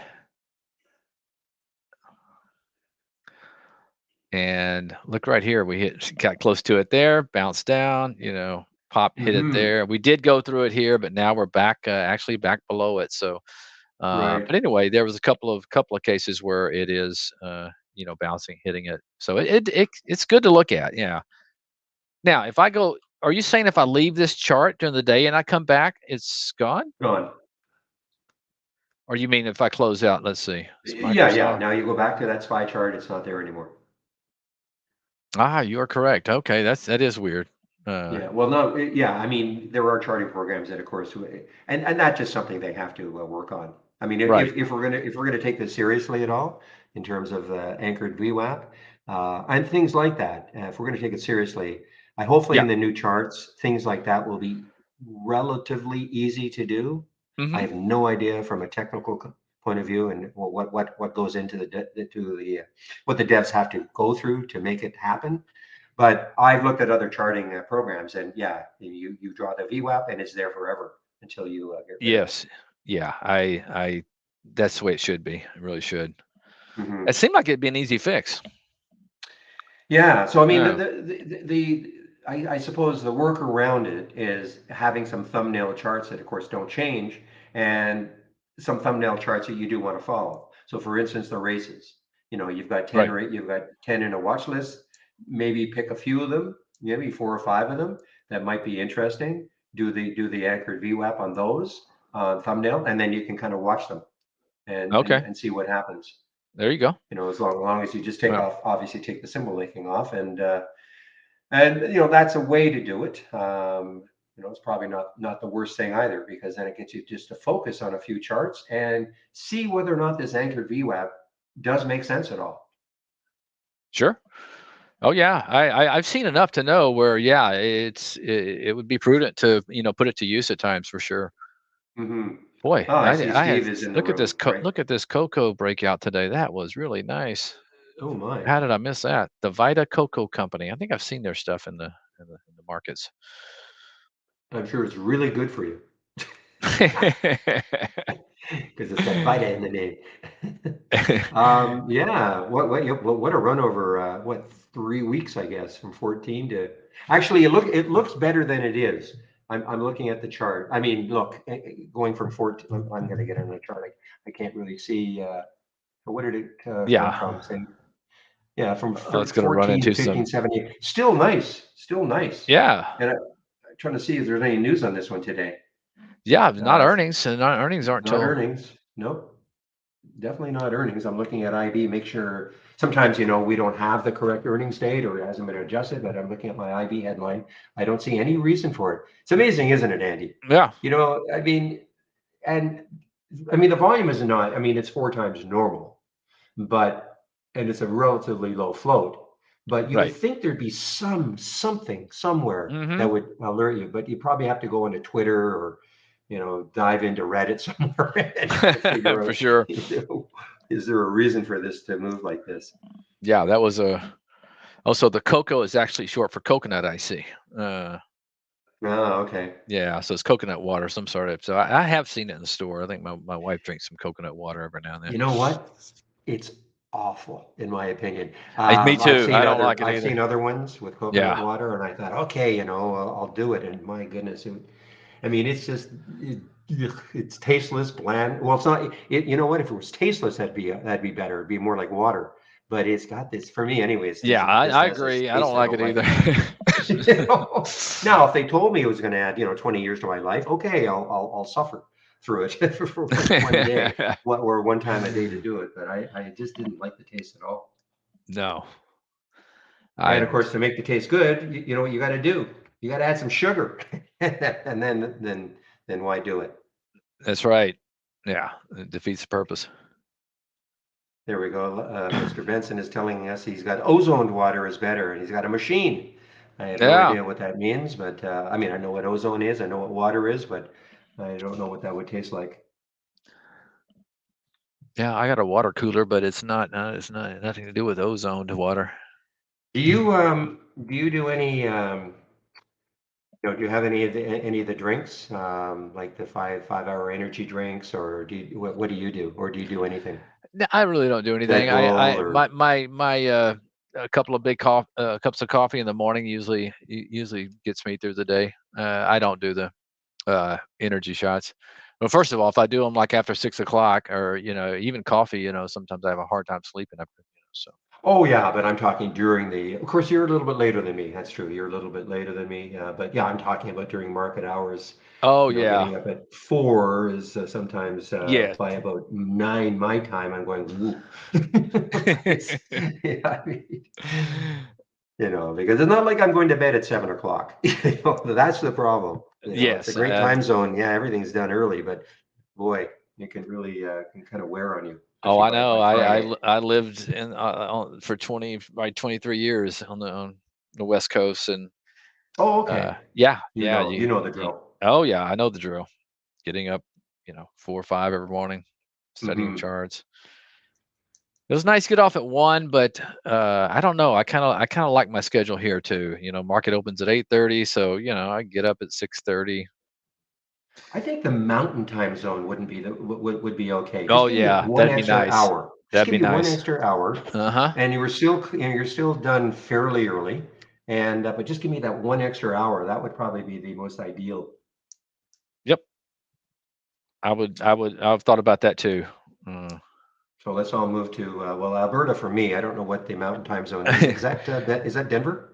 That's Is that Denver. the I actually used to Denver? live in Okay. I used to live in Salt Lake City in the foothills there, man. Oh, That okay. was one of my favorite place. Probably the favorite place to ever live because even though I like the ocean on the West Coast, something majestic about those mountains, man. Those Hmm. big old mountain ranges all around you.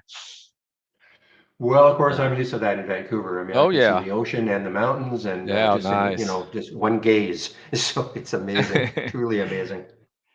Have you guys Well, got Andy, much listen, if snow you this want year? ahead, sorry, Have you sorry. guys got much snow this year? No, not really. We had one couple of days, and then it's all gone the next day, and one other, then was gone the Okay, next day. We don't get very much snow here. yeah, that's what I You heard. know, it's Yeah, yeah, it's quite a sort of like, well, if you know Seattle at sure. all, it's virtually like Seattle.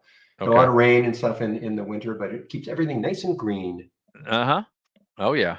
which isn't bad. Oh no, it's I would love to live back in the mountains again. Yeah, Uh, no, there's something about it. Mountains and ocean, it's a great combination. mhm. Yeah. All right. All right. Well, if you want, I can take over. I know Okay. we're dominating. We're doing a travel log here for the last 10 minutes. So, Okay. Yeah, we'll do that. Um, okay, I'll take over now, have a great Andy. weekend, Barry, You too. and Who are you going everybody out for? do the same. Who are What's you that? going for? Who are you going for? Man, you know what? I'm just gonna have to wait and see how my gut feels. I want to say Kansas City because But who do you want to win? Who do you I want to win? it's one of those kind of games where Barry, it's probably going to be Kansas City because I hate Philadelphia because they're such a rival of Cowboys. So Right. yeah, it's going to Well, be there's your answer. So right. that's who you're going for. But yeah, it's sort of a toss-up. Who is going to, Yeah, if you had to put money on it, yeah, it's more of a toss-up in that regard. yeah. But yeah, you know what? I mean, I'm intrigued by the young quarterback, of course, with Philadelphia, Hmm. especially what happened to him at Alabama Yeah, for and the sure. whole deal, and basically an afterthought, and in the draft, and then coming through. So I thought, you know what? It's a great story, Yeah. in that regard. But I'm with you. Oh I yeah. got a soft spot with Mahomes, and also we'll see if Yep. that ankle can hold out. Two Texas boys are the quarterbacks in the Super Bowl. So Well, there you go. So it's hard for yeah. you to choose. Well, not really. I mean, I do like I like them both, but yeah, it's the idea that Philadelphia and the Cowboys are such a big rival. So I can't. Yeah. There's no way I can cheer for Philadelphia. So Okay. Okay. all right, man. Have a good one, Okay. Barry. You Take too. care. Bye bye. Bye bye.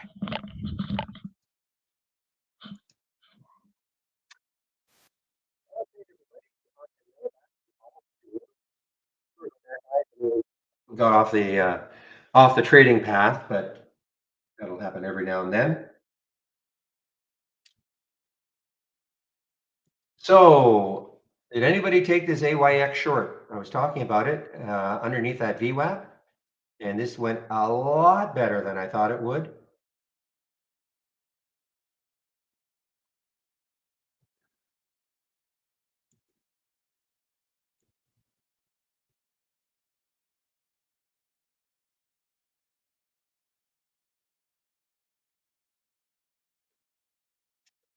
And the X-Pon is still kind of hanging around that 50 cent mark.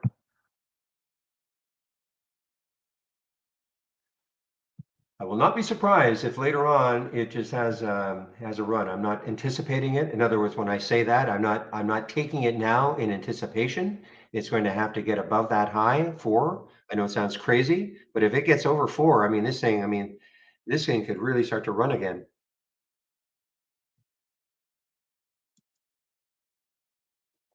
I don't think the hills is going to do it.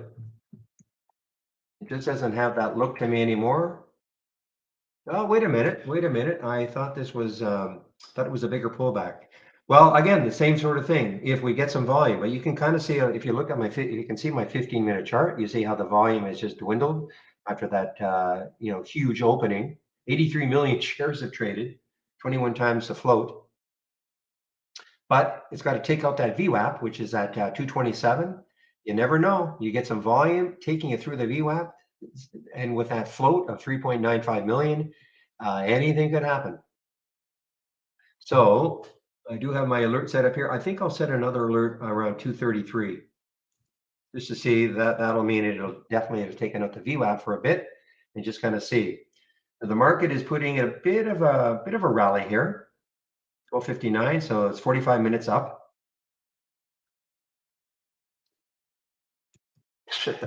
One of my more distasteful stocks. They did one before too.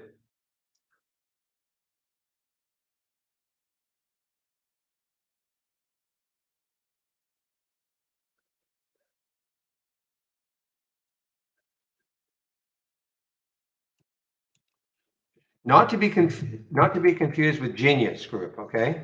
I don't think there was any connection, but this is GNS. This is the news, yeah. This is the one that, I don't know, it seems like years ago now, they had some kind of a deal going with Disney, or a couple of guys from Disney came over. I think that was more what it was about.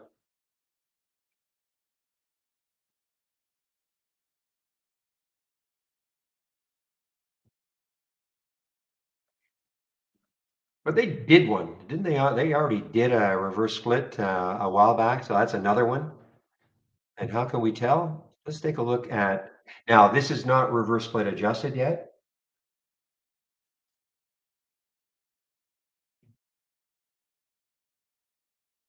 Yeah, so that is trading, so that'll be on Monday. So that'll take effect on Monday. That's an amazingly big float for this stock. So maybe I'm wrong. Maybe they did not do a reverse split before, because that's a huge float, 297 million. So that'll go down to 29 million.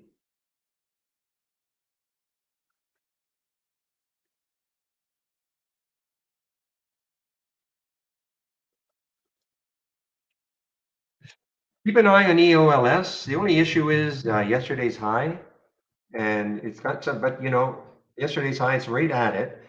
But the day before that was 940, so it might have a little bit of a move.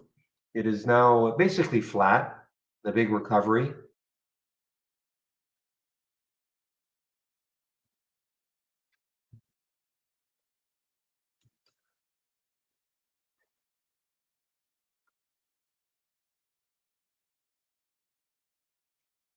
Look at this one, Genie Energy. I don't think I've ever seen this one before. GNE. Yeah, it doesn't trade very much, 151,000 shares, so it's a little bit tough as an intraday trade. But nice break over the whole number. And when you look left, I don't see anything. So here's the situation. Somebody asked earlier. I don't see anything on this weekly chart. So I have two things I can do. I can either, you know, get a little bit bigger or take a look at the monthly chart. See, I've got to go back to 2016. I don't care. I don't care about what happened in 2016 so much, or 15 even. Okay, so as far as I'm concerned, there's really no resistance, certainly not nearby. I mean, do we really care what happened 7 years ago? 7 or 8 years ago?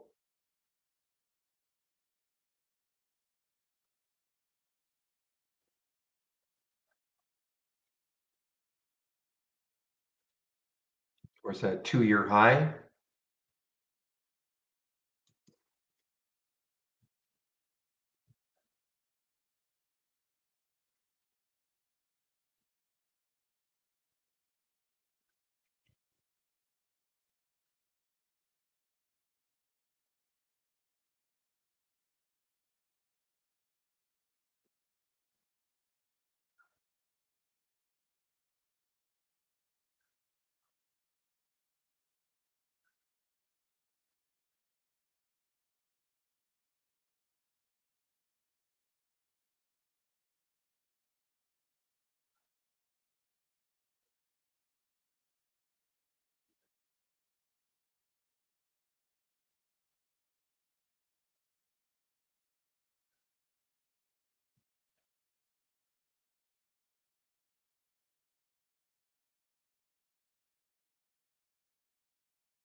So here, I mean, the Brazilian airliner underneath 5 now, all-time low. Wow.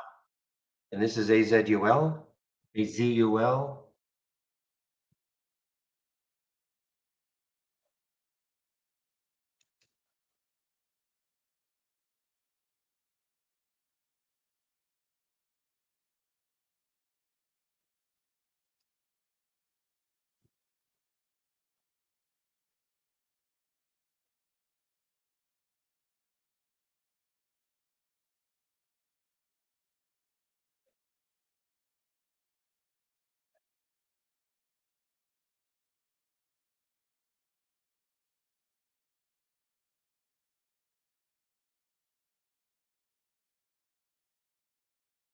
Oh, thank you, Chris. I see what you've done.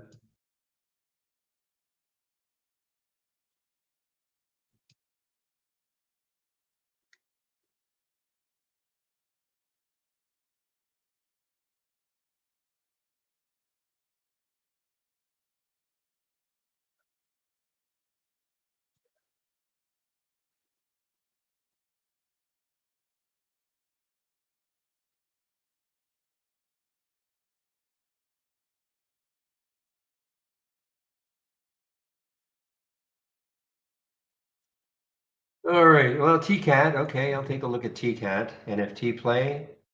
Yeah, it's been very active. I mean, 2 days ago, got right into the 200-day moving average, fell off it. And then today, trying to get through it. What's the 200-day is 131 over the VWAP now. Let's see. Back this weekly chart out, and what do we see? Yeah, to me, it looks like it could stall at around 150. So if you're not in this now, to me, it could stall at around 150.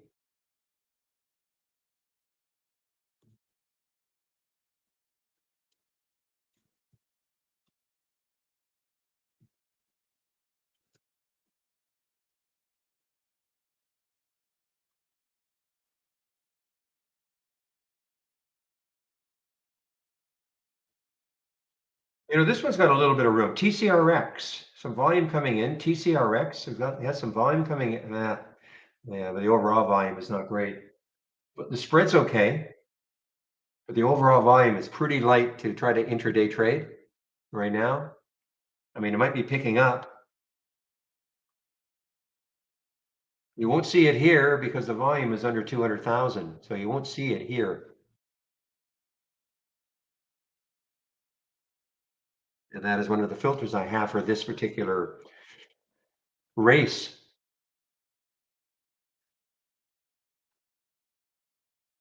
May not matter, but this is now look at the spread 223, 233.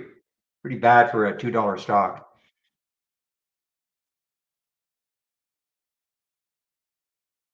I don't know when the next test drive is going to be, Terrible Trader. I'm not sure when it's going to be. Certainly not soon. I think they want to make sure, again, this migration to AWS. Also, we're looking at changing our charts to HTML type charts. I think they want to get all that finalized before we do another test drive.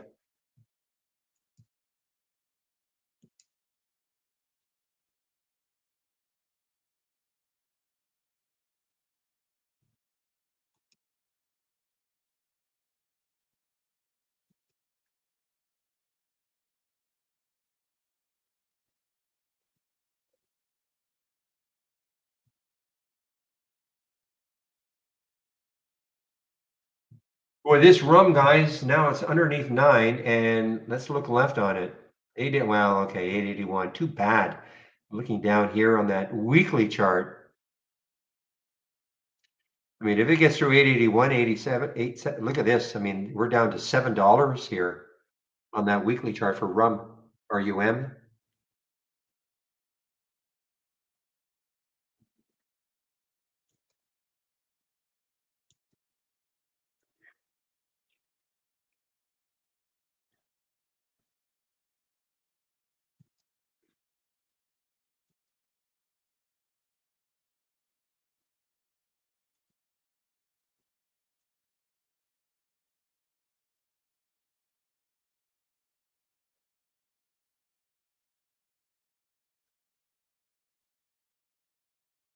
But what you can do is if you, let's take a look. I think I have a link for the test drive. Okay, yeah. So if you, gotta make sure it still works.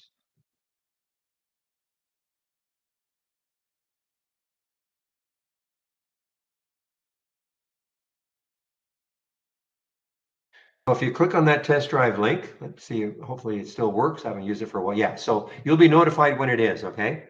You just have to give the email, sign up, and then you'll be notified exactly when it is and the instructions to get involved in it. Okay?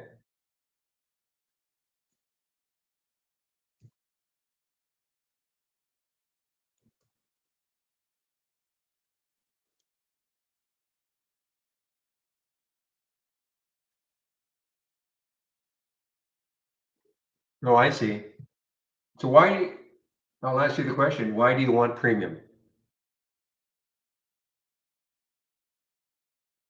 I mean, the only reason normally people want premium is to have access to the AI. This is what it looks like today. I'm not saying it's a bad thing, but oh, the back tester. Okay. Okay. Yeah, that's, I don't often talk about that, but you're right there. If you're into back testing your strategies, yeah, you need the premium service because then you have unlimited back tests available to you.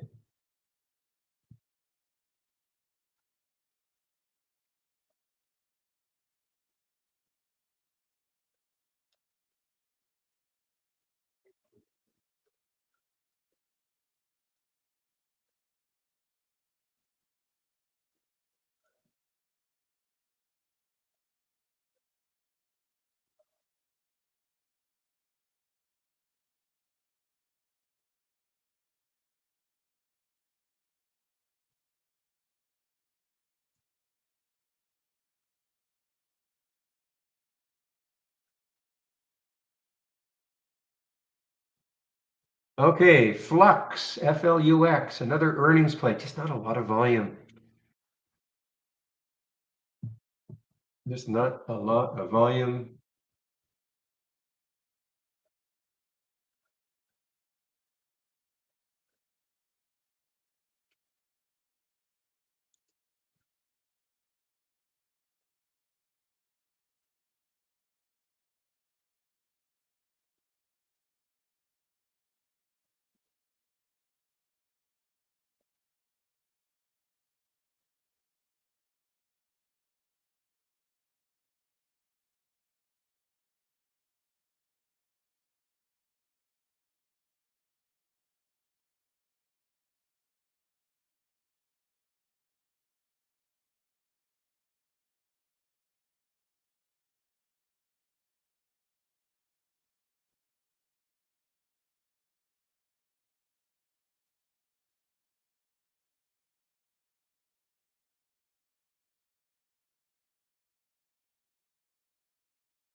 All right, another leg down now for AYX, guys. I ride this into the sunset today. I mean, this has just been a great short. Hardly any movement up. Just that run right there, little topping tail. Other than that, it's just been, a little pause there, but that's not a big green candle. Would not wipe you out of the trade for at all. So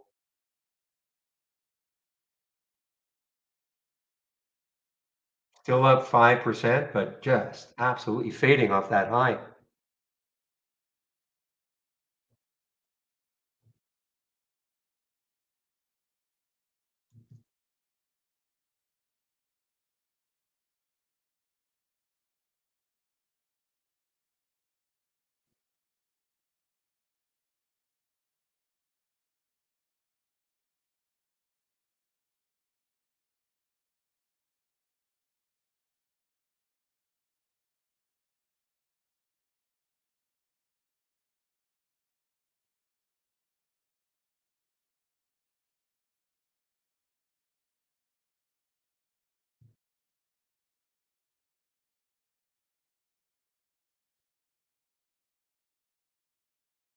Interesting. Look at B. Remember at the very beginning, this was actually, it's an earnings play and it was positive, and then all of a sudden that opening candle did have a downgrade, I noticed.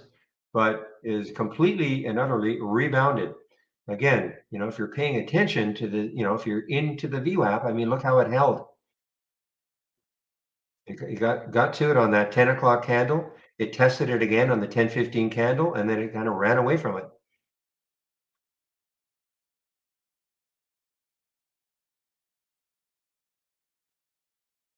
Hood, did that cause it to pop a bit?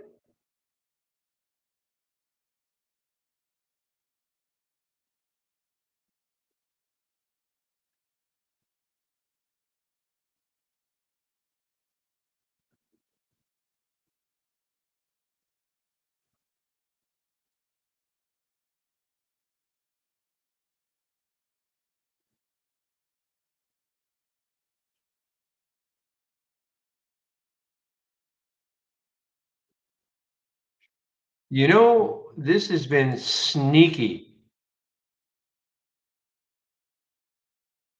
Look at these two. You kind of disregarded them, but look at these two. I mean, LGF.A and .B, and one alert at 982. It's at 1029 right now. Basically, fairly steady on the way up, and I'm sure the other one is going to look very similar. 929, 968. Sneaky good, these two. I did not take them. I didn't think they'd have any sort of a move, really. I thought it would be just kind of boring, but not at all. I mean, that's a great, 929 to 970, it's a tremendous percentage move, and it's still not over. I mean, it's just inching its way up. And that's from my 10-day daily breakout. So, look at the Oscar, worked okay for a while, 486, and it got up to 512 where it pulled back. And then, the XPON, of course, is really good.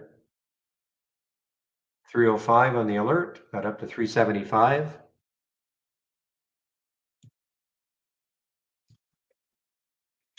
All right, guys, I think I'll do my video now. What time is it? 1:17. So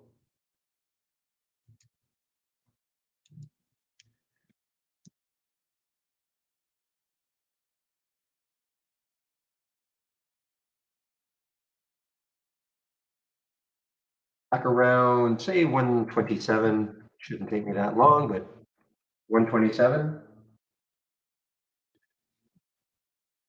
Okay, so I'm going to mute myself now.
All right, guys, I'm back.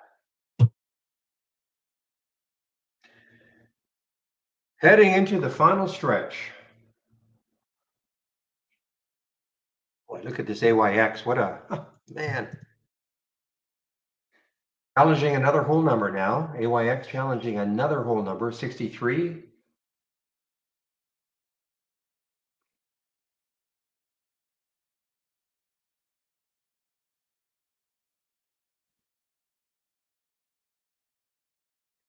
Not like I got in this early either, guys. I mean, this was just as I was taking my break.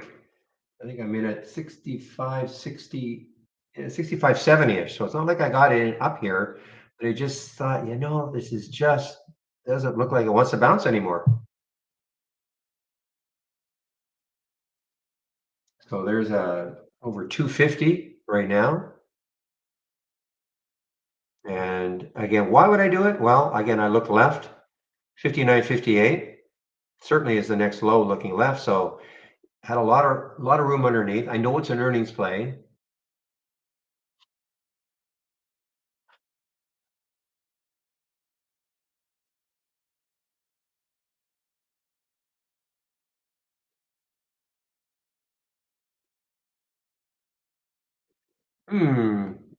Is that a true candle? True topping tail on lift? OAFT? That really happened? If so, that probably got a lot of people out of this short, if that actually happened.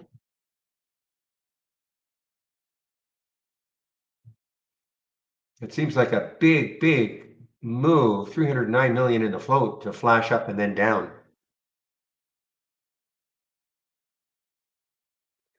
Andy and I were talking about Coco in the YouTube room while I was just taking over for him. Yeah, look at this Coco.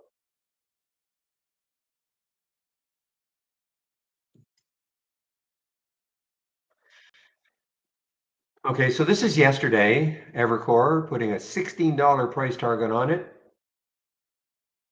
Target met. It's at 16 now. Yeah, hard for me to believe that was a legitimate green candle for LYFT. Wow, over 16 now, this Coco, guys. What is the next high looking left? Wow, I took that out, 1589. High is 1608 on the weekly.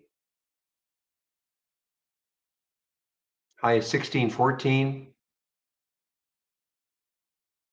High is 1657. So still has a little bit of room. Volume is a little light, but boy, what a move for Coco. Almost moving with the market.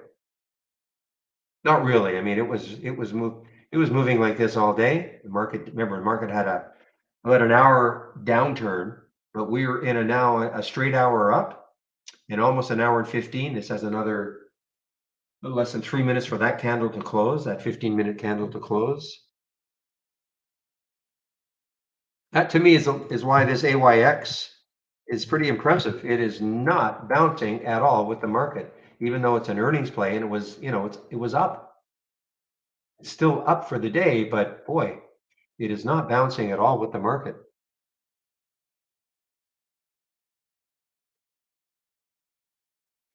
And we've got Oppenheimer putting an $80 share price on it from 70.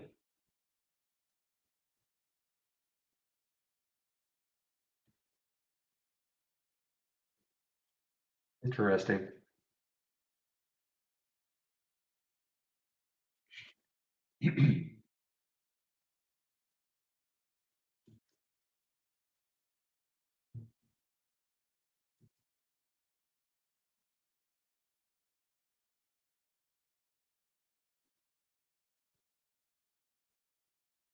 All right, Kara, a little lift off that VWAP here, guys.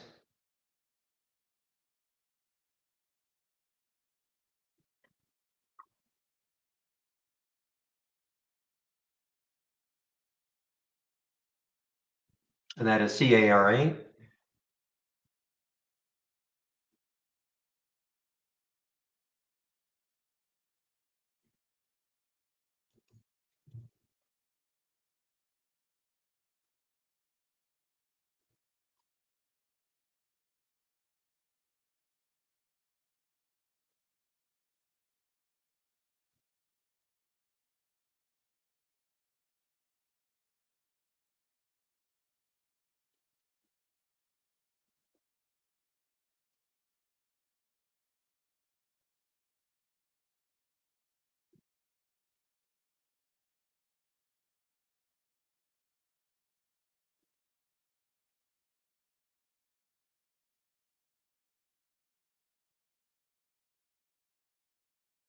All right, guys. Well, we've all been asked to test the new charts. Okay, these are the HTML charts. So the last time I did this, it froze my system. So fingers crossed.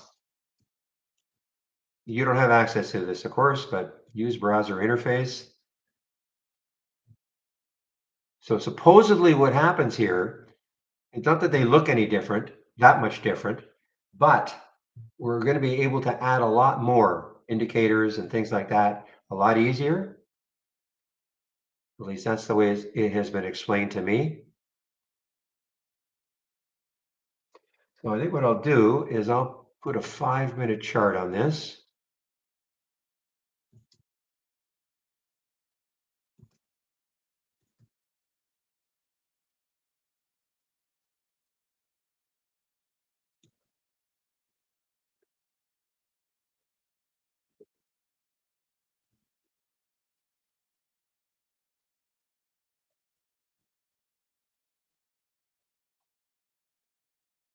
Okay, so obviously the watermarks and all, I mean, this is like pre-alpha. Not beta, this is like pre-alpha.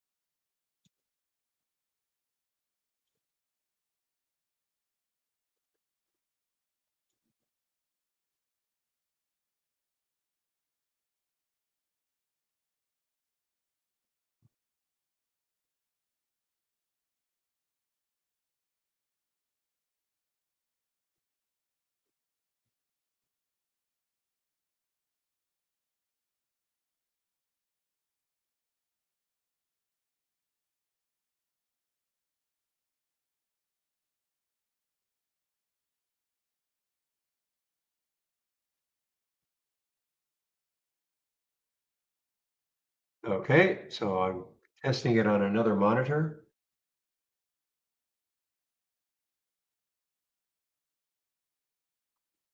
Hmm.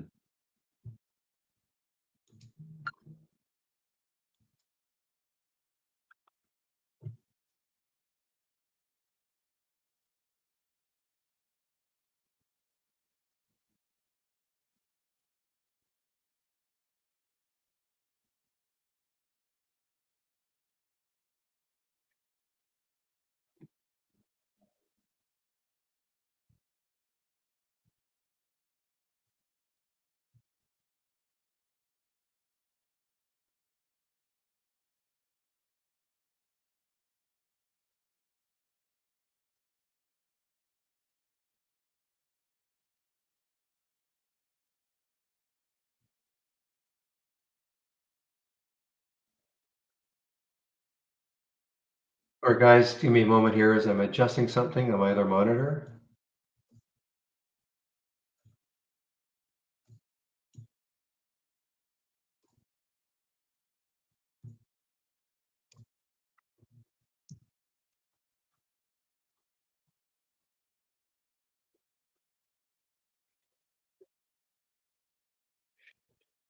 All right, well, things have, okay, look at IVDA through or right at the VWAP. The issue I have is that the highs of the day kind of loom above it, so it's not as interesting to me.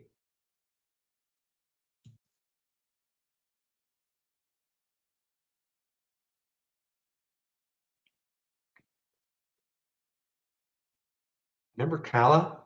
It was going to be this wonder drug or something. Just absolutely got shellacked after that tremendous move from $4 up to $57 in 5 days.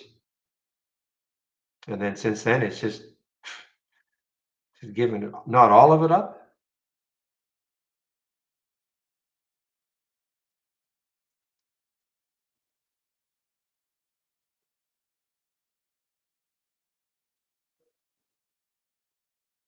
So all I have right now, guys, I got out of that VWE. It just wasn't moving at all. I was basically made a couple of pennies on it.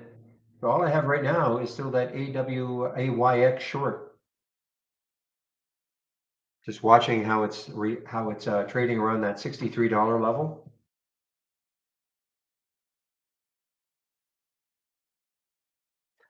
Ooh, Carvana may be interesting. Look at Carvana underneath 11 now. Ooh, boy, 966 is the next low looking left.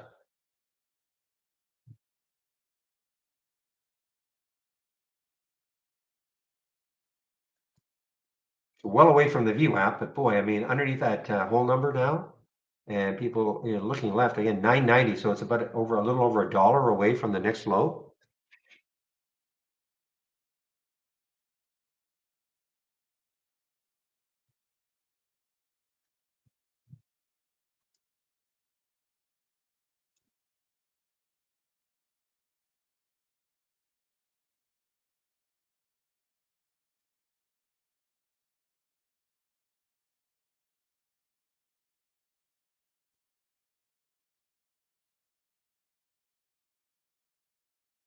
Wow, look at Coco. Wow. I mean, this has just been a tremendous run. I mean, when we were last saw it was around 1560.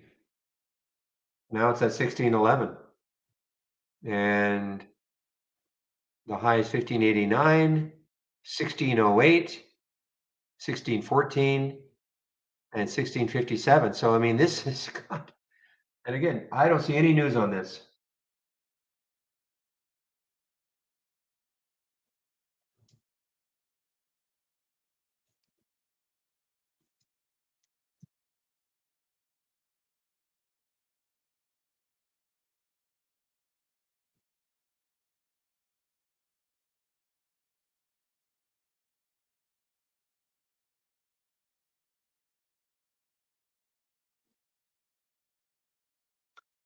There was an entry right here basically at 1570 or so.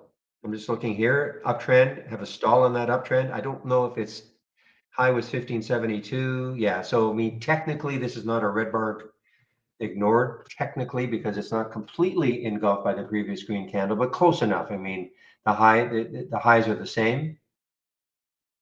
So, you look at an uptrend, a pause in the trend, and then the trend continues. Andy and I were talking about this one in the YouTube room.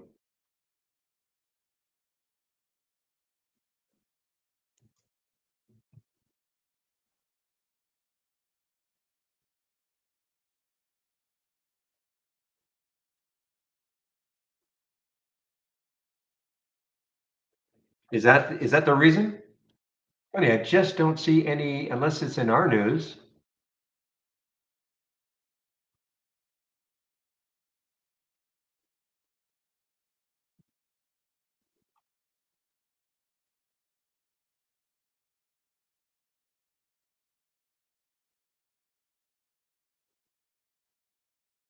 Okay.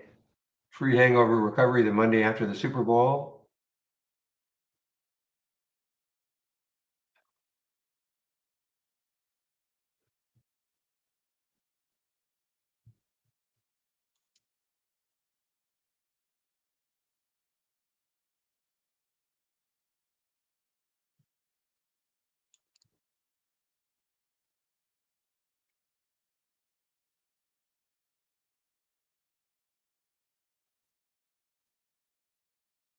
Oh, I see. So it's billing itself as okay, that makes sense, I guess.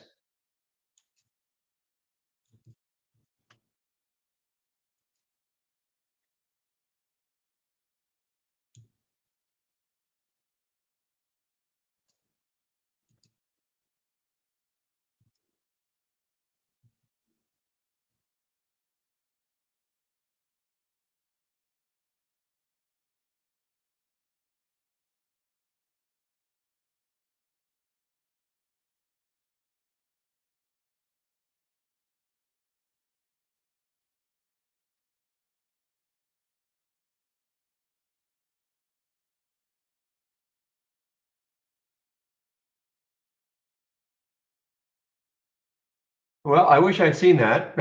That's amusing. I mean, and you're saying that, and they partnered with DoorDash, well, partnered loosely. No, no, they partnered. Okay. Coco and DoorDash are launching the hangover shot for consumers nationwide. Hilarious.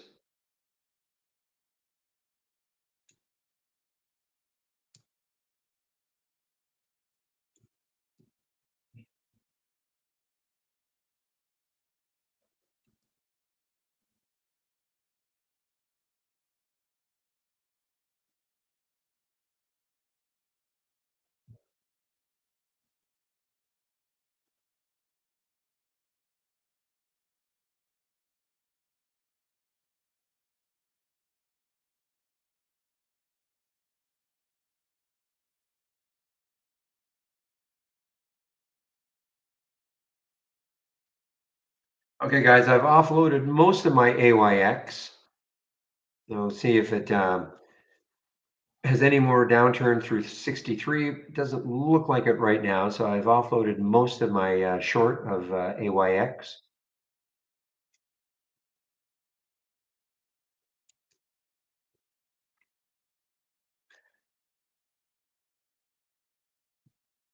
Now this is shortable for me also, Coco. Not that I necessarily want to, but this is shortable. Just looking, lots of shares, almost 1 million shares at Interactive Brokers.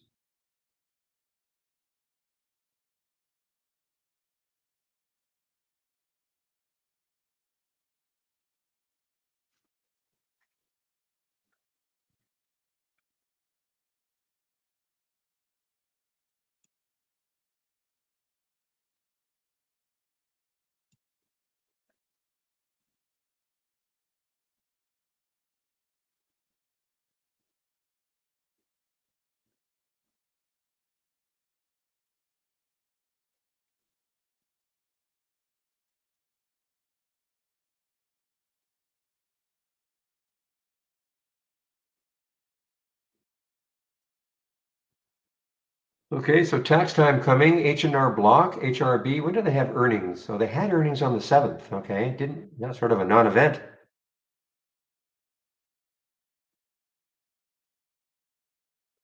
Post market. So the reaction was on the 8th, right there. But then the next day had a drop. But maybe like a lot of things dropped yesterday.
Well, here's another one, guys. Another earnings play, Corsair,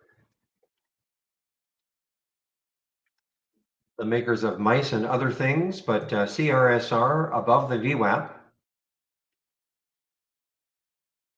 but just, resting, just kind of snoozing right here. It's up 10%. Decent volume, 5 times normal, not a huge float, 36 million, but just kind of resting here. You never know. I mean, maybe later on in the day, it did spike up to 1767, so about $1 above the current price right off the bat before it pulled all the way back down to here, 1567, and then sort of settled down into this area now, CRSR.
All right, guys, I'm continuing to watch the AWAYX in case it takes out 63. I don't have that much left, but the next low is 59 or so we'll see.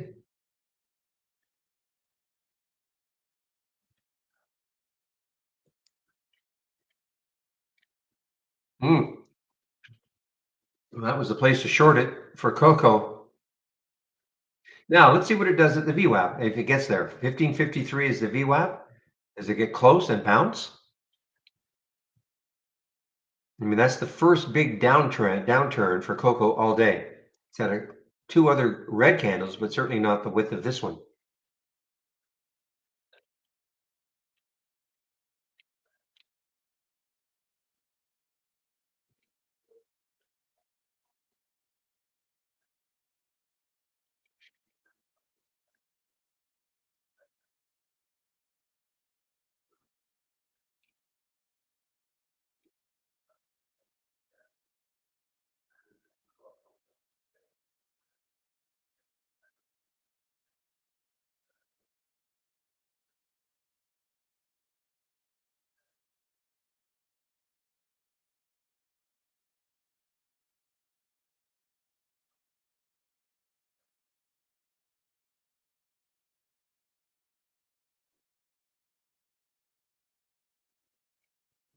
Yeah, guys, things are really, for me anyway, not much is moving.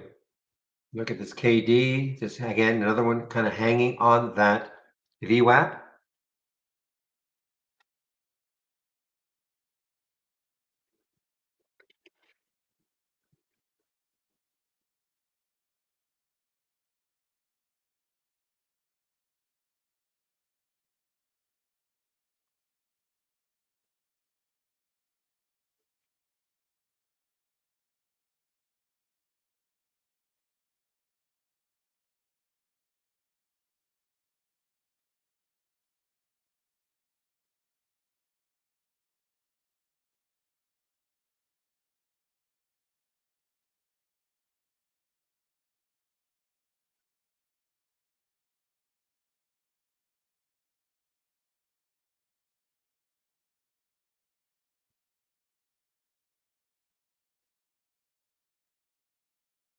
Symbiotic, SYM. Now, maybe this looks a little bit like the cocoa in terms of the lift.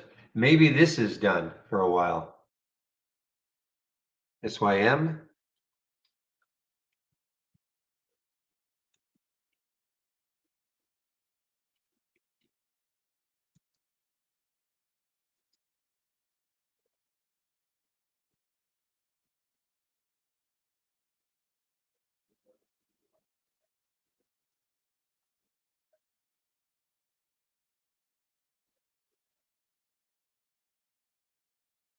Well, I've been trying to short this rum on that break of 9, but they just won't not fill me. It's that uptick rule, down more than 10%.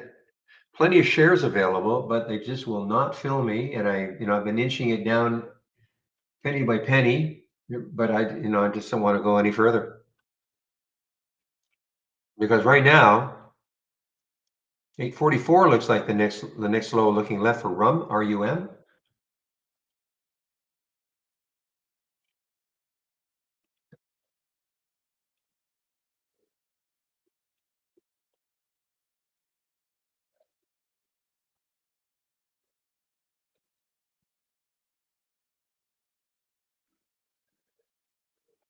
I mean, I've been watching Carvana. I have a thumbnail, so I've been watching this one, Carvana. If it really wants to get going underneath, I mean, it's got lots of room, 990, so it's got $1. It just is really just not doing too much.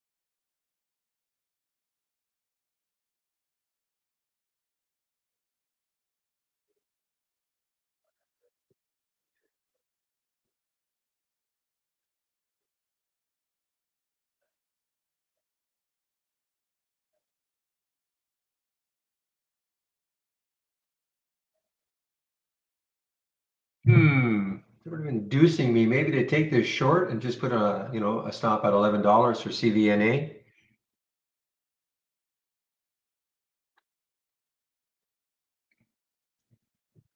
What's the volume like? Yeah, the relative volume is so low, but that, of course, it's skewed because of the day it had here.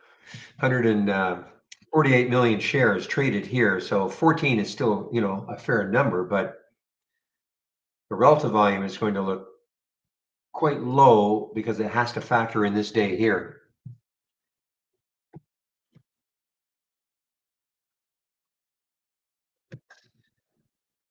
But I think I'll take a pass.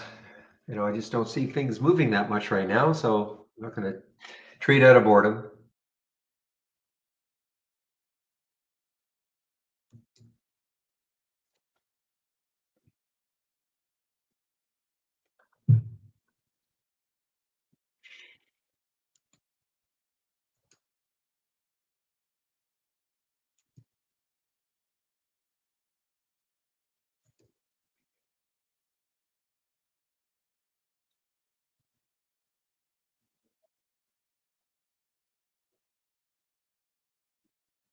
Well, if it's going to continue like this, guys, I'll probably wrap up. I've been doing this the last few Fridays. I'll probably wrap up at 3 as opposed to say 3:20. So we're almost into the last hour. Don't be shy. Ask questions if you have them.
Well, listen, if William is packing it in, a diehard trader of diehard traders in our room, that tells me something. Have a great weekend, William.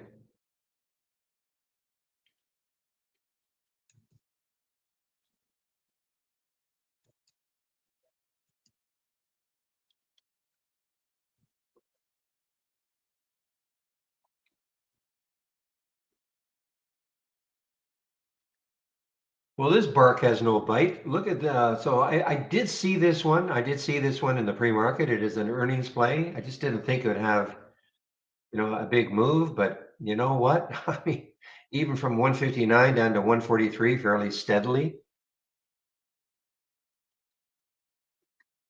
Now, you would think it's coming into a support area around 137. So maybe we'll have a bounce, but I don't see a big bounce.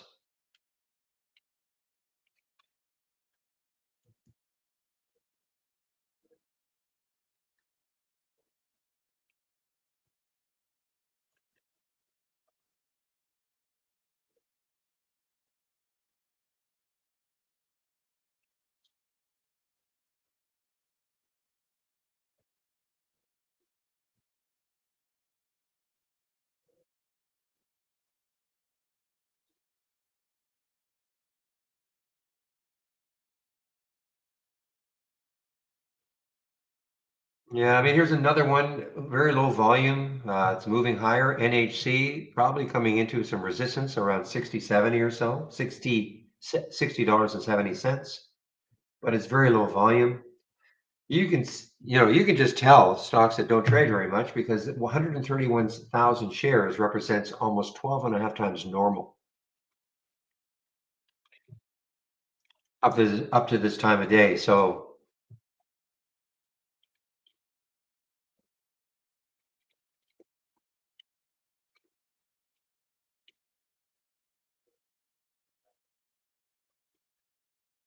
Looks like Xpon is not going to do it. Looks like Xpon is not going to try to take out that high.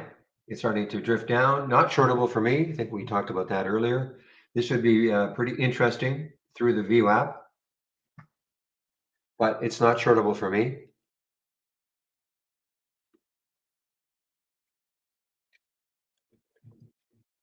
TDTX from the captain.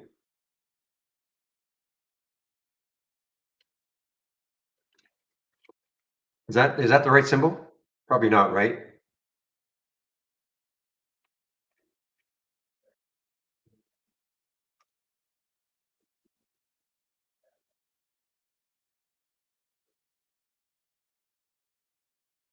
EGTX, okay.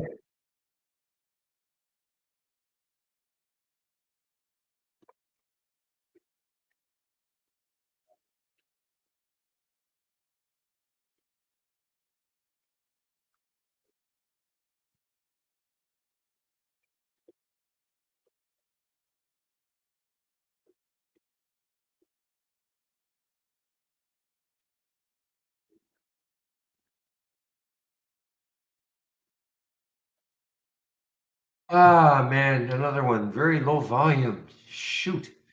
This looked pretty good. It's PKE, Park Aerospace. Looked pretty good on that little break there, but the volume is just not there. My guess is that the spread is not good. Well, it's not the most terrible spread I've seen. 1524, 1531, but after hours yesterday got up to 16.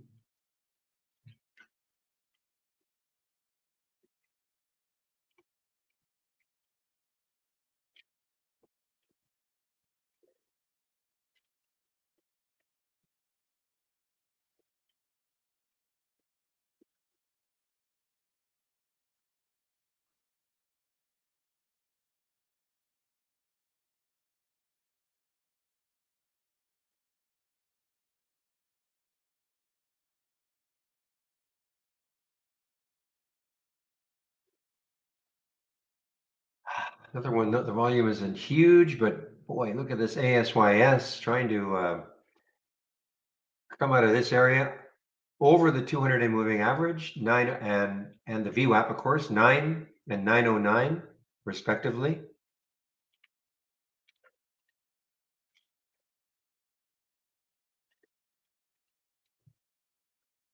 And of course, looking left, I mean, it's got a ton of room. 1076 is the high of yesterday. And probably, I don't know if this was, looks like now, this isn't earnings play, guys. This was the result. So the released after hours the day before. And then, so this is the result of earnings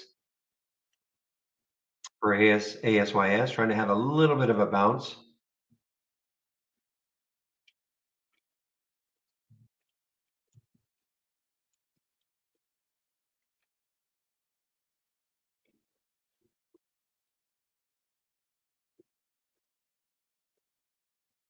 Hmm.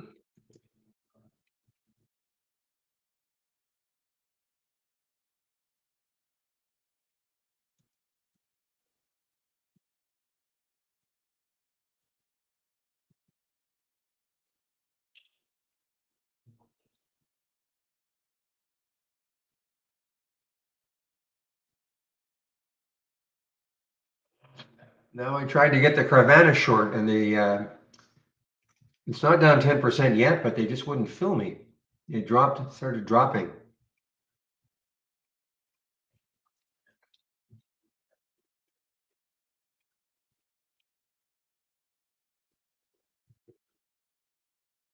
Definitely not having a lot of luck trying to get some of these. Well, let's just do it here. I'll just do it in the simulator.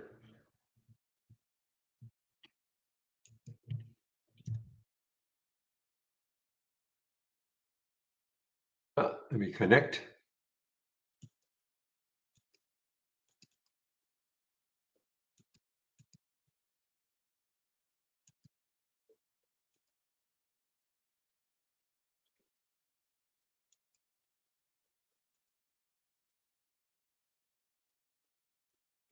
All right, so we just took a 300 share short in the simulator of CVNA, and the entry is at 1077. Just want to show you how you can practice trading. So if I don't get out of this trade at the end of the day, this becomes we'll call it a swing trade. I mean, I could get it on Monday, but it carries forward the next day. So you can practice swing trading using our simulator. Our simulator uses our real-time data, so you don't even need a broker.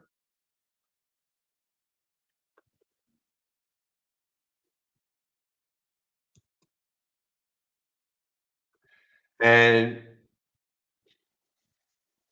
this will be, I mean, in the simulator, it's a $1.50 commission.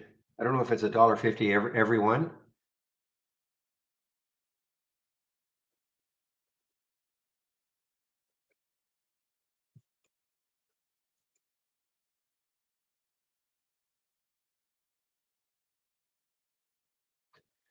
Looks like it's half a cent a share or something. So yeah, that's IB, right? IB is half a cent a share. So that's why that's a $1.50. So somebody was saying yesterday, so yes, if you were trading with E-Trade, you have zero commission. But if you're trading using this brokerage plus window using IB, you're not able to do this using IB Lite with free commission. So this will, these results, I mean, look, it's a $1.50 for the commission here. These results will be worse if you are using a non-commission broker. But that's a good thing. Probably more real world.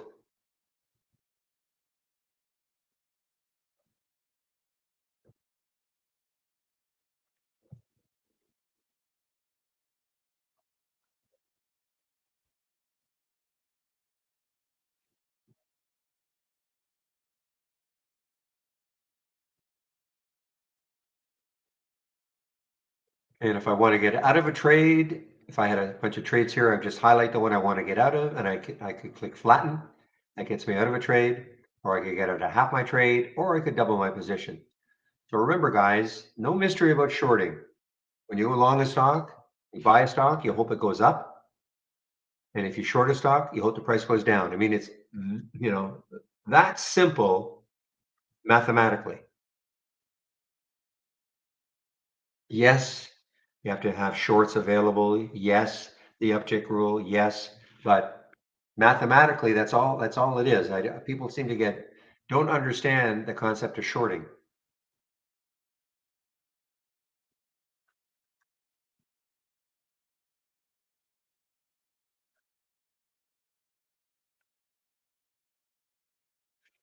So you can see there I am at 1077. The price is 1069, so I'm up.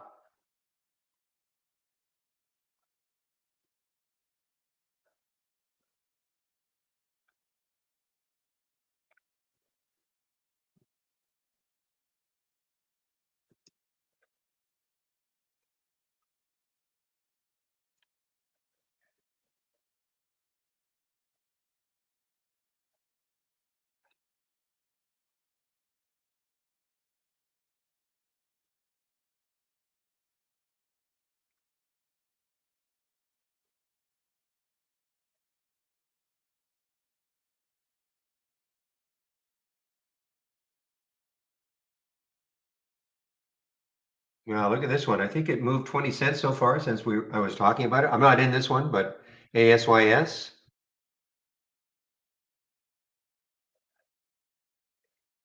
I'm still in my AYX short. Is just hanging around 63, waiting to see if it can really get underneath 63.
Man, it's slow now, guys.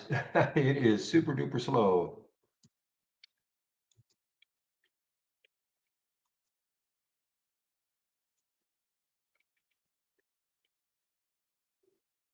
Coming into resistance, unfortunately, NAOV, nice move. I mean, nice move from volume coming in for sure. But to me, it's just coming into a little bit too much resistance.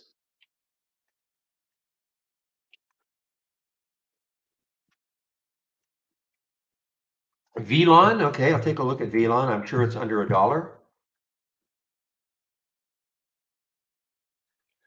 And the answer is yes.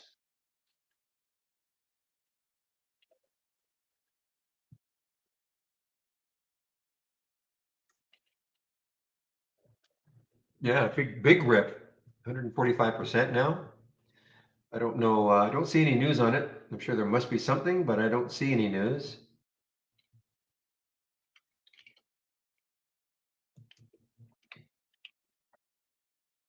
A little pharma.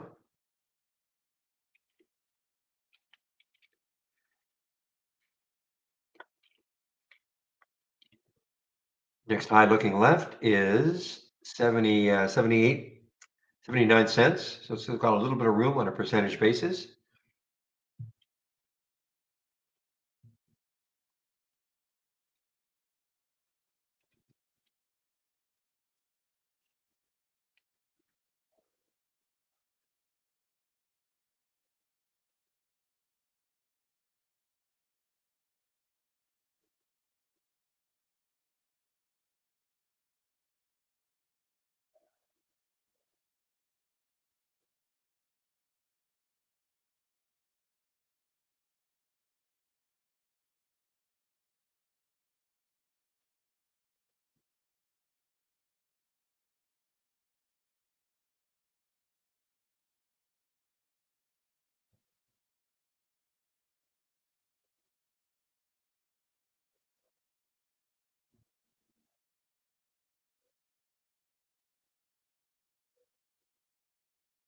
Well, here's another one right at the VWAP, guys. AVRO, 179 is the VWAP, right at it. And in the pre-market, it got up to 229. So I don't know if it gets some volume coming in, maybe it gets rolling again. Had a nice move after hours yesterday. That's that mauve area you see. Nice move up. Any news on this one?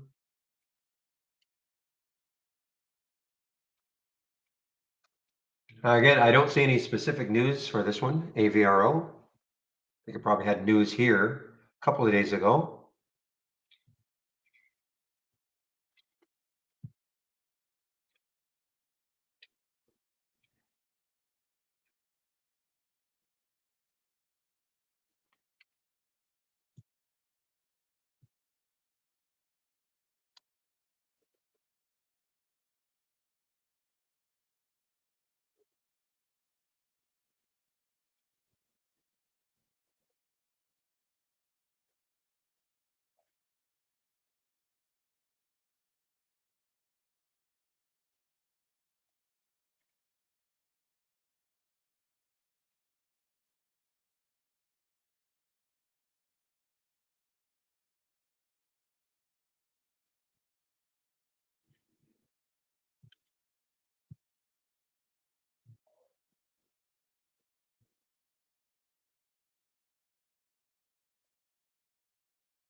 Ooh, all right, guys.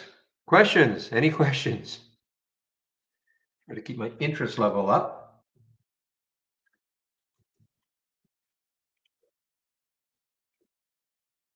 Hmm.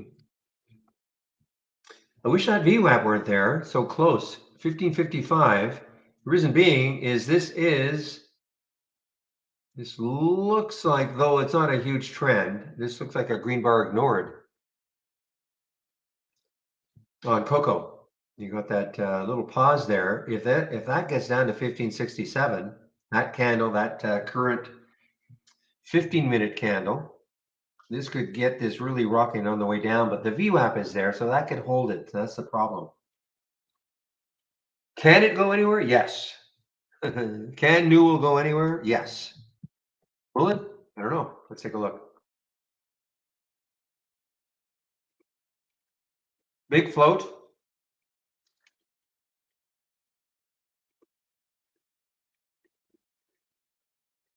Earnings play, of course. So it went positive. It did go positive. It was slightly negative. It's gone positive now. Well, I mean, look, the next high is 1536. So, there's that. For me, 15 could stall it, that whole number. But hey, I mean, it's the trend is up. It is an earnings play.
Yeah, Geo had a nice day yesterday. I know somebody mentioned it earlier. It might have been in our YouTube room. I can't remember. Somebody did mention it earlier. It's at the high yesterday now. Yesterday's high was 1233. Had a pretty good day. I mean, it didn't really pull back that much. It got as high as 1223 and it closed here at around 12. So that wasn't a huge pullback. Big bottoming tail here. Sellers tried to knock it down, but the buyers are still in control. GEO, next high looking left on the weekly chart. It's 1244. So it's very close.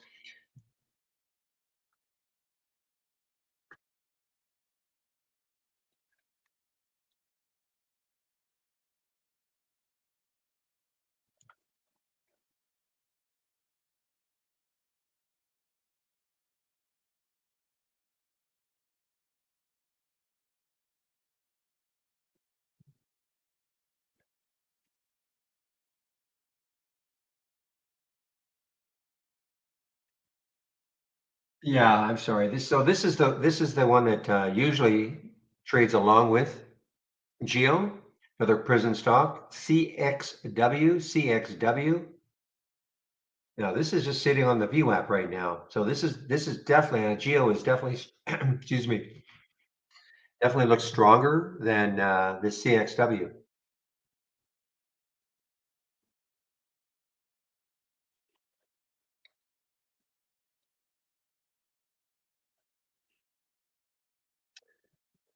I'm seeing PRVB. I know. Yeah, look at this. I mean that 10 break. Now, I mean you're talking 1049. So that 10 break. Look at the first time though, it took out 10, and then look what happened. I mean, it was up at 1031 and all the way back down 994. That looked like it was over, but look at the VWAP. Look at that little purple line right there on the 15-minute chart. Look how the VWAP held it. Came right back into it. A couple of candles, it was touching it and then ran off that VWAP.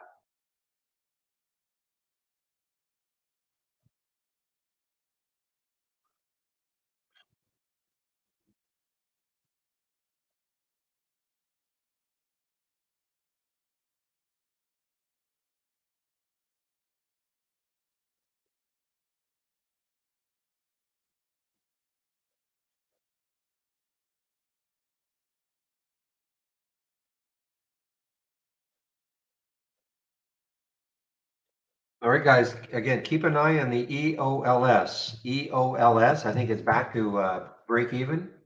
Still down a penny from yesterday's close, but 940, 920 to 940. I mean, maybe it takes that out. Maybe.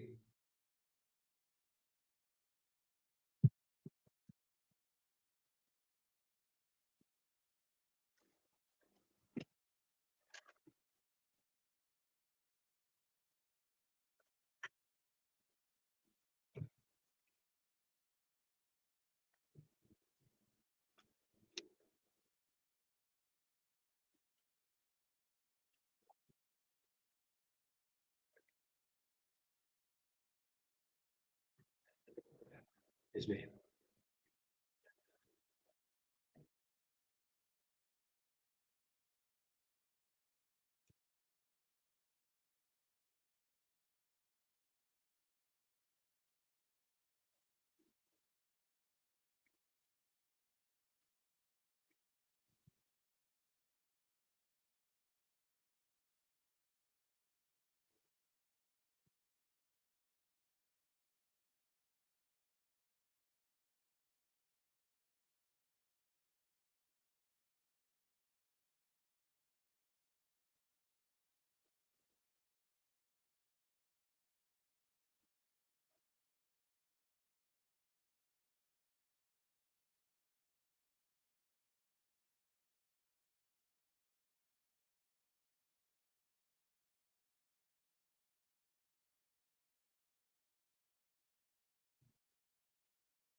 Okay, so Tiva, again, you got a little bit of room. 1048 is the next high, 1026 right now, so about 20 cents away.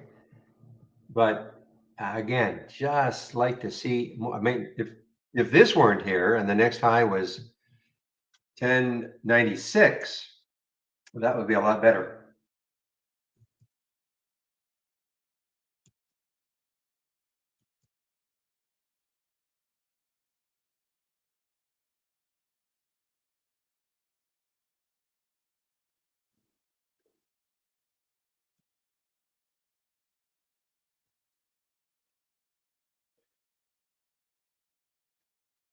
I think Zach is still trying to get a girlfriend or fiance or something out of some country.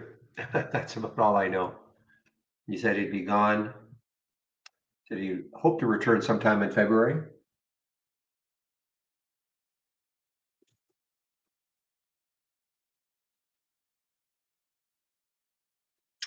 The other one, guys, look at this sitting on the VWAP. So I'm going to stick a price alert just over 20 for this CRNX.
Okay, guys. Sort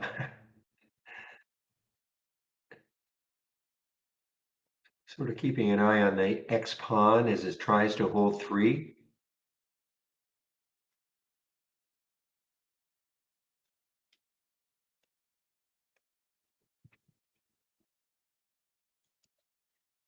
It's a real slow day when not even the guys are chatting within trade ideas. There's nothing happening. Usually is a nice little discussion, a group discussion about different things, and there's nothing.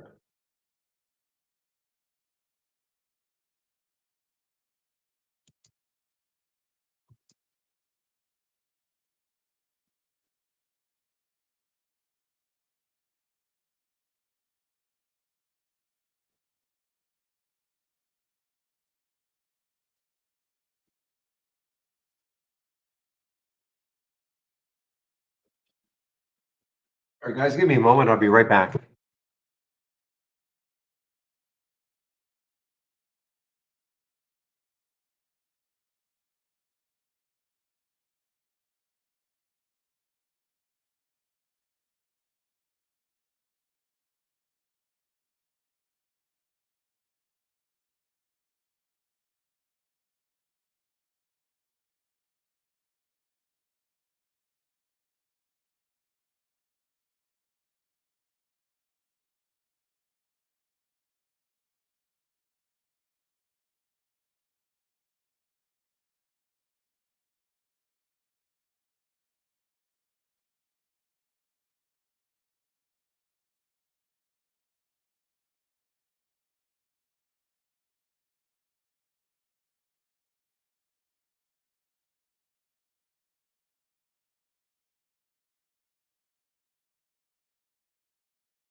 Is it still going? Is VLON still going? At 78 cents, I think. That was the next high. Yeah, right there. Right there. 78 cents. Yeah, I mean, listen, if you got to take a lot of shares.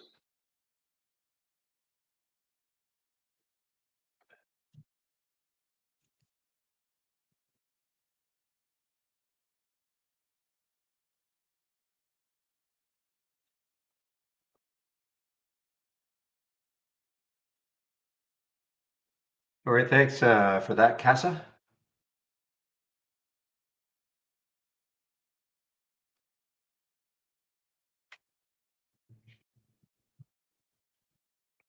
Yeah, I mean, there's basically almost a double from 1 o'clock, got up to 80 cents. It was 42 cents. So yeah, I mean, I just not, I don't like to trade these ones under a dollar because you've got to take so many shares, and I just don't have the faith. It is not a pink sheet stock.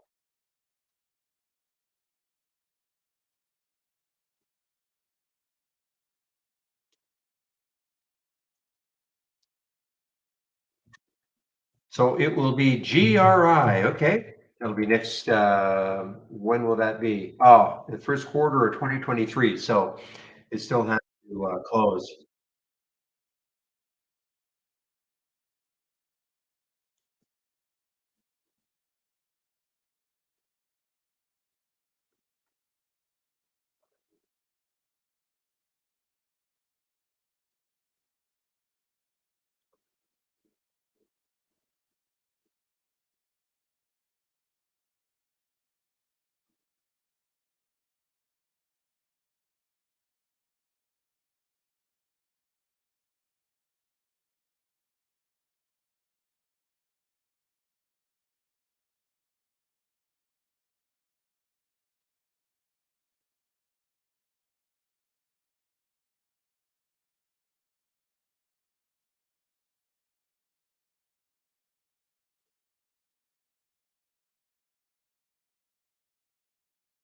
So obviously that happened, January 17th, that obviously happened last month.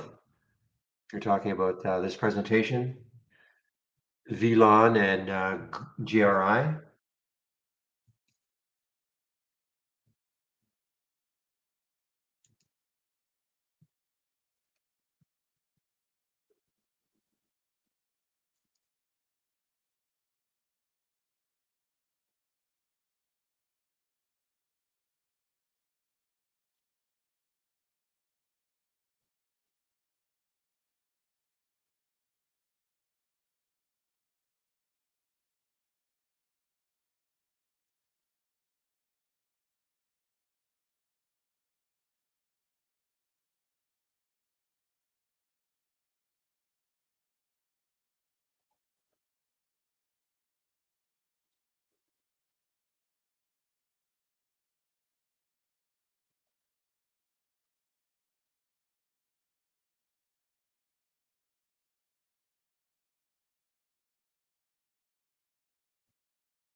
Well, what to do? Okay, the market's starting to drift down. We had a nice hour and a half run or hour and 15-minute run up.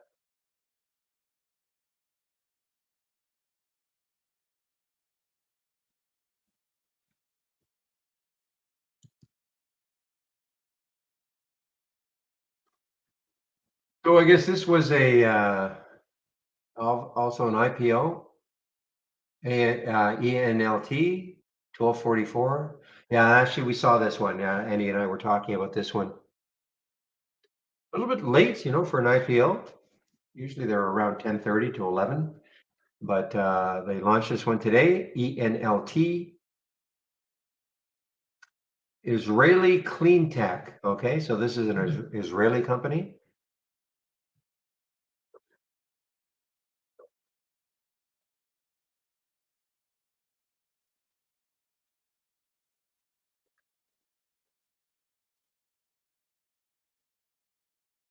Not a big range. Yeah, not a big range at all today. Look at that. So I thought there was going to be a lot wider of a range, but 1790 to 1752, that is not a big range at all. Not for an IPO the day of, especially when this, priced like this. So with that in mind, I will put a price alert at the high and see if it takes that out later.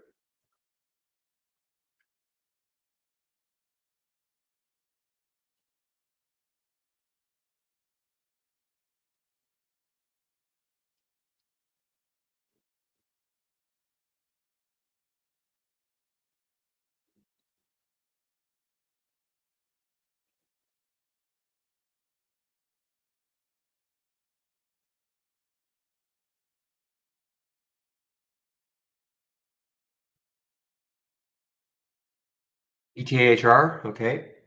Probably not today then. Would be surprised if they launch it today, 2:30.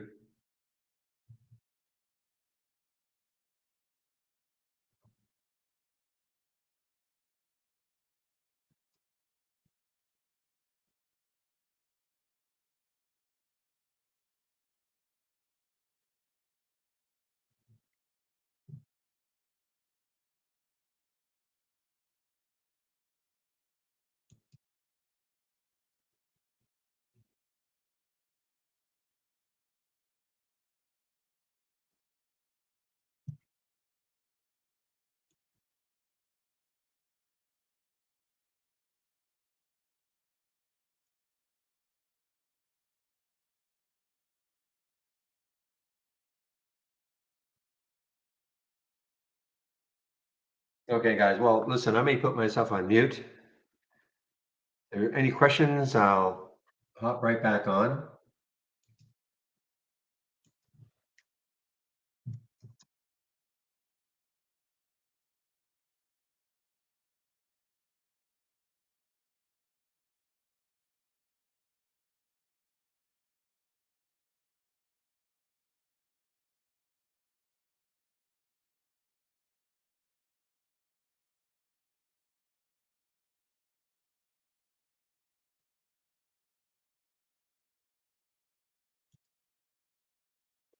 But before I do put myself on mute, I will put the my homepage information in here.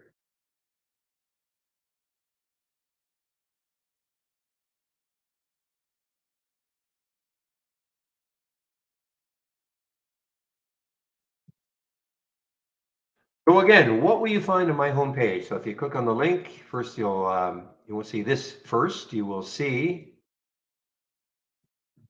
this. So here is a, promo code you can use to get 25% off. VDay 25, 25% off the first month only, or the entire year of Trade Ideas. And if you do that, please do the get started. 10 videos, short videos, take you about 30 minutes to go through them all. Trading 101. If you're new to trading, great free resource for you. Michael Noss at Trade Ideas put this together. I do a stock of the day video. You can sign up for that. Trade of the week, sent to you before the market opens every Monday morning. All the education is here. You have the user guide, an explanation about stock racing, and my scans. Here are my scans. Here are the two races that you see. Here are those breakouts and breakdowns that I talk about. Pre-market act is up and down.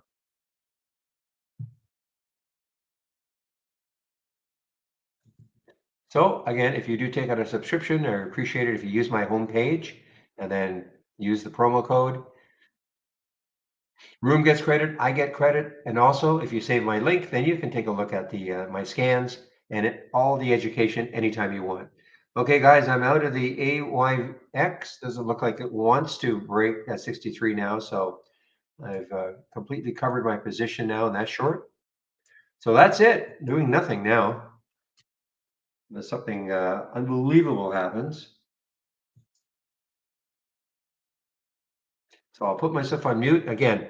Don't be shy. I'll hop right back on if there is a question.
So this might be an interesting one, taking a look at, I mean, it's late, but just out of interest, taking a look at these anchored VWAP, okay? So what I did was, I have it thumbnailed on my other chart, but I put the, I started here, and then at the top, right at the high here, and so you're gonna see, there's the line drawn right there. No, I thought there was more of a difference. Well, I guess the idea here is that if it ever got close and it did not succeed, you take the short right there and you put your stop at the VWAP. I think that is kind of the,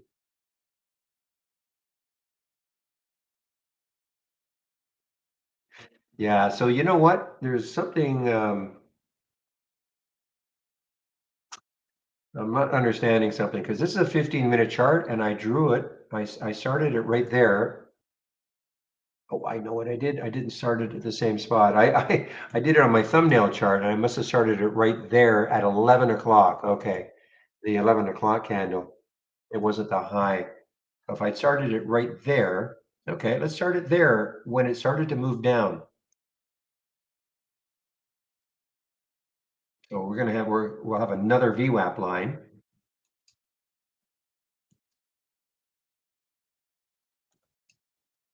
There we go. So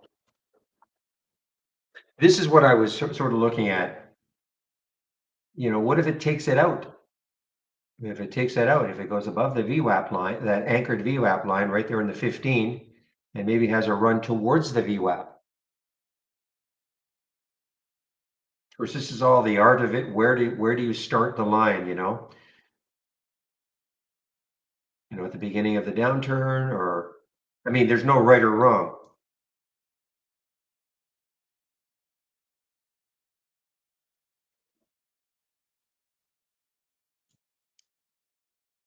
Meanwhile, NAOV, you guys were talking about NAOV, low float, yeah.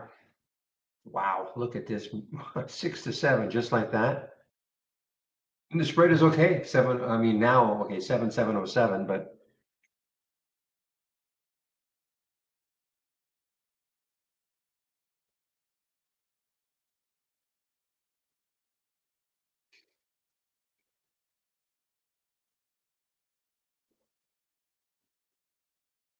wow. So late day mover here. There was the alert. Don't often get the 10-day daily breakout this late, 702, 741 now for NAOV. I know you guys were talking about it.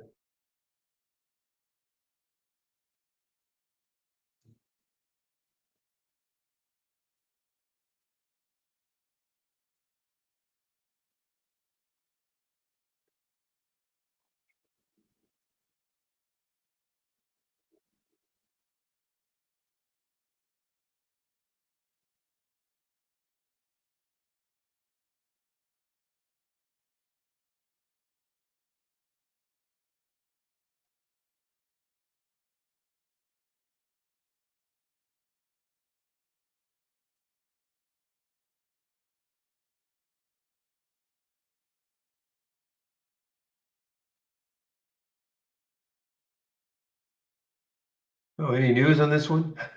27 million in the float. I mean, that's not crazy low. Let me check some other sources.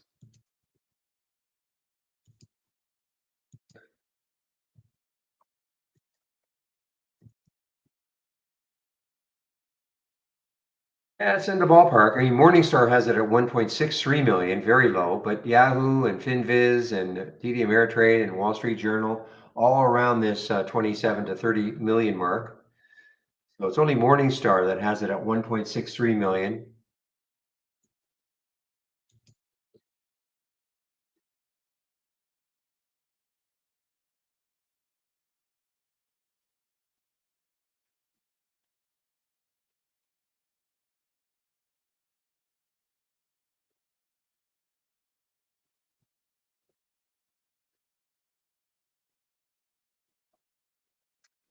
All right, guys, I'll be right back.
All right, so here's another one that's lifting a little bit here on some volume, Flux, FLUX. Saw this one earlier. I think the volume was a little light. Yeah, it's still a little bit light. It is an earnings play.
They did a reverse split yesterday. Okay, well, maybe that'll be the next thing to watch next week.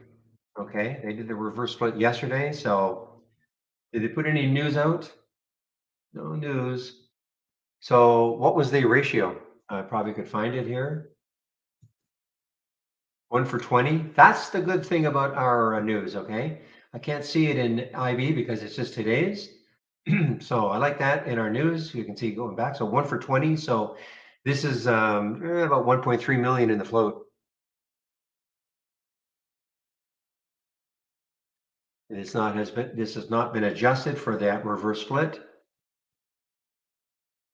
And that's not up to us. It's reverse splits, not reverse splits, but the float and the float interest, short float percent, as we call it, they get adjusted every couple of weeks. So I'd say twice a month.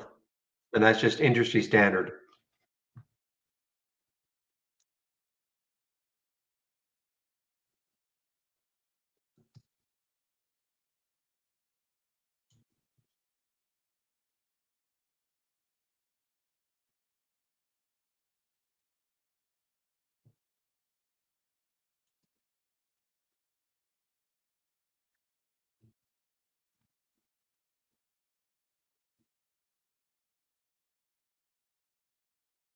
Well, look at this, guys. If you take a look, you see the problem again. This is what going to drive me crazy. But look at this. Might be very hard to see, but this is the anchored VWAP that I drew for AYX, and it literally went right into it. Hard to see, I know.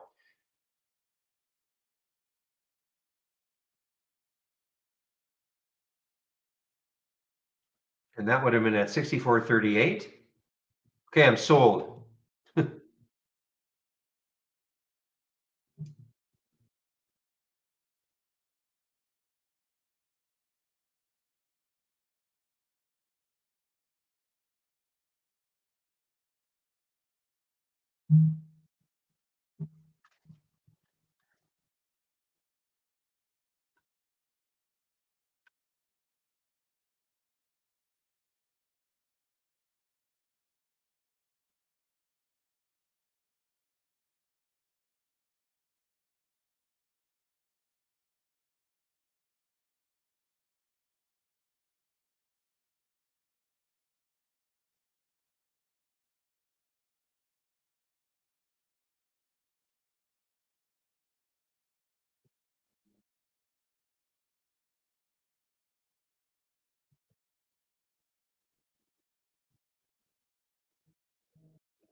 Just a minute, guys. I just want to point something out to the guys.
Ah, meanwhile, yeah, CETX.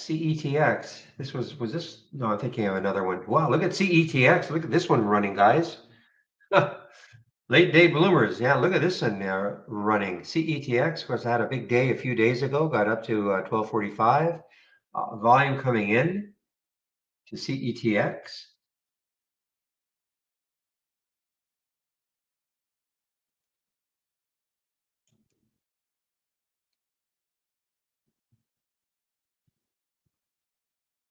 Yeah, Bobby, Anchor VWAP. This is something that we have now available.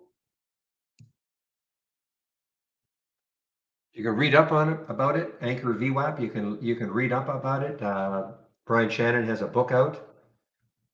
Steve Gomez and he are pretty good friends, I guess, and so he has been a proponent of the Anchor VWAP. You can start it right here. If you have the little pen there, click on it, and then the little anchor, that is the Anchor VWAP, and then you just draw it. Put it over here. The reason it didn't happen is because I didn't start it in this chart. Okay.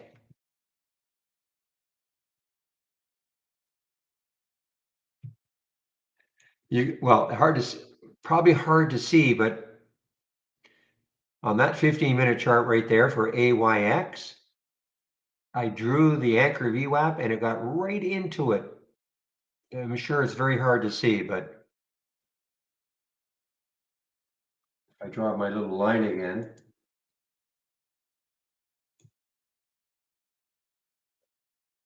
right there, got into it and bounced off it downward.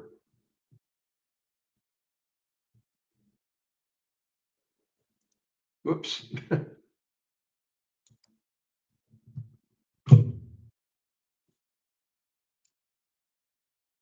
Stop it.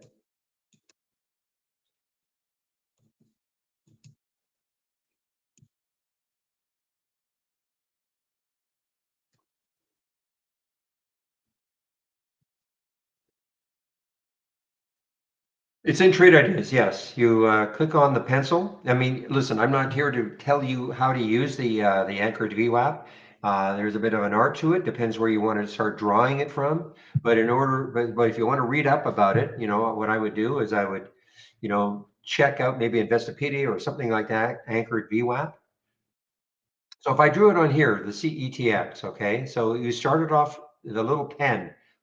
Now, if you don't have the little pen or pencil on the chart, that must mean you're on a version of Trade Ideas that doesn't have it. So you have to be on a later version at least. But if you do have the little pencil, just click on it, and then this will pop up, and there's a little anchor. And click on the anchor. Now you can draw. Now you start your view up wherever you want. your anchored VWAP wherever you want. So I'm going to start it right at the top here. And the chart will disappear for a second and then it gets drawn. Okay. And that's that line right there. So, I mean, the theory being, if it goes through it, maybe it's a long. If it pops into it, maybe it's a short, as an example.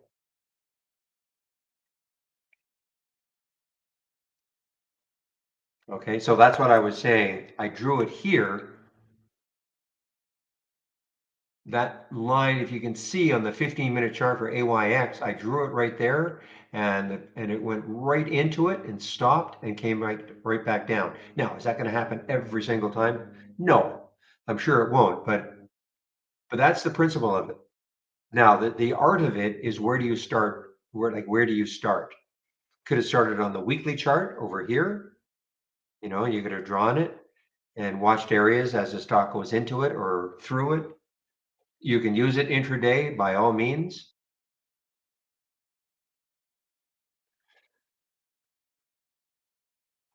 Well, JC, I'll show you how you dock in general, but again, you can look in our guide. I'll show you where you can find that in our guide.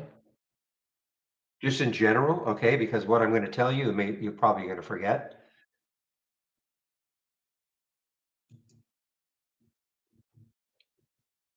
So let me go here. So if I click on my homepage link, let me drop the homepage link in one more time.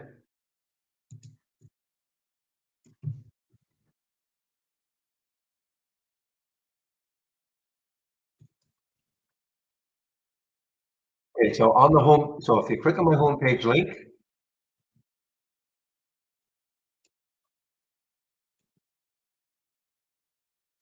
and go to the education section,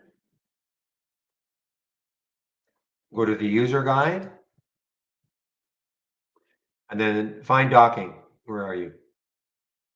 Docking right here. Whole bunch of information about how to dock, okay? But let me just show you very quickly the principle behind it, or how you can do it. And then after that, it's just repeat. So let's just say, for argument's sake, I wanted to take this one. And float turnover. Okay, I've got these two. Let's say I wanted to put them in a dock so that they're in a dock. So the principle is the same. It doesn't matter how many windows. Okay, I'm just going to use these two. I'll move them off. So you start off by new docked window. Give it a name. I'll just call this text. Usually what I do is I call it dock something, because then when I want to do a search, all my docked windows will show up in a nicely, so I don't have to. So but I'll just call this test. Okay. Get rid of the, here. I'll call this test, say okay. Now, it takes you right to the guide, okay, but I'll get rid of that, but it takes you right to the guide. So here we have a docked window, blank dock window called test. So if I want to put my watch list in it, okay, and again, this is any free floating window. I'm just using these two as an example. So I right click and I duplicate into test. So there it is, okay. Now, I want to put float turnover into this. Same thing, right click, duplicate into test. Now you've got a couple of tabs. Now, typically what you want in a dock is to be able to see everything instead of having to click on the tabs. I mean, that's okay if you want to do that. But now here, if I want, and I could understand, I could add a lot of different windows in here that are free floating. Now, if I want to take this, now I can start to organize it the way I want. I just grab the top, and once this little icon shows up, so now I can take that and put it on top, or to the left, or to the right, or to the bottom of this one here okay? So a little bit of playing around with it. If I want to take this and move it to the right of this, I just grab the header and move it to the right. Just use that down arrow. If I want to move this one for some reason to the right of this, just grab it, oops, grab it. Okay. So that's the principle. And again, you can add as many free floating windows into your dock that you want. So what I did was here, I just took a bunch of individual charts that I had and, gave it this a name. Now I call this, well, you spelled that wrong. But anyway, gave it a name. And then I just duplicated it into that dock window and one at a time, and then, arrange them the way I wanted it. Again, not mandatory, certainly not mandatory that you do that, but it does clean things up a little.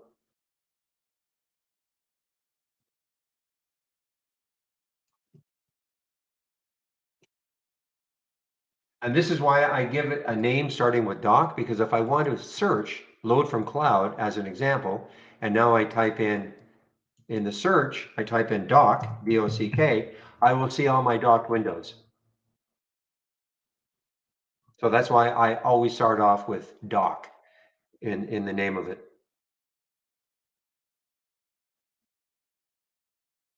Okay? But again, that's all in the guide. So I don't expect that anybody else who's listening to have remembered all that. So it's all in the guide.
All right, guys. So this ENLT, it did get up to, I mean, it's a very tight range for an IPO. A very tight range. It did get up to the high here.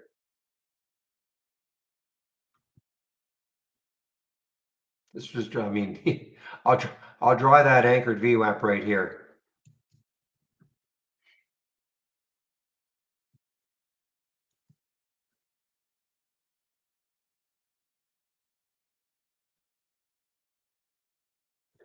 So obviously this is the only indicator you need, guys. So since it hit that VWAP, it is that anchored VWAP. It dropped over $1, dropped $1.50. That's obviously all we need.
Hey.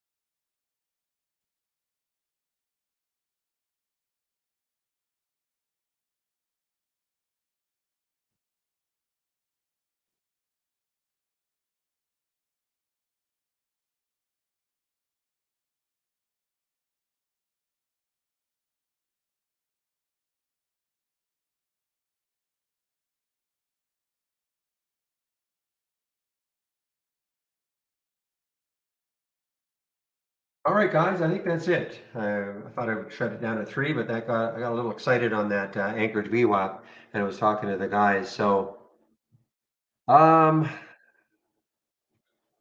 yeah, so the Hills did not take off, neither did the Exxon. I am going to keep this price alert here for ENLT. Maybe on Monday it takes it out. So, I mean, I might do it. It might do it later. Right now, what's the spread like? 1780, 1782, and the high here was 1790. I mean, this could. I mean, if this takes out this 1790 again, it could have a little run end of day. Okay, guys. So let me get my script together.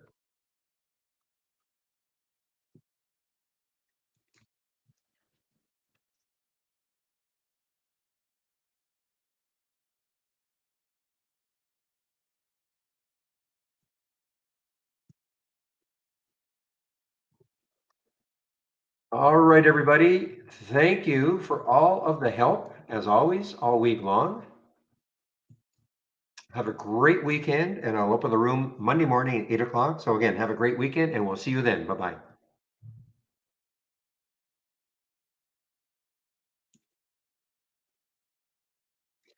And now, YouTubers, I'll shut you guys down. Have a great weekend, also.